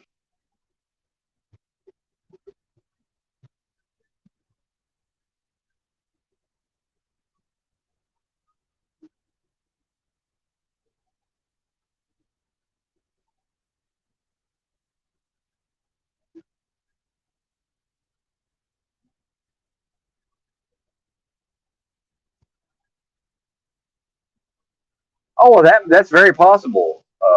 If you're talking about Paul, I mean, that's possible for sure. And then, see, I think that's where we get into the idea of boundaries and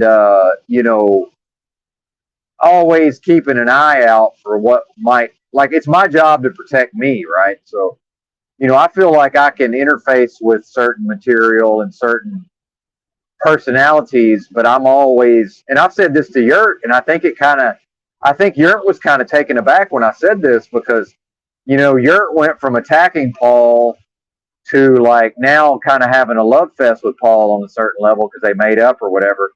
But I told Paul, I told Yurt, I said I would never have anything to do with Paul in real life. Like, absolutely not. I'm not gonna engage with that person in a physical, dimension. Now, if I just ran into him at the grocery store, I'd be like, "Hey, man, how's it going?" I might have like a little chat with him or whatever. But then I'd be, "All right, man, have a good day." It's not. I'm not trying to.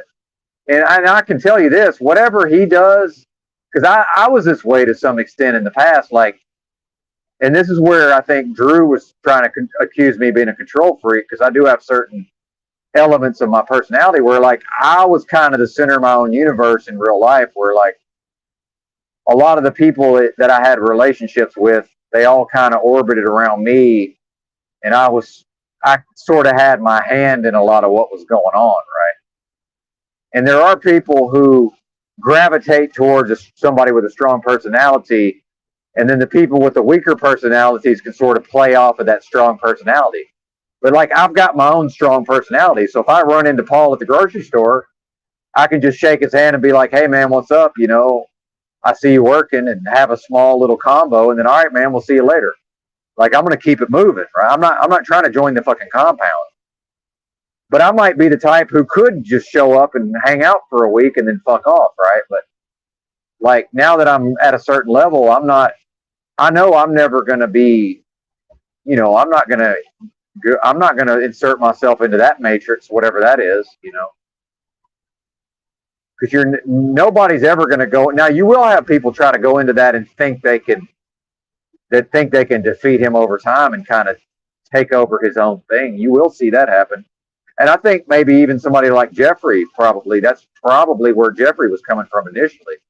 But then they come to realize, oh, I'm not actually going to be able to take over what this guy's shit here, you know. Versus me, I'll just go if I feel like I need my own universe, I'll just go make my own universe. But then now I'm old and my energies are limited, so it's like, why even bother? I'll just fucking dissect psychology with Carl on a live stream, and I'll, you know, Dark Glasses Woody will send me an email that maybe I'll hopefully get around to reading someday, you know, and I'll ramble like a jackass, but somewhat intelligently, you know.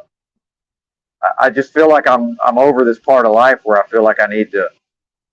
Even though, yeah, I can manipulate people. So what? Like, at a certain point, it's like, you know, Paul can say whatever he wants. He is manipulating people, whether he faces up to it or not. Like, that is what's happening.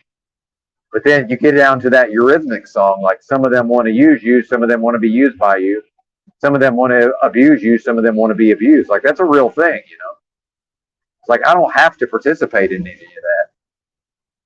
Or I can choose to participate to see. I think Yurt, if it was up to him, he probably would want to go hang out with Paul in real life. But, like, I don't have no desires. Like, why or what?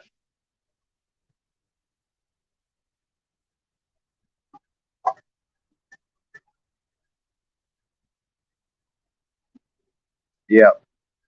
Well, and you got to realize he does have some he has some very strong mental abilities, and he's in his prime. You know, like, whatever my mental abilities are, they were not developed when I was 33.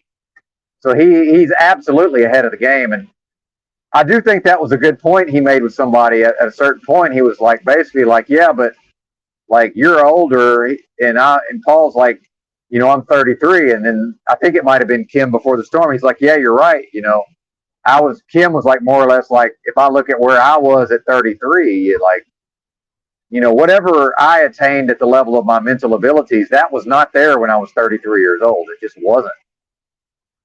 I would have been in one of these bozos on his panel trying to figure out what the fuck is even going on when I was 33, you know.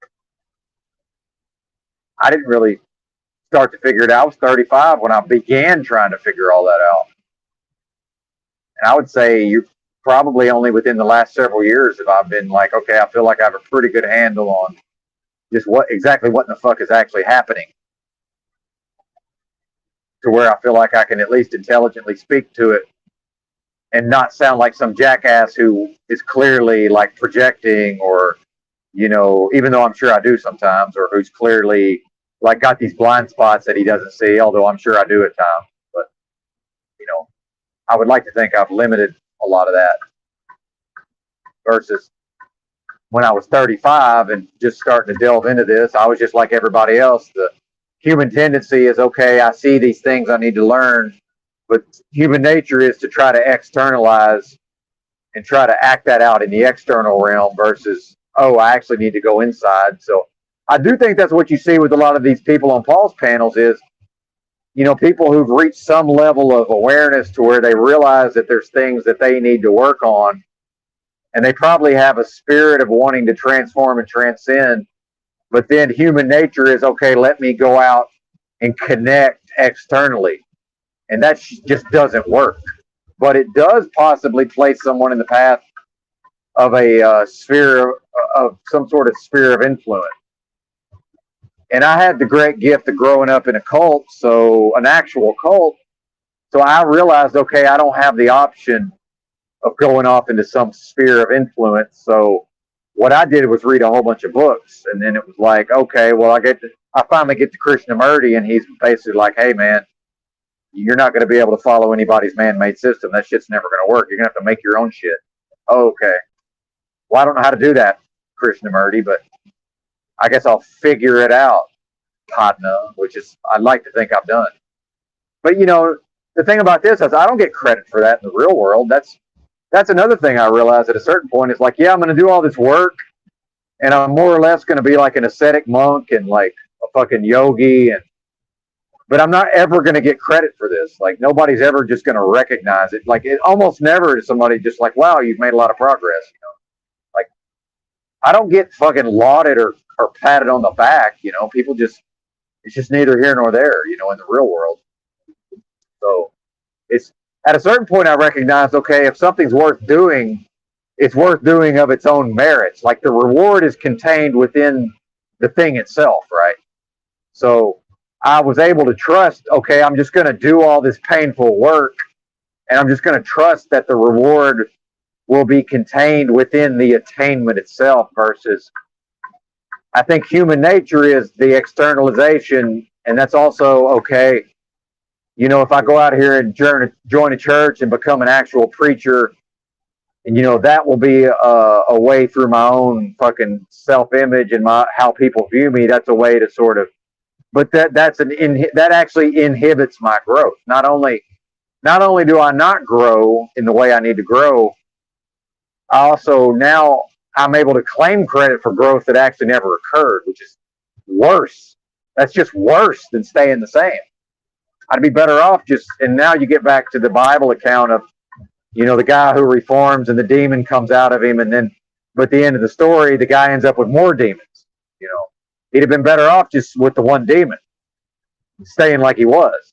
At a certain point, it's like, I'd just be better off just at whatever low level of a sinner, which I don't even view myself as that, but it's like, man, if I'm going to do the damn thing, I'm going to do it right.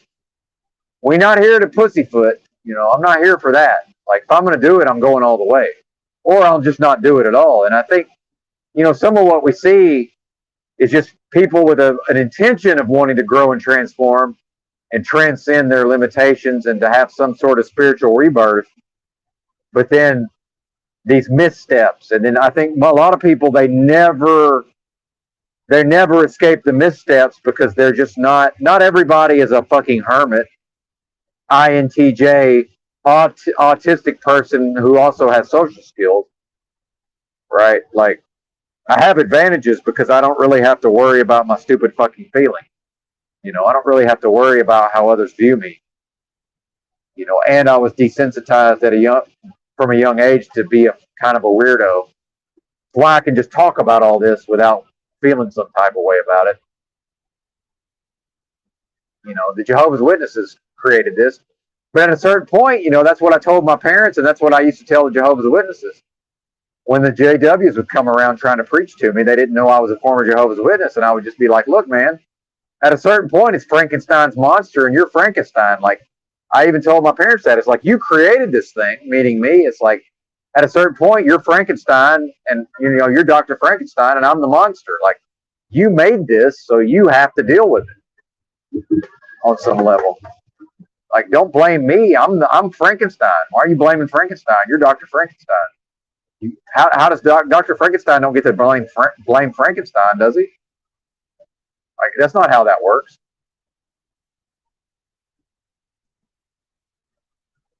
So what do you want from me? Thank you, sir. Much appreciated.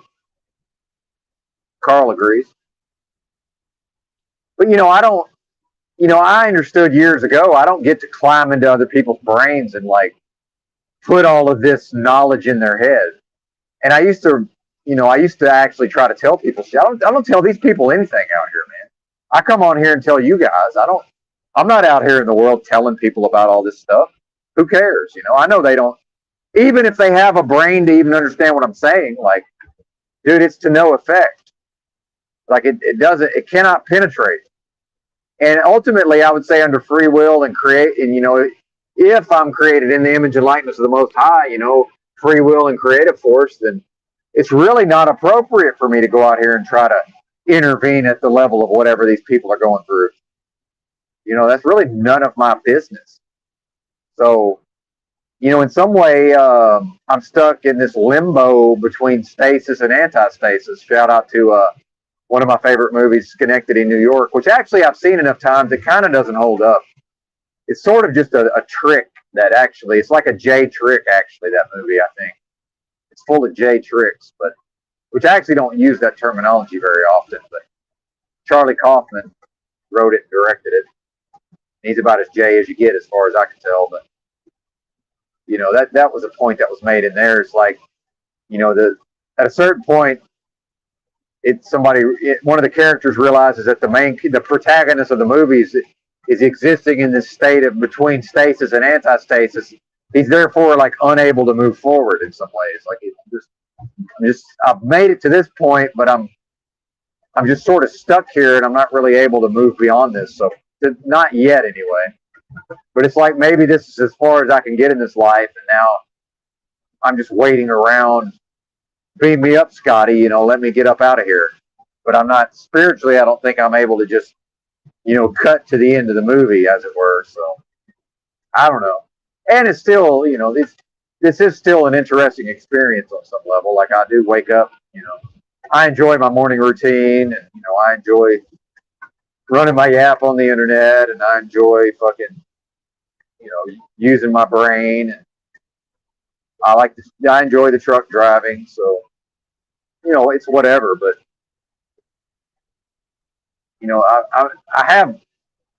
I believe I've completed most of the missions I was sent here to complete. Seems that way, and I don't think the shit's ever going to pop off. For a while it seemed like I was mainly like I was maintaining myself in a state of mental and physical readiness, like almost like a war, like I was a soldier ready for a war. Like maybe I'm going to be some kind of fucking field general, right? Stonewall Jackson, just waiting for the shit to pop off. More or less, I'm a joke. Like if you look at Stonewall Jackson, he's a professor at VMI. People just made fun of him, and he was an autistic weirdo on some level. But then here comes the war, and now he's like, reaches his final form. If that's even a thing, right? Because that could just be a bunch of made up nonsense. But I guess I used to maintain that state of readiness. Believing, okay, well, it's gonna happen, man. Like we're gonna go Mad Max. I'm gonna get to go strap on my hardware and just mob around, fucking ready for action. Because that's a fantasy, right? That's a literal fantasy. So I think now that I've psychologically accepted, okay, that's actually never going to happen. So now my body's like, okay, we no longer need to maintain ourselves in this state of readiness. So now look at me. This has happened in a very short period of time also. Very short period of time this has all occurred. Really, like, I would say the event itself, my physical decline has coincided with the event itself. And look at Talcott, by the way. You can actually go back to Talcott's YouTube channel. Same thing with him, dude. You can see it on it. You can see it on his face, man. Like, dude has declined in concert with the actual events of the last few years. So I don't think that's a coincidence. If you ask me.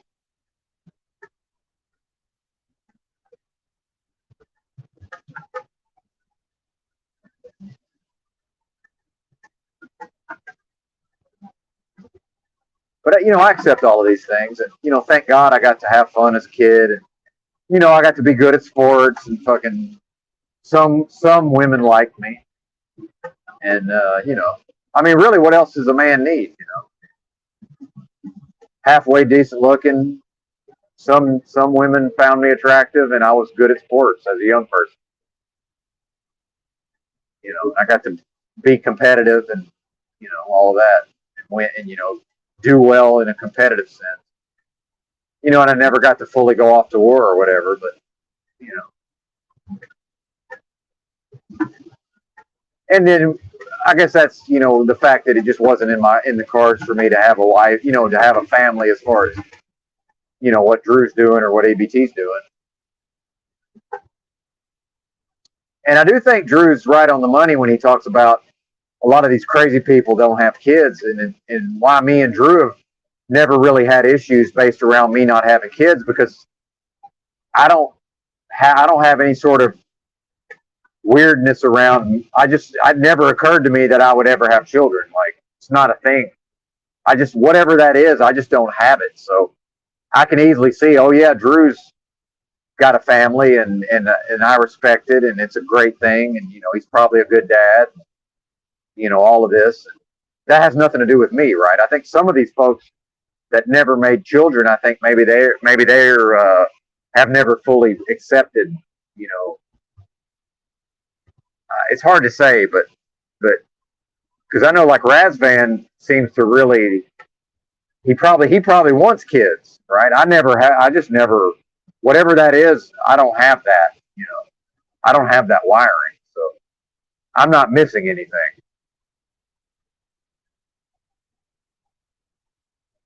But I think some of these crazy motherfuckers that are child, especially a woman. I mean, let's be honest. If a woman makes it to 40 and with no kids, or 45, and they hit menopause without, I don't care what you say, dude. It does something to them, man. It does something to their brain. There's something to that. So my dad, he's the type of boomer where he just can't, he has to have a woman, man. He just has to. And so now he went from, my mom, and then he met a lady who really just thought he was the shit. And then she passed away in an accident. And then he married this lady who was a Jehovah's Witness, and that went horribly. And now he's with a woman who's never had kids. Well, so I know okay, she's fucking nuts. But she has to, how could she not be? She's 60 something and she's never had kids. She's crazy. I mean, she has to, there's no way she's not a crazy person. It's just not possible, man. And it's nothing against her. She's a fucking crazy, but she has to be a crazy person. But he's in the honeymoon phase, and he thinks, I see how his mind works. He thinks, okay, since he's coming off of this one who fucked his head up, but she was a Jehovah's Witness, and he used to be a Jehovah's Witness. So now he's just going to think, okay, and a lot of the problems he experienced with Jehovah's Witness is because her family was involved, her adult son and her grandkids. My dad was got swept up in a communal type of living situation that, really was not to his liking. And he was sort of these really bad people they used all of these mechanisms to, he didn't have proper boundaries, and he allowed them to damage him psychologically, right? So now I know how his mind works. Now he thinks, okay, I found this woman who doesn't have a family. So now he's not going to have to now he doesn't have to contend with somebody's family. I'm like, yeah, that's right.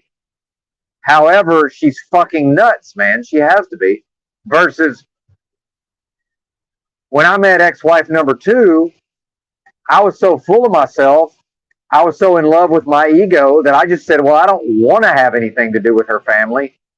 So when I met her family, I just let them know in the moment. I just was able to communicate to them through my body language. Look, I don't care what y'all think. Your fucking stepdaughter thinks I'm the shit, and she's more or less under my control. And y'all are just going to have to fucking deal with me whether you like me or not. And I don't really care what you think about it. And it's funny, we do train people on how to act around us. They just accept it. Okay, Benton's this is how he is. They just accepted it from day one and just moved forward. You see what I'm saying? Versus my dad, who he has all these people pleaser things where he wants to be viewed a certain type of way by these people. But I realized, okay, I can just communicate to them. I don't really care what y'all think, and I'm just going to do what I'm going to do. And if y'all decide to allow that to cause y'all consternation, that's your stupid fault. Because I'm letting you know from day one that I'm more or less a scoundrel, and I got my arm wrapped around your attractive stepdaughter. I know she's in her 30s, but you know, I'm doing what I want with this one, basically. And it's sick, man. Like dude, we do a lot of sick shit. And in retrospect, I'm like, I would never do that now. I didn't know. I didn't know I was just in love with my fucking ego, and I didn't know I was on some sicko, manipulative, fucking weird shit. But I was. Well, once I know better, I do better, right? I'm not involved in anything like that now, and I don't think I ever will be again. But my thing was, I damn sure wasn't going to be victimized by those mechanisms. But then, if I'm utilizing those mechanisms, that's just as bad. That's like, it's not better just because I'm the one who's aggressively using these things versus submissively allowing it to happen to me like some people do. Get outside of all of that. That's what I say. I don't operate on those levels anymore. But the fact that I came up out of that, probably I can see it for what it is. And probably I'm seeing that when I observe certain internet circles or spheres, or if we want to use the word community, right? But I don't see myself as, oh, I'm better than this. And I don't see myself as like, oh, they shouldn't be doing that. I see this as, oh, they're all most likely playing these power games and these mind games. And, they're actually probably going to do a lot of psychological damage to one another. But by the way, none of that has anything to do with me. And it's damn sure not for me to go into their playground and say, well, actually, you bozos are like, here's what you're doing. Like, that's not really any of my business. Like, let them figure it out. And then, what potential growth can come out of that? If I'd had somebody in my ear saying, well, actually, Benton, like, it turns out that you're more or less psychologically manipulating all these people, and, it's really probably morally repugnant, and, it's hard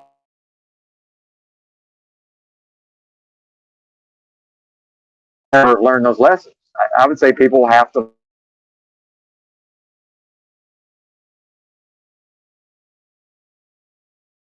I talk about I am a lay expert in human psychology. Like I do, Tinfoil can make fun of my pop psychology till he's blue in the face. Until he can come on here and dissect psychology like I can, maybe he can, and maybe it's beneath him. I don't know. I'm not going to just assume that he can until he does. Maybe he can. Probably a lot smarter than I am. I'm really not that fucking smart. But there's something to all of this. And will humans figure this shit out, put it behind us? I think that's the question. Do we have to continue to engage in these very sophisticated fucking psychological games? Is really what it comes down to. It's just a bunch of games. And I figured out early on, especially when all these bozos started getting on my internet, and it was like if somebody had a dating profile and it was like a woman that said no more games. Well, that's the biggest game player of them all. When you read a fucking profile back in the day and it's no more games, ! That's the biggest game player of all.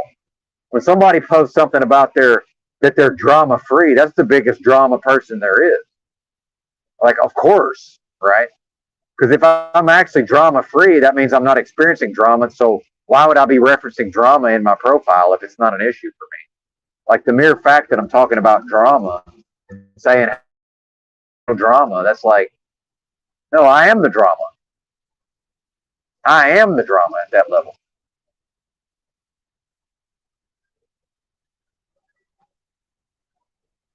So, and I think this is what Carl's talking about with everybody has a past, but you know, it's the repression or the I'm not ashamed of any of that. Like that shit really happened.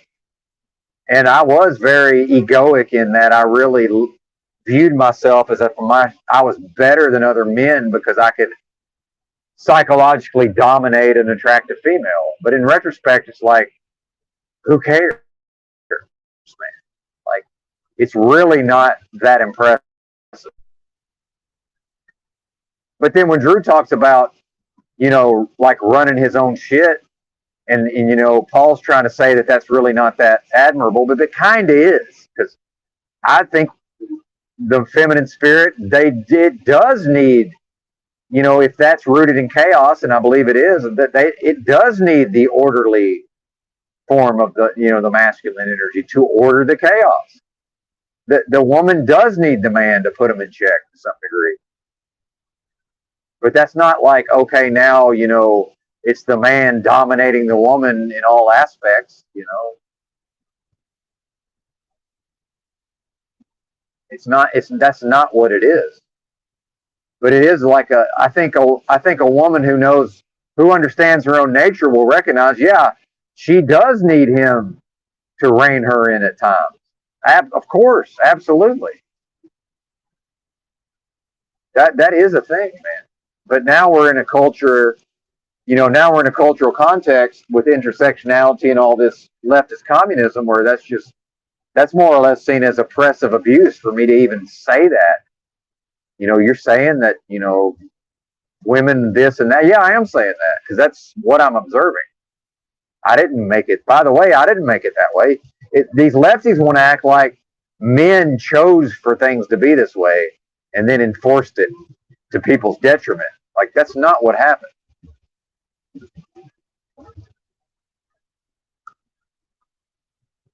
But now we're going to move into a phase of inverted world where nobody has a problem with the woman running roughshod over the household and dominating the man and running everything. That's completely fine. But it's verboten for a man to do that.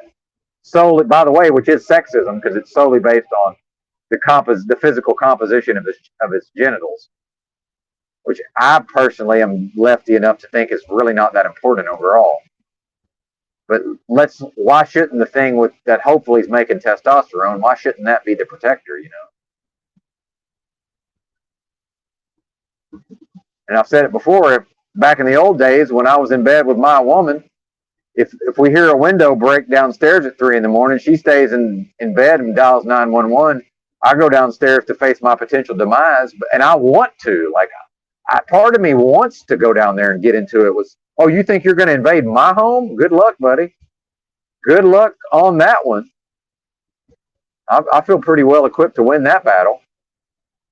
Are you really going to penetrate deeply into my territory? Like, that's all built into men. Like, we're coded with all that. Now, I understand that it's moved in a direction where men have lost touch with that, and I think that's what Lou Bass is talking about with the pussification and the sissification. But, you know, if I'm in touch with all that and other people aren't, how's that my problem? You know. Meanwhile, it's a zombie apocalypse, meaning, you know, when it was the full-blown version of the thing, man, you know, the event, and I'm in Walmart and now these women are looking at me in a lot different light. They're looking at me differently because they're like, wait a minute, maybe we actually do need a man, because they were operating based on a woman needs a man like a fish needs a bicycle. And look, in this postmodern society, there is something to that, right? But then now the shit's starting to pop off potentially. Now they're looking at me like, oh, wait a minute, maybe I do need to grab me one of these. And I'm looking at them like, no thanks. I'm good on all that. Been there, done that, bought the t-shirt. And please stop looking at me some kind of way. But meanwhile, that's the exact same kind of way they look at me when I go to the grocery store right after the holidays. But I know, it's not because they think, it used to be my ego. Hey, these women, they really think I'm awesome. It's like, no, they just went through the holidays. They've had to interact with their family. and their families treated them like they're weirdo losers because they don't have a man. Or even worse, they have a male partner who's not a man. So now they're looking at me solely based on, hey, this is somebody with some testosterone and a set of nuts. Like I've never given up my testicles. Like I've still got a set of balls and I still make testosterone. So I'm at some minimum level of manhood, right? So I recognize when I'm in the grocery store right after the holidays and these women are looking at me funny, trying to sidle up to me. So maybe I'll talk to them. It's like, that's got nothing to do with me, right? That's just, oh, they've realized they're fucking losers because they don't have a man in their life. And they've interacted with their older generations of their family now they felt some type of way because they don't have a man in their life. Well, what's that got to do with me, sister? And I'm just like, more or less like, do we really have to do this, or can we just go back to hating each other's guts like we usually do? Can I just go back to y'all treat me like I'm a piece of garbage because I got a dick and balls? Because that's normally how I'm treated by these broads.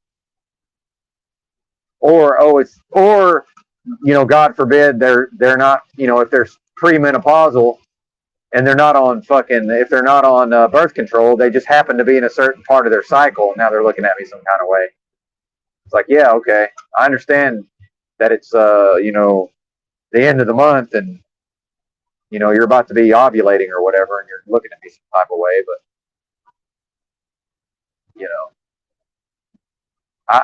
I've read Sperm Wars. Like, I understand the fucking science's view of all of these, the mating strategies and all of this. Like, but why do I have to get funny looks and followed around a grocery store because it's February? It's late in the month, and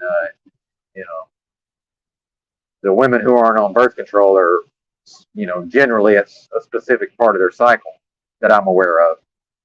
But the old me was just like, hey, like, these broads think I'm awesome. But now it's just like, no, I'm still making testosterone and I'm not a puss. And there's not that many of those guys around anymore. So I'm being followed around the grocery store. And I find it creepy and fucking weird. Please just leave me alone. But that's a real thing, man. It's like, oh, bitten, sure, you're just. But then the normal part, poor people just want to say, oh, it's confirmation bias, or you're reading too much into the situation. It's like, no, I'm not. That's what's happening. It's fucking halfway through January. These women spent a month with their family, and their older generations have just said, when are you going to do this? When are you going to settle down? Or like I said, even worse, they're with a male partner who's a fucking pussy. And they, like it or not, she wants a man. She ain't got a man. What's that got to do with me? Nothing. I'm a hermit. I can be by myself.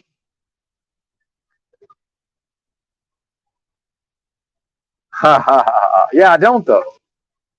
Shout out to PMAX. See, I don't do that. It's just if a man is emasculated and doesn't produce enough testosterone, he's just not an option. As far as in the way I'm describing, he is an option as far as cohabitating with a female, providing her with resources, but then she is the dominant force in the relationship. I've never been in a relationship where I was not the dominant force.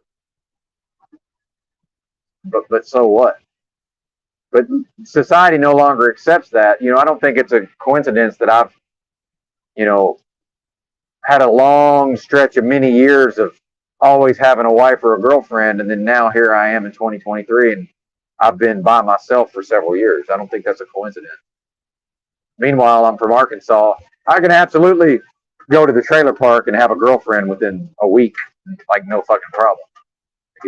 I have a job. I have all my teeth and my hair. I got a head of hair and some teeth, and a job, and no criminal record. Like, dude, I can get a woman in Arkansas anytime I want. Like, I'm not a fucking city person. I'm not one of these. I'm not a metrosexual from the city, like, who has to meet certain fucking lofty criteria to get a woman. Like, no, I can just fuck off to the trailer park anytime and find a halfway decent woman. It's not a problem. Who cares?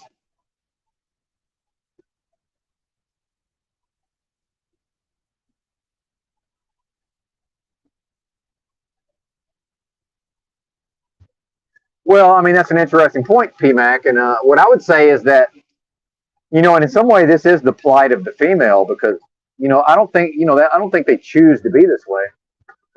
Wait a minute. Am I getting emails? What is this? Okay.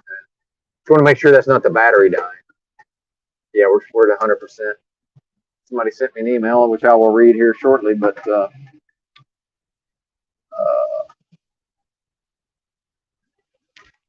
see, this is in part, and this partially describes the plight of the female, but other than her children, nothing will ever be as important to a woman as her feelings. And that means you, by the way. So if you're a man in a relationship with a woman, her feelings are literally more important to her than you are. That, and for real. So, as a man, I was able to just accept that. Oh, okay, yeah, this is a real thing. And I was able to accept that and just be like, okay, I'm fine with it. And I think that just that alone causes a lot of problems for people because it's like, oh, well, we want to operate based on how things should be. But it's like, well, what's that matter, how it should be? Like, is that even relevant? Yeah, maybe it should be that way, but it's not that way. So like, what are we even talking about? And I'm about to be in Chicago, the greater Chicago area, meaning there's not going to be anywhere to stop. Do I stop or do I just grind out 112 miles to the delivery? I think maybe I'll just grind it out. 2 hours. I'm going to be early though. The Google Maps reviews seem to indicate that this shipper may not allow you to arrive very early. My appointment's at 10. So GPS says I'm going to get there around 8:15. I don't know, maybe I'll stop at a truck stop. See how it goes.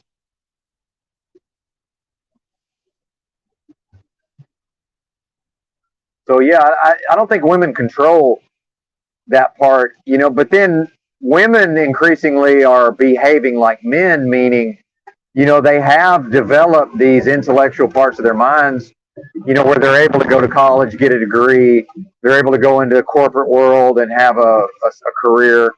So that's all through, the logic and the reason and the masculine, that's all the more masculine behaviors. But then, on the other hand, that has nothing, none of that confers anything with respect to their emotional makeup, right? And then also, can we face the reality that most of these women, especially the ones who go to college, get degrees, and go into the corporate world, they're pretty much all on psych meds.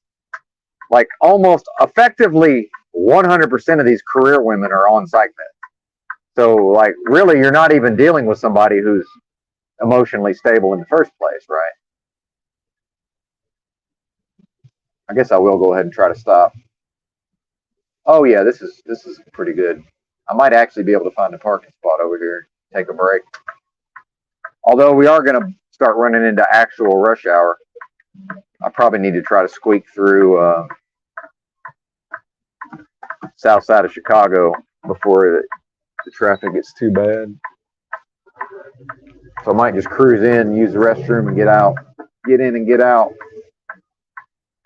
Fuel islands looks to be just about full, but I reckon we'll squeeze. Oh, this might work. Yeah, let's just do this. Let's just do this right here. Great idea. Lovely. Perfect. Oh, and this car behind me followed me onto the shoulder. See, this is what I'm talking about. They're gone, man. These people are not here, dude. They're somewhere else. They're not here, man. They're just not here at the level of their human consciousness and awareness. Whatever that is, it's not here. It's somewhere else. Is it in cyberspace? I don't know.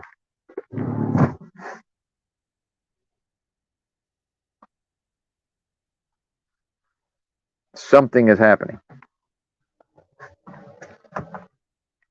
But I'm going to try to keep ranting and raving because I'm kind of on one now. So let's see if I can keep this going while I take care of my needs here.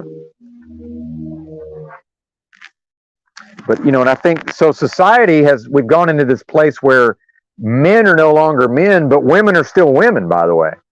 Like none of these things we're talking about. Women are still women.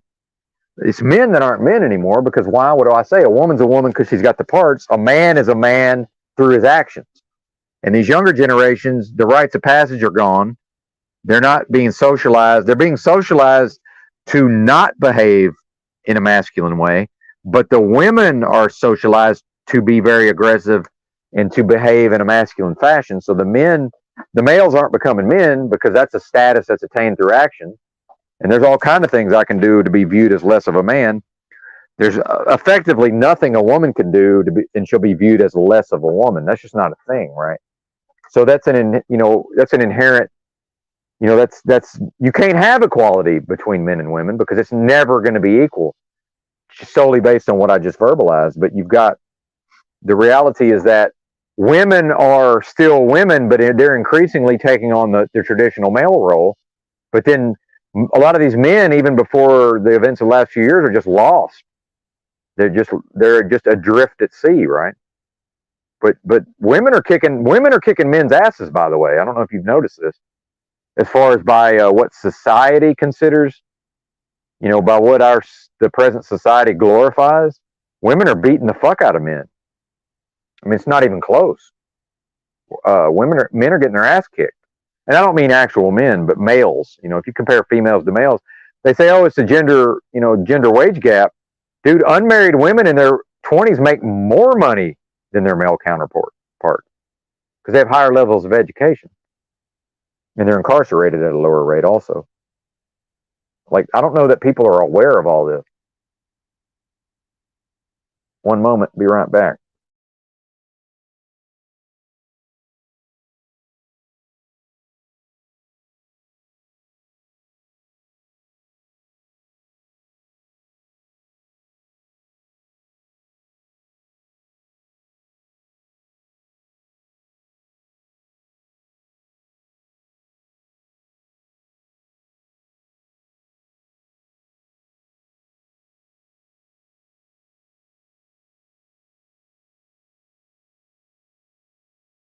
And I'm always going to bring it back to the psych meds because when people don't want to face just how bad society is in many ways, when they try to construe it like, oh, well, it's not that bad, all I have to say is, man, how can everybody out here be happy and content and they're all on psych meds and antidepressants? Like, you cannot reconcile that. If life was so wonderful and everybody was the image that they're portraying on social media, why are they on psych meds? And now they say that the Gen Z or whatever, like more than half of them are on psych meds, and like half of them have an actual mental health diagnosis. Oh, but everything's great and everybody's happy. No, bullshit. They're on pills so they can masquerade as if they're happy. And then Woody says, women, Indians, and Chinese are very well suited to the tech. Yeah, exactly. Precise. Yeah, exactly. And that's where you get into the men leading lives of quiet desperation. Yeah. Well, I mean, that's the thing. And PMAC is a counselor, apparently. Of course they make people worse, but they're able to get through their day. That's the thing. See, it's starting with a conclusion and working backwards. They're going to whatever nightmare fucking job they're trapped in and whatever, bills they have to pay and whatever, whatever they've got going on. Like, that's going to continue unabated, right? So, oh, well, doc, I'm having trouble fucking, I've been missing work and I'm having all these problems. Okay, well, here's some pills and get right back on the hamster wheel. Okay. Versus, well, okay, stay off the pills, but now now the person has to figure it out. Okay, what now? Well, maybe they have to change to a different career. Maybe they have to downsize their lifestyle, but they're not going to do that. That's the thing. That's not going to happen. So they're actually starting at a conclusion, meaning this job, this house, this car, this student loan debt, and then backwards, then everything's constructed from there. So whatever the human, here's a substance that the human can take to continue that from that conclusion. Well, of course they're on, it's obvious. Of course they're on pills. So it's not a logical thing of, hey, maybe I shouldn't start taking these psych meds because what's that going to do to my brain? And, in the long run, maybe I'm going to end up in a worse condition. That has nothing to do with it. It's what can I do to keep paying this mortgage, making these car payments, and I have this degree, and it'd be foolish not to make $150,000 a year. But dude, if you met somebody that makes $150,000 a year, that it's not like they have money left over at the end of the month. It's not like they have savings. It's not like they have investments. They live paycheck to paycheck like everybody else does. They just have a nicer car and a nicer house and more toys. Yeah, there you go, Woody. Yeah, chop wood, carry boulder, exactly. Which is in some way the way I lived on some level. To figure all this bullshit out. I damn sure couldn't have kept working, jobs. And I was white collar for years, by the way. And then eventually I was in, low level customer service jobs. And, I just wasn't going to be able to make it because I wasn't going to go on psych meds. And that's when that's when I decided to start living outside and as a homeless person was that I started from a conclusion, which was I'm not going into the mental health system no matter what. I'm not doing that. So, okay, based on that, now what? Well, now I have to figure it out for myself, period, which is what I did. Amazing how that works, right?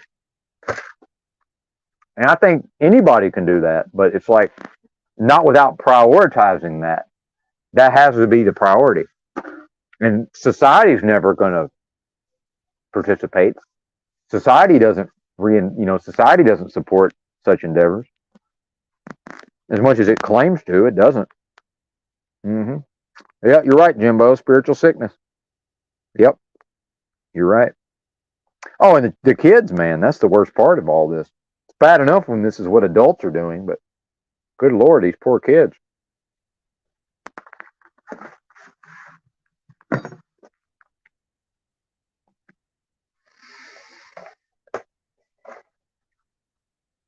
At least I got to grow up somewhat normally, in spite of the cult and all that, but otherwise normal, whatever that means. In the home with the mommy and daddy, I guess with a father born a man and a mother born a woman, and the fact that I even have to clarify these days, I mean, that shows you where we're at. Although, because that's not a given anymore now, is it? Oh, buddy. Oh, man.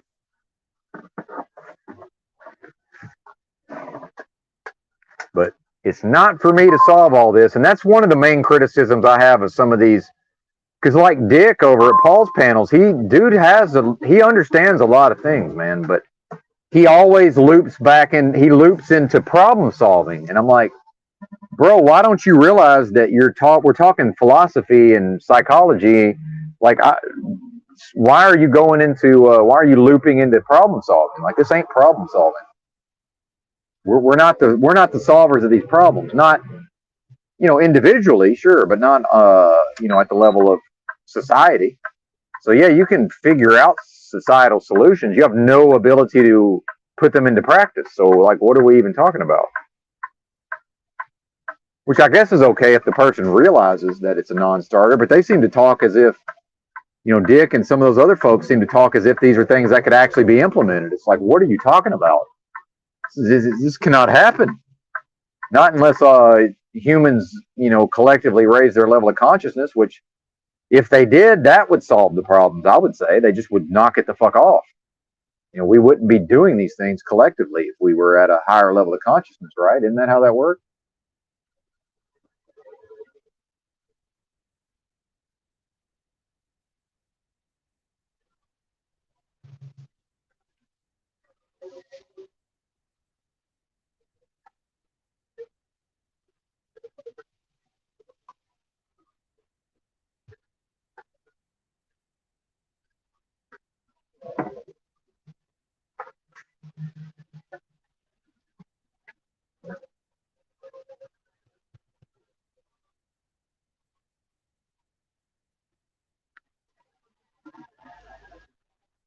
Just lots of confusion, man. This is a time of great confusion.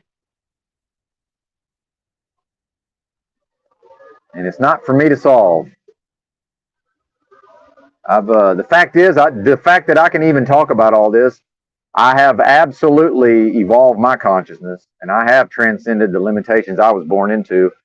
On some level, I've done beat this game, and that's just, it is what it is. And it's not for me to go out here and fix the dystopia. That's fucking nonsense as far as I'm concerned. How you gonna fix a spiritual dystopia, by the way? Doesn't even make sense.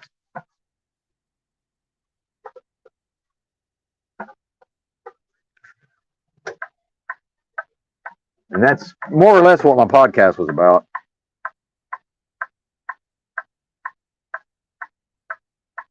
That, is that how my spirit got here? Because I'm otherwise inclined to have my creative force subverted into creating a dystopia. And now I'm here with all the other beings who are inclined to have their creative force subverted into creating, because we're all creating a dystopia. Like it's a dystopia because that's the sum total of our creative force. That's the only way it can be.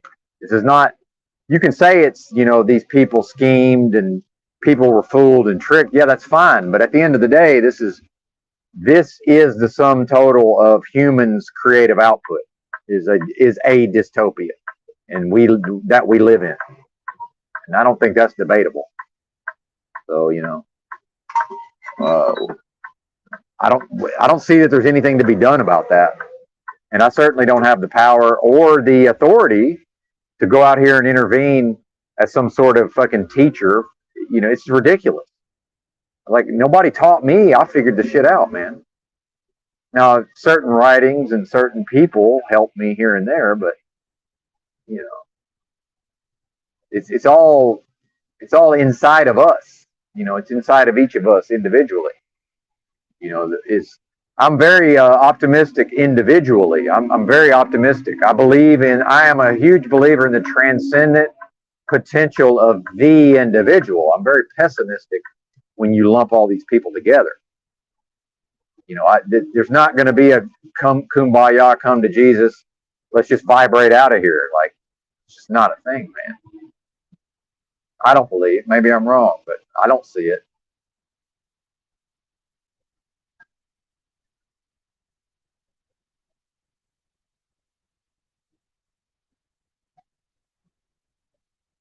So, what to do? What now? But full doomer, and at some point it's just like, yeah, you're right. Full motherfucking doomer.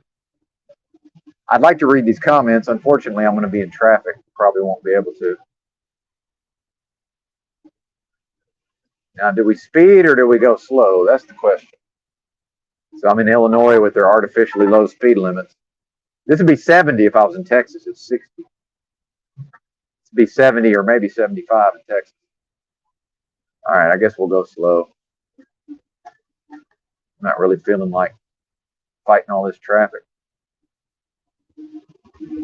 I would like to get around this fella, though. Yeah, maybe we'll pass him.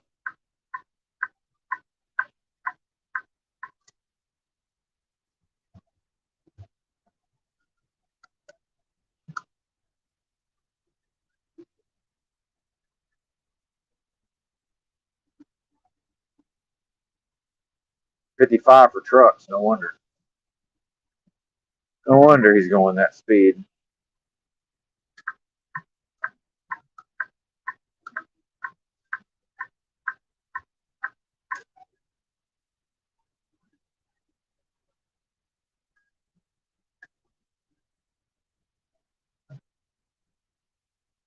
Let me get up here on 80 and then we'll see if I can read some comments.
Oh, goody. Eastbound I-80 road where Expectable A is.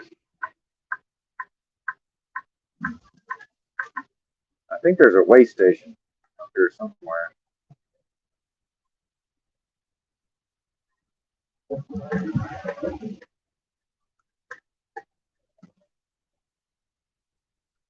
Eastbound and down, baby. That's right. Shout out to Dark Glasses Woody.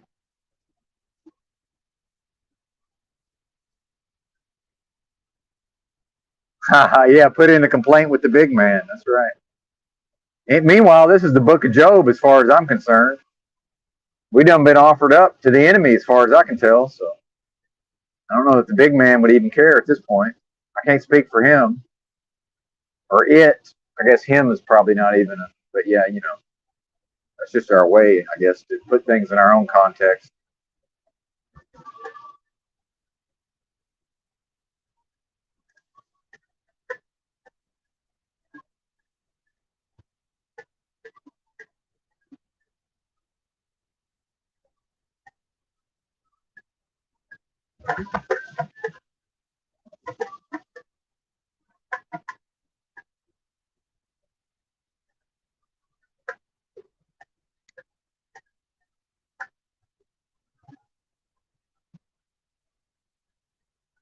Yeah, good times, good times.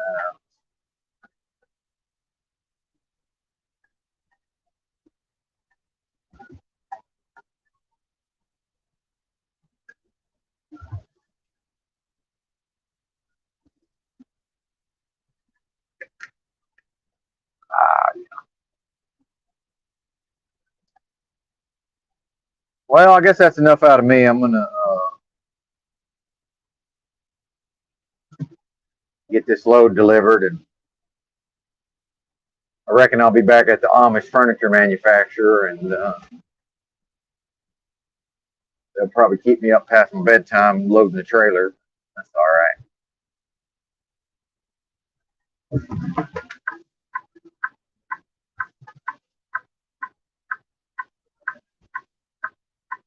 All right. Thanks for watching. Bye.